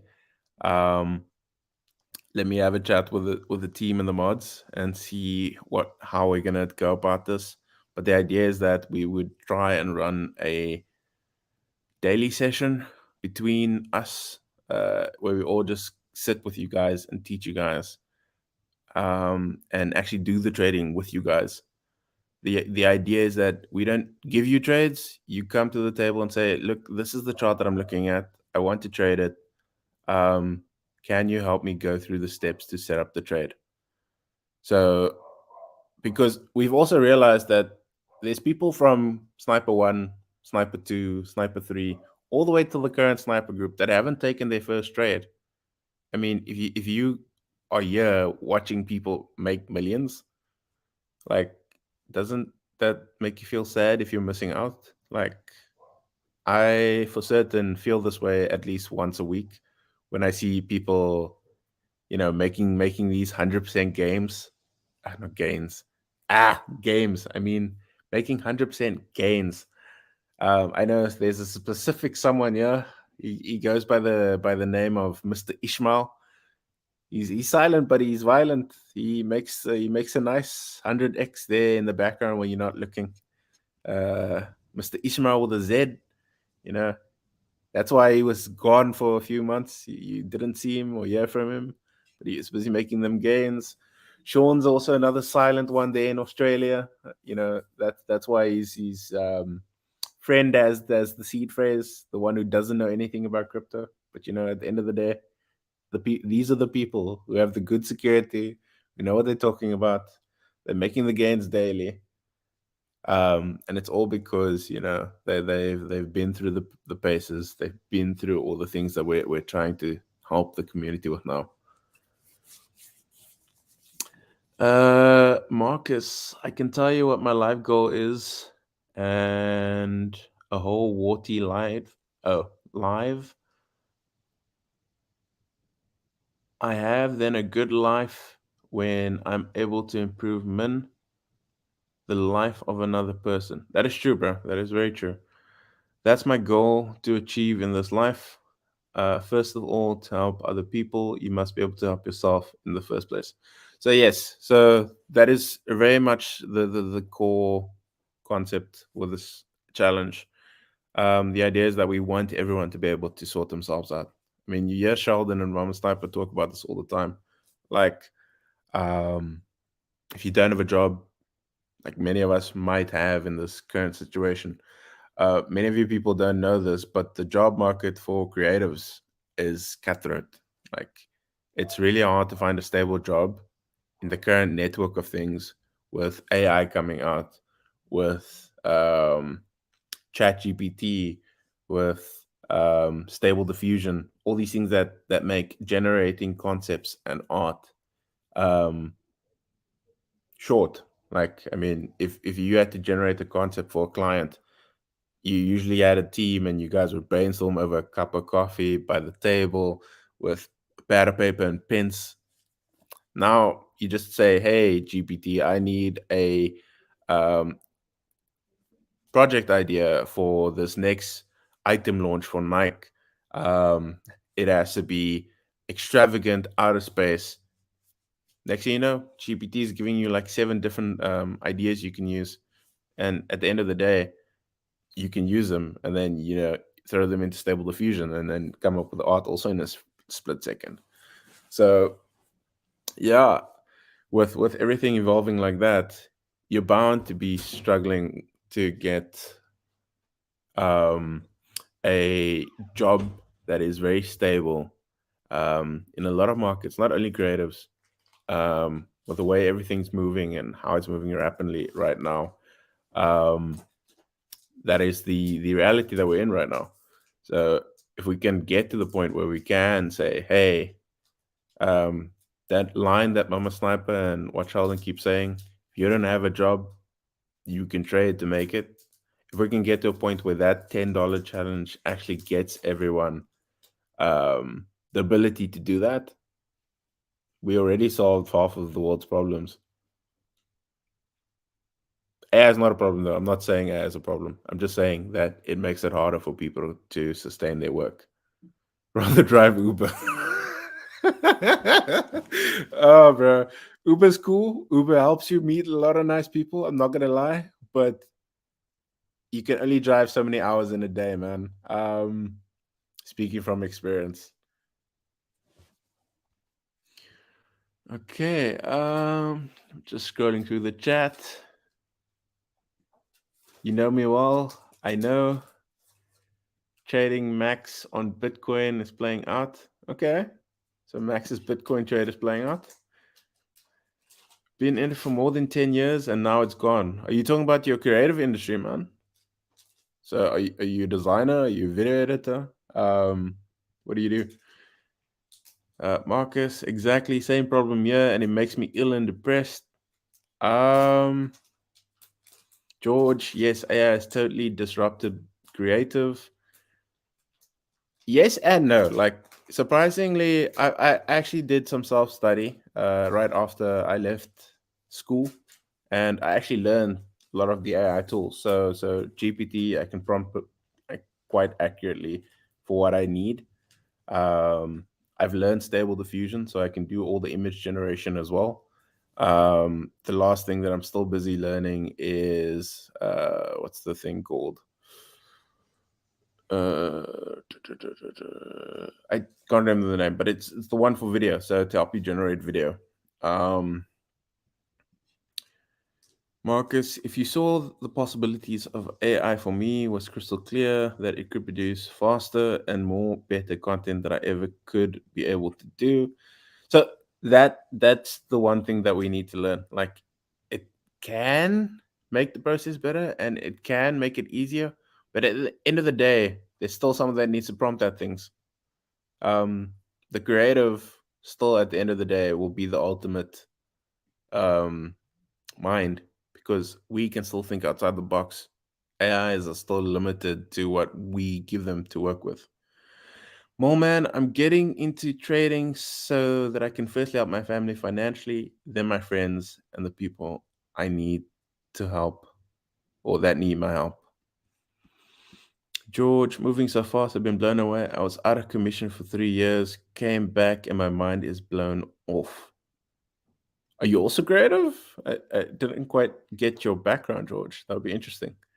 I'm an innovator, crazy to think, my mind's blown. The Uber business case doesn't create generational wealth. It doesn't, but it does give you the freedom and flexibility to choose how you earn, which is the only reason why I like it.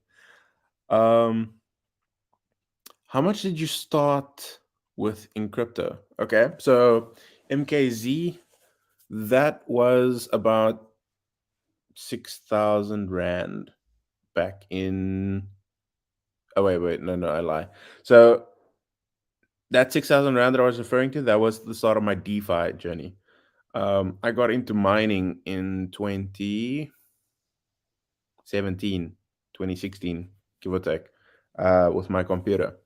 So I just got this computer built up. It took me 6 years to get a good computer. I was a gamer back then, still am, but I mean, at the end of the day, it's what you were passionate about. So yeah, it took me 6 years to get a decent computer that was able to run any AAA game at the modern age. And with that graphics card that I had, was my first 8 gigs graphics card. I started mining Bitcoin for like a few months, and then it was cool, but I then started diving into the rabbit holes, and I found Ethereum. From Ethereum, I then continued to mine, and Ethereum was actually where I ended up, and that was my home ground for mining. And then as I was working and I got the next upgrade to my computer, which was the next graphics card, which I still currently have to this day, I continued mining, but then, it wasn't really the main source of income anymore. It was cool because it was breaking even in terms of electricity and internet costs. So that was a cool way to just keep that expense off of my plate. But then the 6,000 Rand came, and that's where I got into DeFi.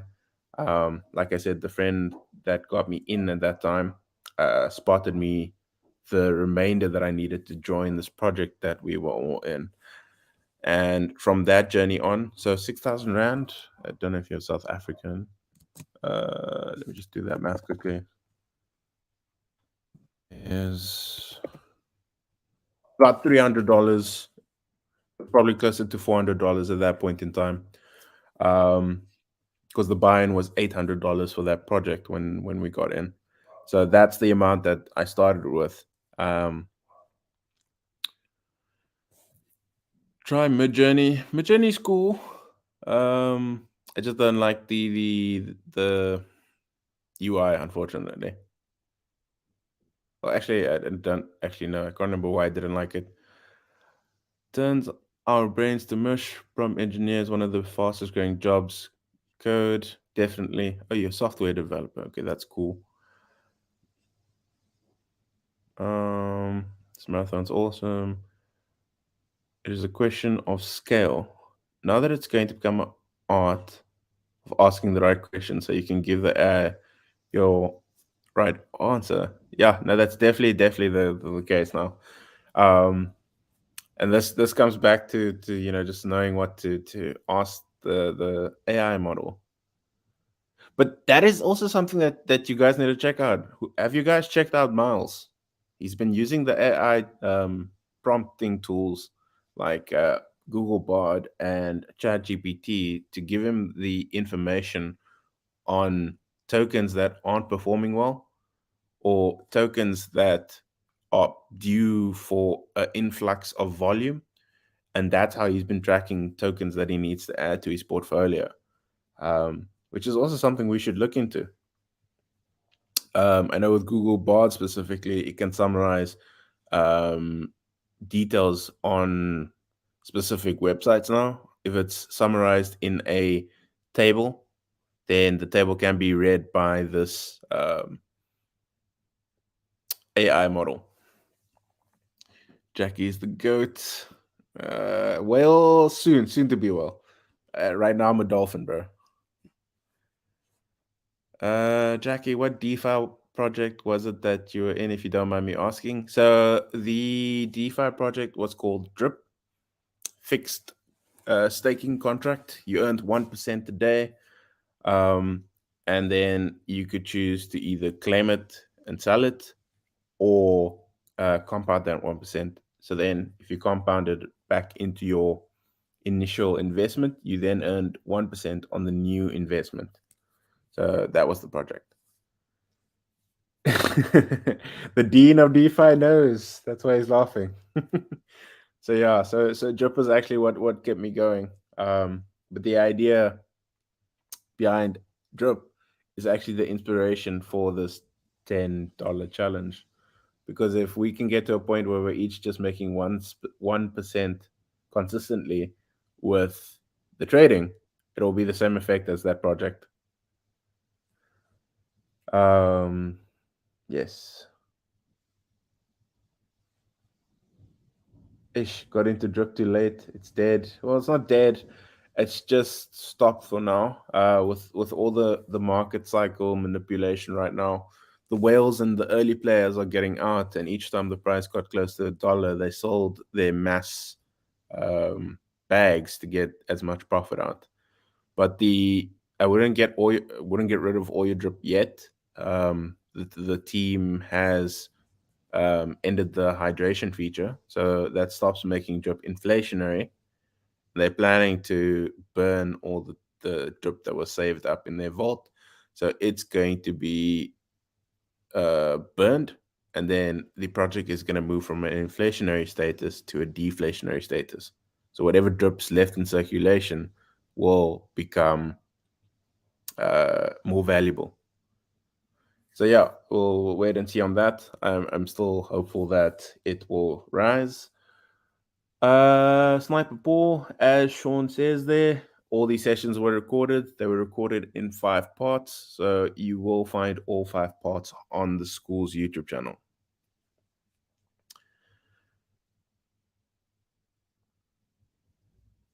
Okay, so we have wrapped up the bulk of the challenge concept and everything that I had to say about that.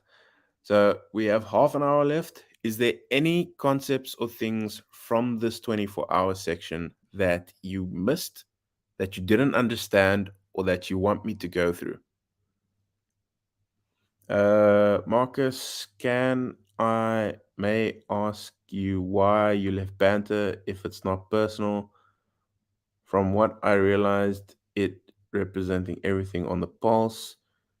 What are you interested and what seems to be your passion? Well, crypto is my passion, and interacting with you guys. I've come to realize that the community management role, so basically what I was doing in school, was actually something that I ended up enjoying a lot. It's something that I think I do well in, which is actually quite cool because up until this point in time, as in last year this time, I didn't know what I was going to do with myself.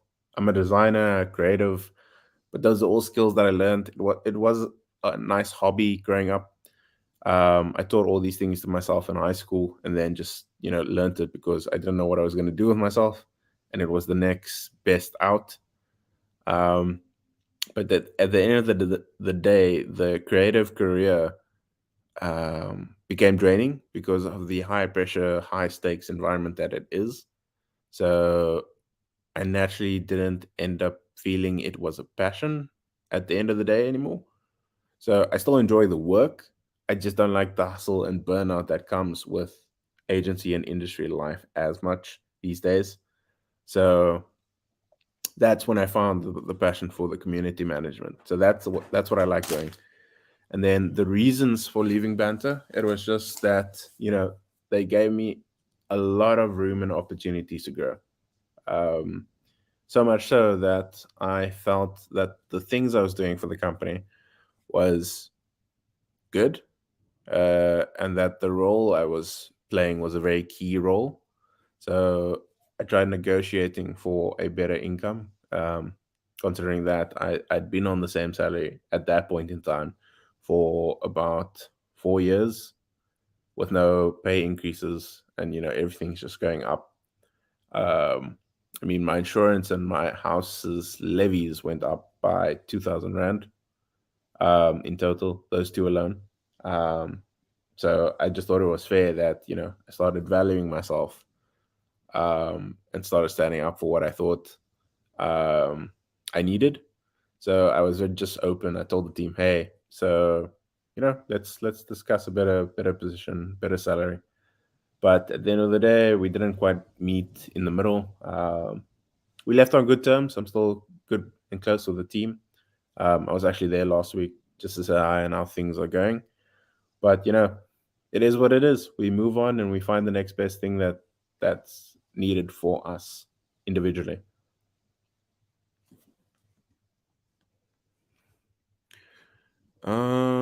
Trailing stop loss. Oh, George, you missed the perfect explanation. Wait, you were there. Wasn't it in your session that I explained the stop loss? But that's fine. So trailing stop losses work like this. Let me pull up the trading view here quickly. Share screen. Ooh. Is anyone on the back end? Tell me if you guys can see my screen. Ah, there we go. Thanks. There you go. Yep. Cool. Okay. So, first things first. Let me just get my bearings. Okay. For the explanation, I just need this tool that I can explain it to you. So let's say we had the stop loss like this, right? So let me go to our time frame. We don't need such huge stop loss.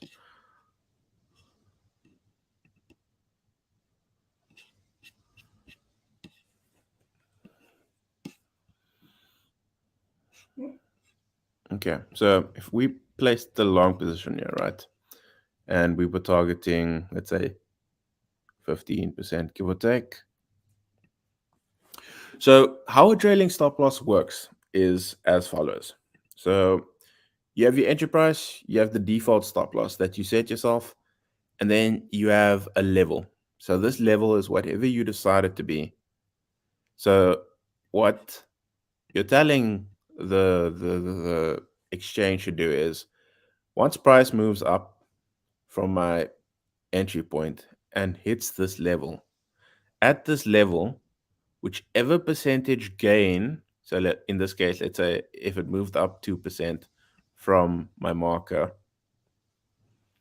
if it moved up 2% from my marker at this point,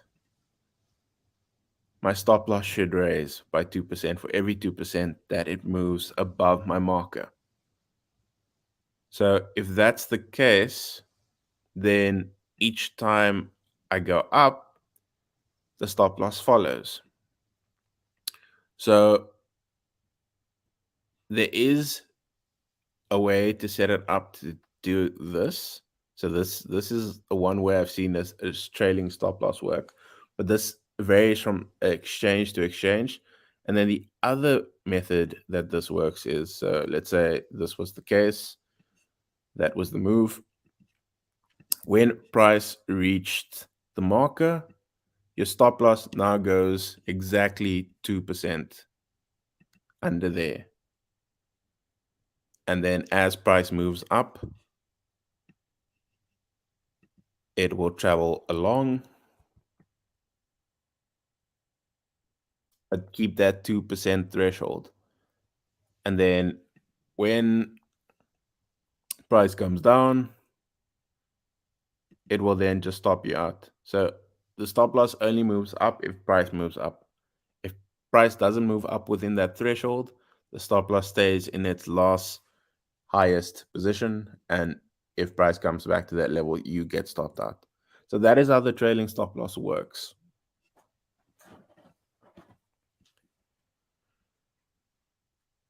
And then the only other advice I can give you there, George, the trailing stop loss won't work in our current market. There's not enough percentage moves to successfully work a stop loss. If you can start getting into trades where the legs up are at least 5% and more, then I think you can start using the trailing stop loss feature, and it should work perfectly fine there, because I think there is a minimum limit percentage that you can set it to track. And unfortunately, I think that is 1%. So you won't be able to go anything lower than 1% on that trailing stop. Any tips on the process on learning how to trade? Peter, the process on learning how to trade starts with you understanding the basics. If you understand the basics, then you need to know how to put the tools together. And once you know how to put the tools together, then it becomes exercise of actually taking trades and seeing how they play out. And I'm not meaning like put in a trade, watch it go up and down in the area, and then close the trade before you get stopped out or before you take profit. You need to have it hit the stop loss, and you need to have it take profit, because you need to know if you're setting your stop loss correctly with enough space for the price to travel. And once you start doing that for at least 50 trades, then you'll start to understand if you're setting your stop losses correctly, if they're too tight, if they need a little bit more space, and whether you're entering at the right time. Those are the two things that you'll find out once you start doing like those 50 trades. The process to learning how to trade better, there's two ways to do it. One is you trade every single day. And I mean like live trades. So trade with $1, trade with $2, and just see what happens. Track your P&L percentages gained in your journal. That will help you understand whether what you're doing is right or wrong. That is the one way, and that is the best way. The second way is to do what the guys are doing on the live trading session. It's hop in with them, set up trades with them, but then you need to explain your trade to people. Explain why you see the things the way you're seeing them. The only reason why I would say I'm a decent trader is because that's how I did it. I didn't do the self practice. I didn't do the self trading as much. I learned to trade accurately by teaching you guys how to trade accurately. That is how I learned. And that is what I taught myself. It's the same thing with Waz. Learn to teach, right? The best learners are the people who are learning. Did I say that correctly? I think that's what Waz said. Yes, you know me well. Not all exchanges have trading stop losses. The exchanges that have these features are CoinW, OKX, Binance, Bybit. I'm not sure about Mexi, and I'm not sure about BingX. I haven't checked those two for trailing stops yet. I can't use on my exchange now. Would love to learn how to enjoy them. Oh, that sucks, bro. Do you use Lux Algo price overlay? Not been going well for me as I thought they would. So, interesting story, Dean, is that I used to be more attached to Lux Algo than Simon was. But Simon uses the other indicator in the Lux Algo package. I was the one that was stuck to the price action order blocks indicator. And I got quite good with them. But after the liquidation of my account, I just came back and I haven't looked at them yet. The basics are what get you. So if you can get horizontal levels, fibs, trend lines, MA and volume, those 5 will give you all the setups that you need. The order blocks are just good to understand where potential areas are that you might have a price reversal. So i.e. solidifying where your exit and entry points are. That's exactly what Lux Algo will be good for.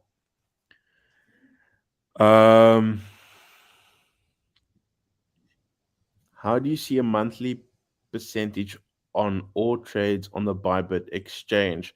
So Desmond, if you log onto your Bybit exchange, you should be able to see the derivatives platform, so USDT perpetuals, and at the bottom section, right? So let's say the bottom where my stock RSI is, right? You would see your order section. So in that section, there should be a tab with history. The history tab will show you the previous trades you've taken, and then there's also an option to see total P&L on trades. You click on that, you should see the P&L for all the trades that you've done. I don't know if there's an option to see the total P&L or profit made in that section. But if you go to the assets section of your account, it will tell you the total percentage of P&L that you're up there in the asset overview page. Marcus, but it sounds not fair, and it also didn't expect us from Run. But it's not important what I think when it's okay for you and the other party, but sad and unworthy in my humble opinion. So actually, a lot of people don't know this, but I had no interactions with Run. I worked only under school. School people don't report to Run. We work under Tom. So it's a different story. So would have been interesting working under Run. I think I've only had like 3 interactions work-wise with Run, and that was just for approval on videos for Sniper School and Crypto School. But on that, no, I haven't really worked with Run in terms of day-to-day working at Banter. But like I'm saying, there's no bad guys here. It's just that at the time they felt that the company didn't quite need my role, and that's all good and well. I mean, Science doing a good job. David's doing a good job here. So if they're running it, then it means that there's some truth to what they're saying, right? Sheldon talked about trailing stop losses in Sniper School. He did for a bit, but I don't recall when this was. D, what happens if it starts going down? Are you talking about the trailing stop? So if the trailing stop has moved up with your price, if price comes down to the area where the trailing stop was placed now, you get stopped out in profit. But if price didn't hit that threshold to start moving the trailing stop up, you'll get stopped out at the original stop loss area, which is negative, right? So that's the only downfall of the trailing stop. Trailing stop loss will only move up once it's past the threshold of price action that you have set to. So you could, like I was saying, the minimum is 1%, and then you can set the gain percentage as high as you want.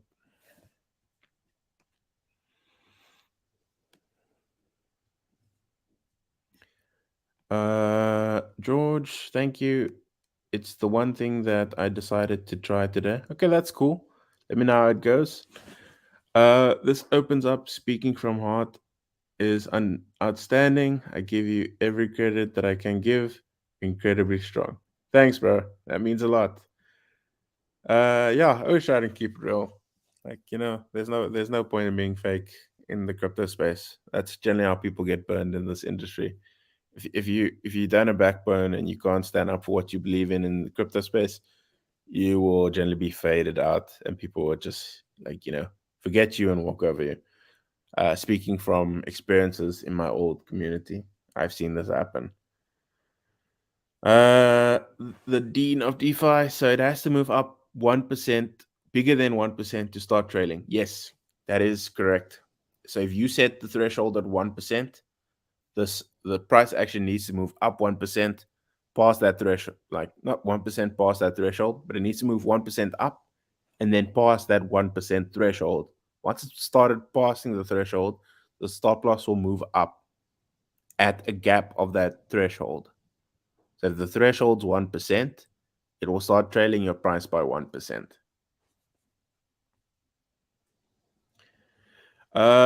Luba, how many coins are you trading? I know about BNB regularly. So, funny story, I haven't actually looked at BNB since I was on the lives with Dylan. No, I lie. Actually, there was a BNB trade 2 weeks ago that I took with him. But that was just a really short BNB short that I was in. Right now, I'm in a Sol trade. I took a Doge trade yesterday. I got stopped out, unfortunately, with the Doge trade. There wasn't enough market movement. I took a Phantom trade with Chaos and the guys. Phantom long, but I got stopped out of that one as well. My stop loss was too tight. Oh, yeah, that's a good example. See, even I get stopped out. I can show you this chart, but the Phantom chart was actually a really good trade. So coming to the Phantom chart, this was the trade. We entered here. Waz was a degen and went 73x leverage on the specific level and laddered his way down, but no one could predict this massive move down. So I got stopped out. I don't know about the others, but as you can see, the price went to our TP and higher.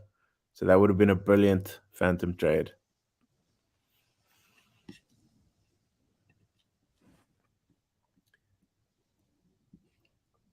Guys, unfortunately, I have to be on my way. It was amazing hanging with you guys and the presenters, 24 hours class. Cool, Al. That's definitely good that you were here, man. I hope you learned a lot of things that will help you get on your trading journey. I know that was something that you're struggling with, but stick around, man. The $10 challenge will definitely help you a lot. George, that's what I'm trying to do. It makes me more committed to sharing my charts and talk about them. Oh, definitely. Like you did really well earlier. Quite proud in the way that you handled yourself in the American mod session. A lot of you guys, you did well for your first time. Additional tool, thanks, mate. Felicia, good morning, everyone. Yeah, Felicia, welcome. We're about to wrap up though. I'm just busy ending it off for everyone. But it's his company and he is the CEO. Yeah, I hear what you're saying, Marcus. Run is the head of the company, but Tom is the CEO of school or the principal. So school's his department. D, I have one for you. Cow asks God, what is the name of the baby cow? God answers, a calf. Cow says, God, God, God, ask me why I'm so tired after giving birth. God asks why. Cow laughs and says, because I am decaffeinated.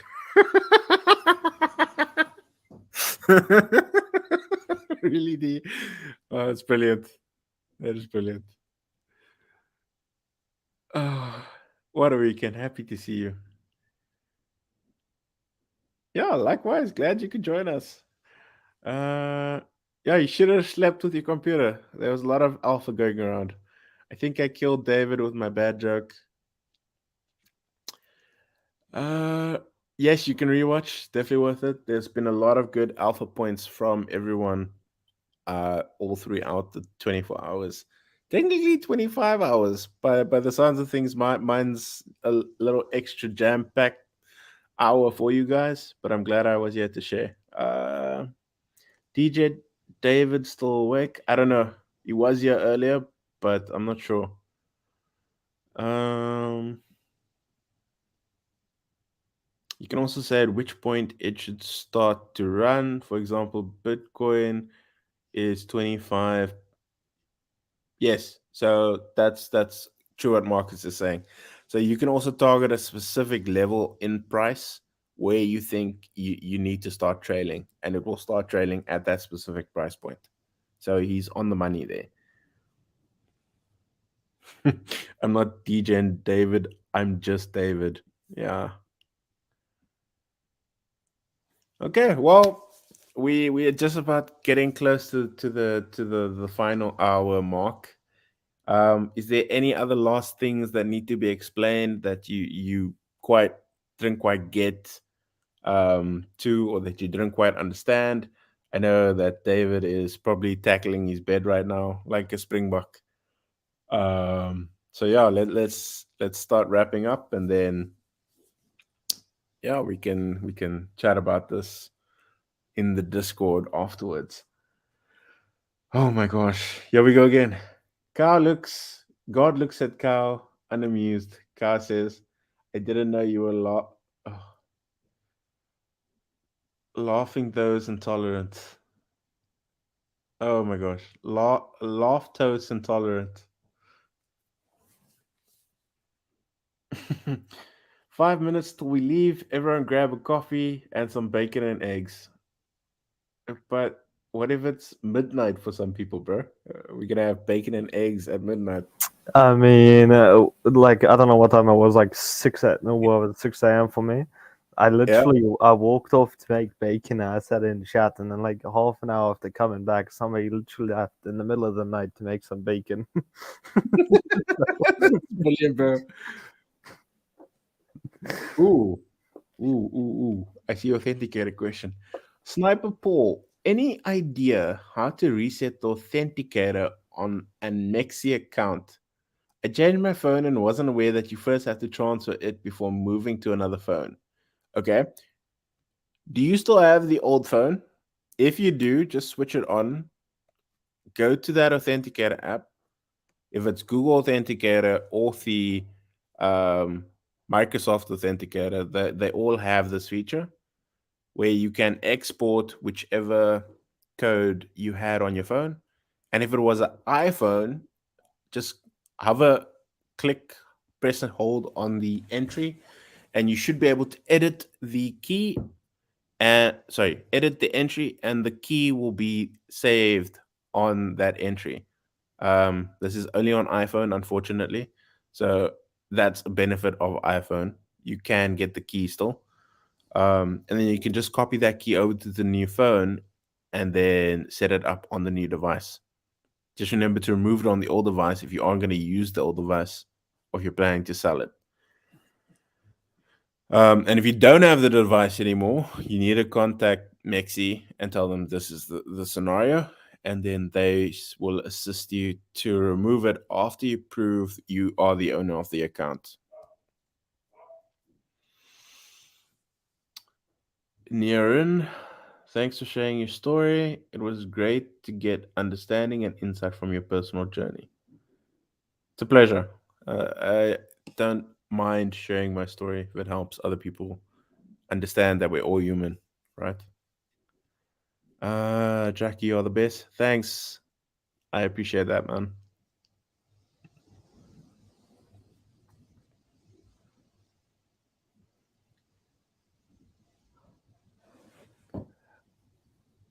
Is Bing X better than Mexi? I wouldn't know. You need to ask someone who uses both those exchanges, my man. Personally, I think Mexi is a little bit better than Bing X. Bing X gives me some sketchy vibes. I don't really trust them after the hack, considering that some sketchy stuff was going on with their people in our Discord just before the hack. But then again, we don't know if those people are legit. So that's the great thing. That will be great. Lost 95% in the last bull market. Steve, bro, when this bull market comes, you just need to be accurate with 10%. That 10% you'll be able to blow up and get your 95% back.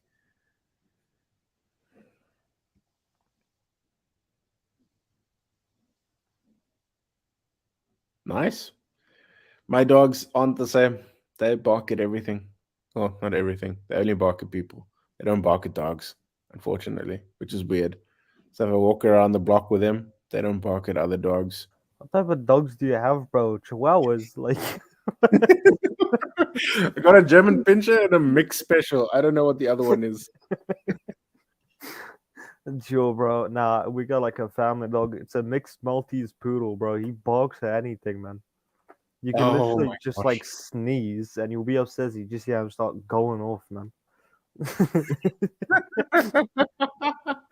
Oh my gosh. Oh, that's brilliant, bro. We are approaching like 30 seconds till we've officially done 25 hours. You're counting your fingers there, bro. Now I'm looking at the recording thing at the top. There you go. Officially 25 hours. Nice. Cool. Banter Bubbly says, David, thank you for keeping us going. At least it's a little bit shorter for you than last time, right? It was actually like 3 hours longer. It was 2 or 3 hours longer than last time, but thank you, Banter Bubbly. Oh, always the case, bro. Always the case. Cool, peeps. Well, I think let's wrap up there. David is smelling the bed already. The bacon is already tucked in, waiting for him. And I think his coffee is depleted because he's decaffeinated. Nah, That's bro. brilliant. That's brilliant. Have a lovely weekend, everyone, and enjoy the rugby. Let's see who wins it. Oh yeah, that's nice. Eh? South Africa won against France. What was it, last week? Yes. Yes. Very, very close game. Yeah, it was 1 point off, but hey, we still won. Mm-hmm. It's Shauno. Hey. Jaki, legends, David, legends. You guys are awesome. Likewise, man. There's a lot of alpha to go watch. Absolutely. There's a few sections I'll be rewatching, particularly those I missed when I was sleeping, because unlike some, I did get a little bit of sleep through the beginning part of the session. It's your lucky. But it is, yeah, 11 p.m. So I've been hanging around since 8 a.m. this morning. So 15 hours. I've caught the last 15 hours. So I don't envy you guys. No, I wanted to pop on. There's quite a few of the guys that wanted to be here and couldn't because they have family commitments and that sort of thing. So, it's kind of customary in these that we hop on with the last host and give a good farewell, Right. And thanks for taking us home, Jaki. That's awesome. All good, brother, man. And thanks for getting us through, David. You're incredible. Definitely, bro. Like I say, this job, I don't envy you, bro. 24 hours. Hey, bro, it's fun. At least I get people that actually get knowledge. Eh? Should have seen the comments. Okay. People are loving it. So Luba has asked, I'll be going for another 24 hours. Not. Hang on, there's a great movie line. What do we ask death when it knocks on the door? Or what do we say? Not today. We're not doing 24 hours today, but we are Chris, the Dawn Charter. He's going to be away this week, but he does a Monday session looking for trades and stuff on the Discord. And he's taking this week off, first time in about 6 years. And he's the one who organizes this 24-hour every month. And the plan is we're going to have one every single month. So we'll have new presenters, new topics. Some of the topics, the most important ones, risk management, and that sort of thing, we will redo because they're necessary, and we get new viewers and new people all the time. I'll be redoing the margin trading one.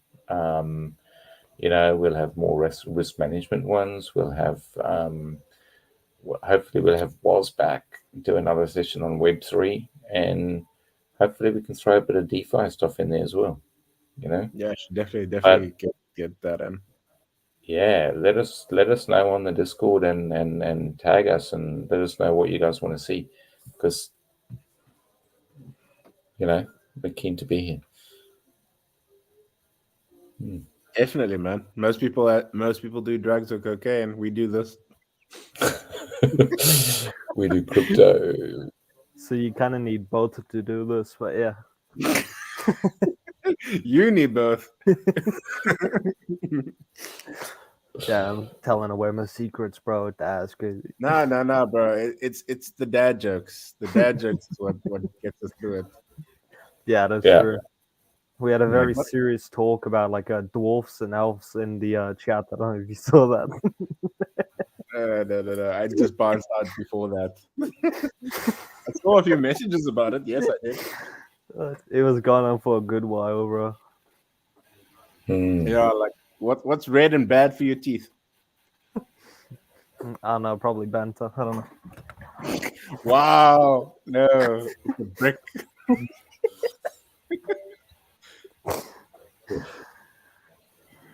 Cool, peeps. Enjoy your weekends. All right. Awesome, guys. So awesome. Yeah. Sean, you're welcome to leave one of your credit cards, your crypto cards here with me. I'll keep it safe for you in South Africa. I don't trust the South African mail. I have to bring it personally, and then you. And then I don't trust the mail either. Like there's a couple of people that have promised me a braai when I come visit, so I'll have to get through those first. Yeah, add another one to that list, bro. Like you know, all around Cape Town. Yeah, well, I have to come to Cape Town. You know, my nephew's there, and my brother's there. One of my brothers is there. So, and I do love Cape Town. I was born in Cape Town, in Wynberg, at the Wynberg Hospital. Nice. So, yeah, it's hometown for me. I love it. I moved away when I was very, very small, but I did move back there, and I lived there for the last 2 years before I left South Africa. I left South Africa in 1997, and I lived in Claremont in 96, 97 before I left. So, yeah, awesome spot. Definitely. Nice vibey. Yeah. So, very cool. Awesome, everyone. Anyway, I couldn't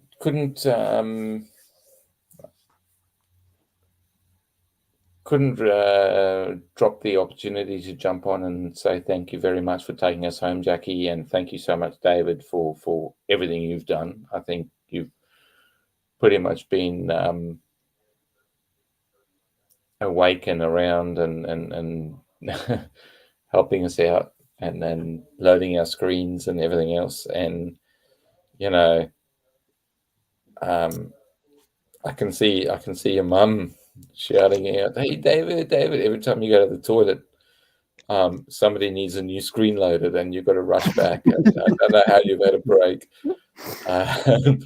in the last 24 hours, dude. But you've rocked it. That's awesome. Thank you very much, Roy.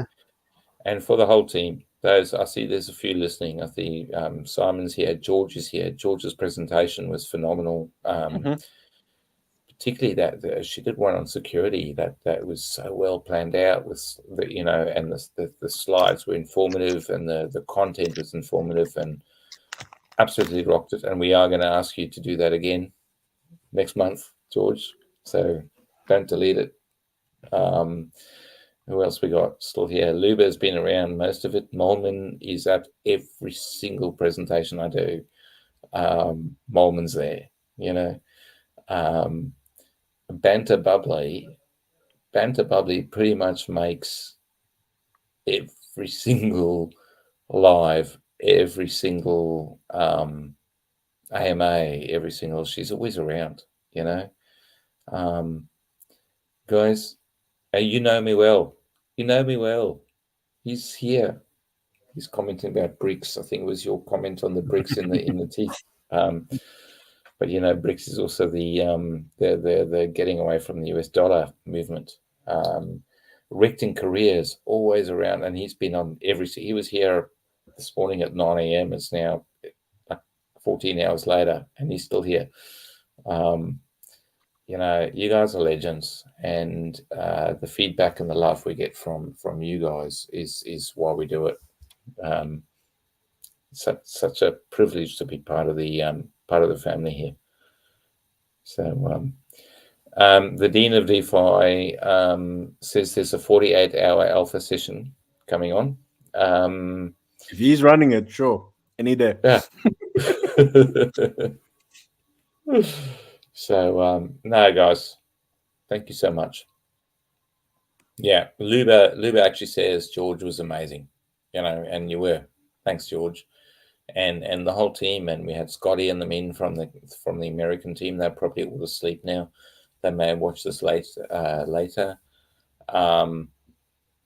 Yeah, that basic session was good, really good. Yeah, absolutely. You know, going back to the basics, the fib lines, the trends that will, you know, everything. Yeah.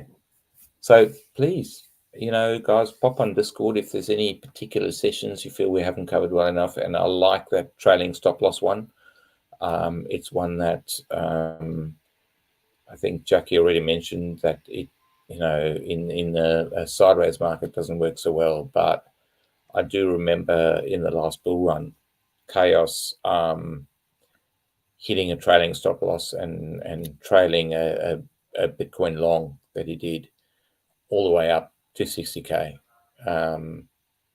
and just moving up, you know, and yeah, it can be very powerful in a trending market. Not as useful right now. But the time's coming, you know, and why not start playing with it? If you're using small time frame charts, 1 minute, 5 minute, why not start playing with it and learning how to use those tools, you know? So yeah, and that's why we're here. Snipe those entries, learn that risk management, and yeah, let it all go. Steve says thanks. See you all. Okay, I'm out. Bye. All right, guys. Yeah, I'm gonna log off. 11 Night, p.m. David. here. Have a good one, guys. David, you get some sleep and some rest. Thank you, you too. I'm actually on Sunday again. I've got my normal Q&A on the Discord. Please come and join me, guys. If you still have questions, I might have had time to play around with that trailing stop loss and stuff. But come join us on Discord. I've got my normal Q&A. It's about 8 a.m. GMT on a Sunday on Discord. And we'll see you guys there. Sweet.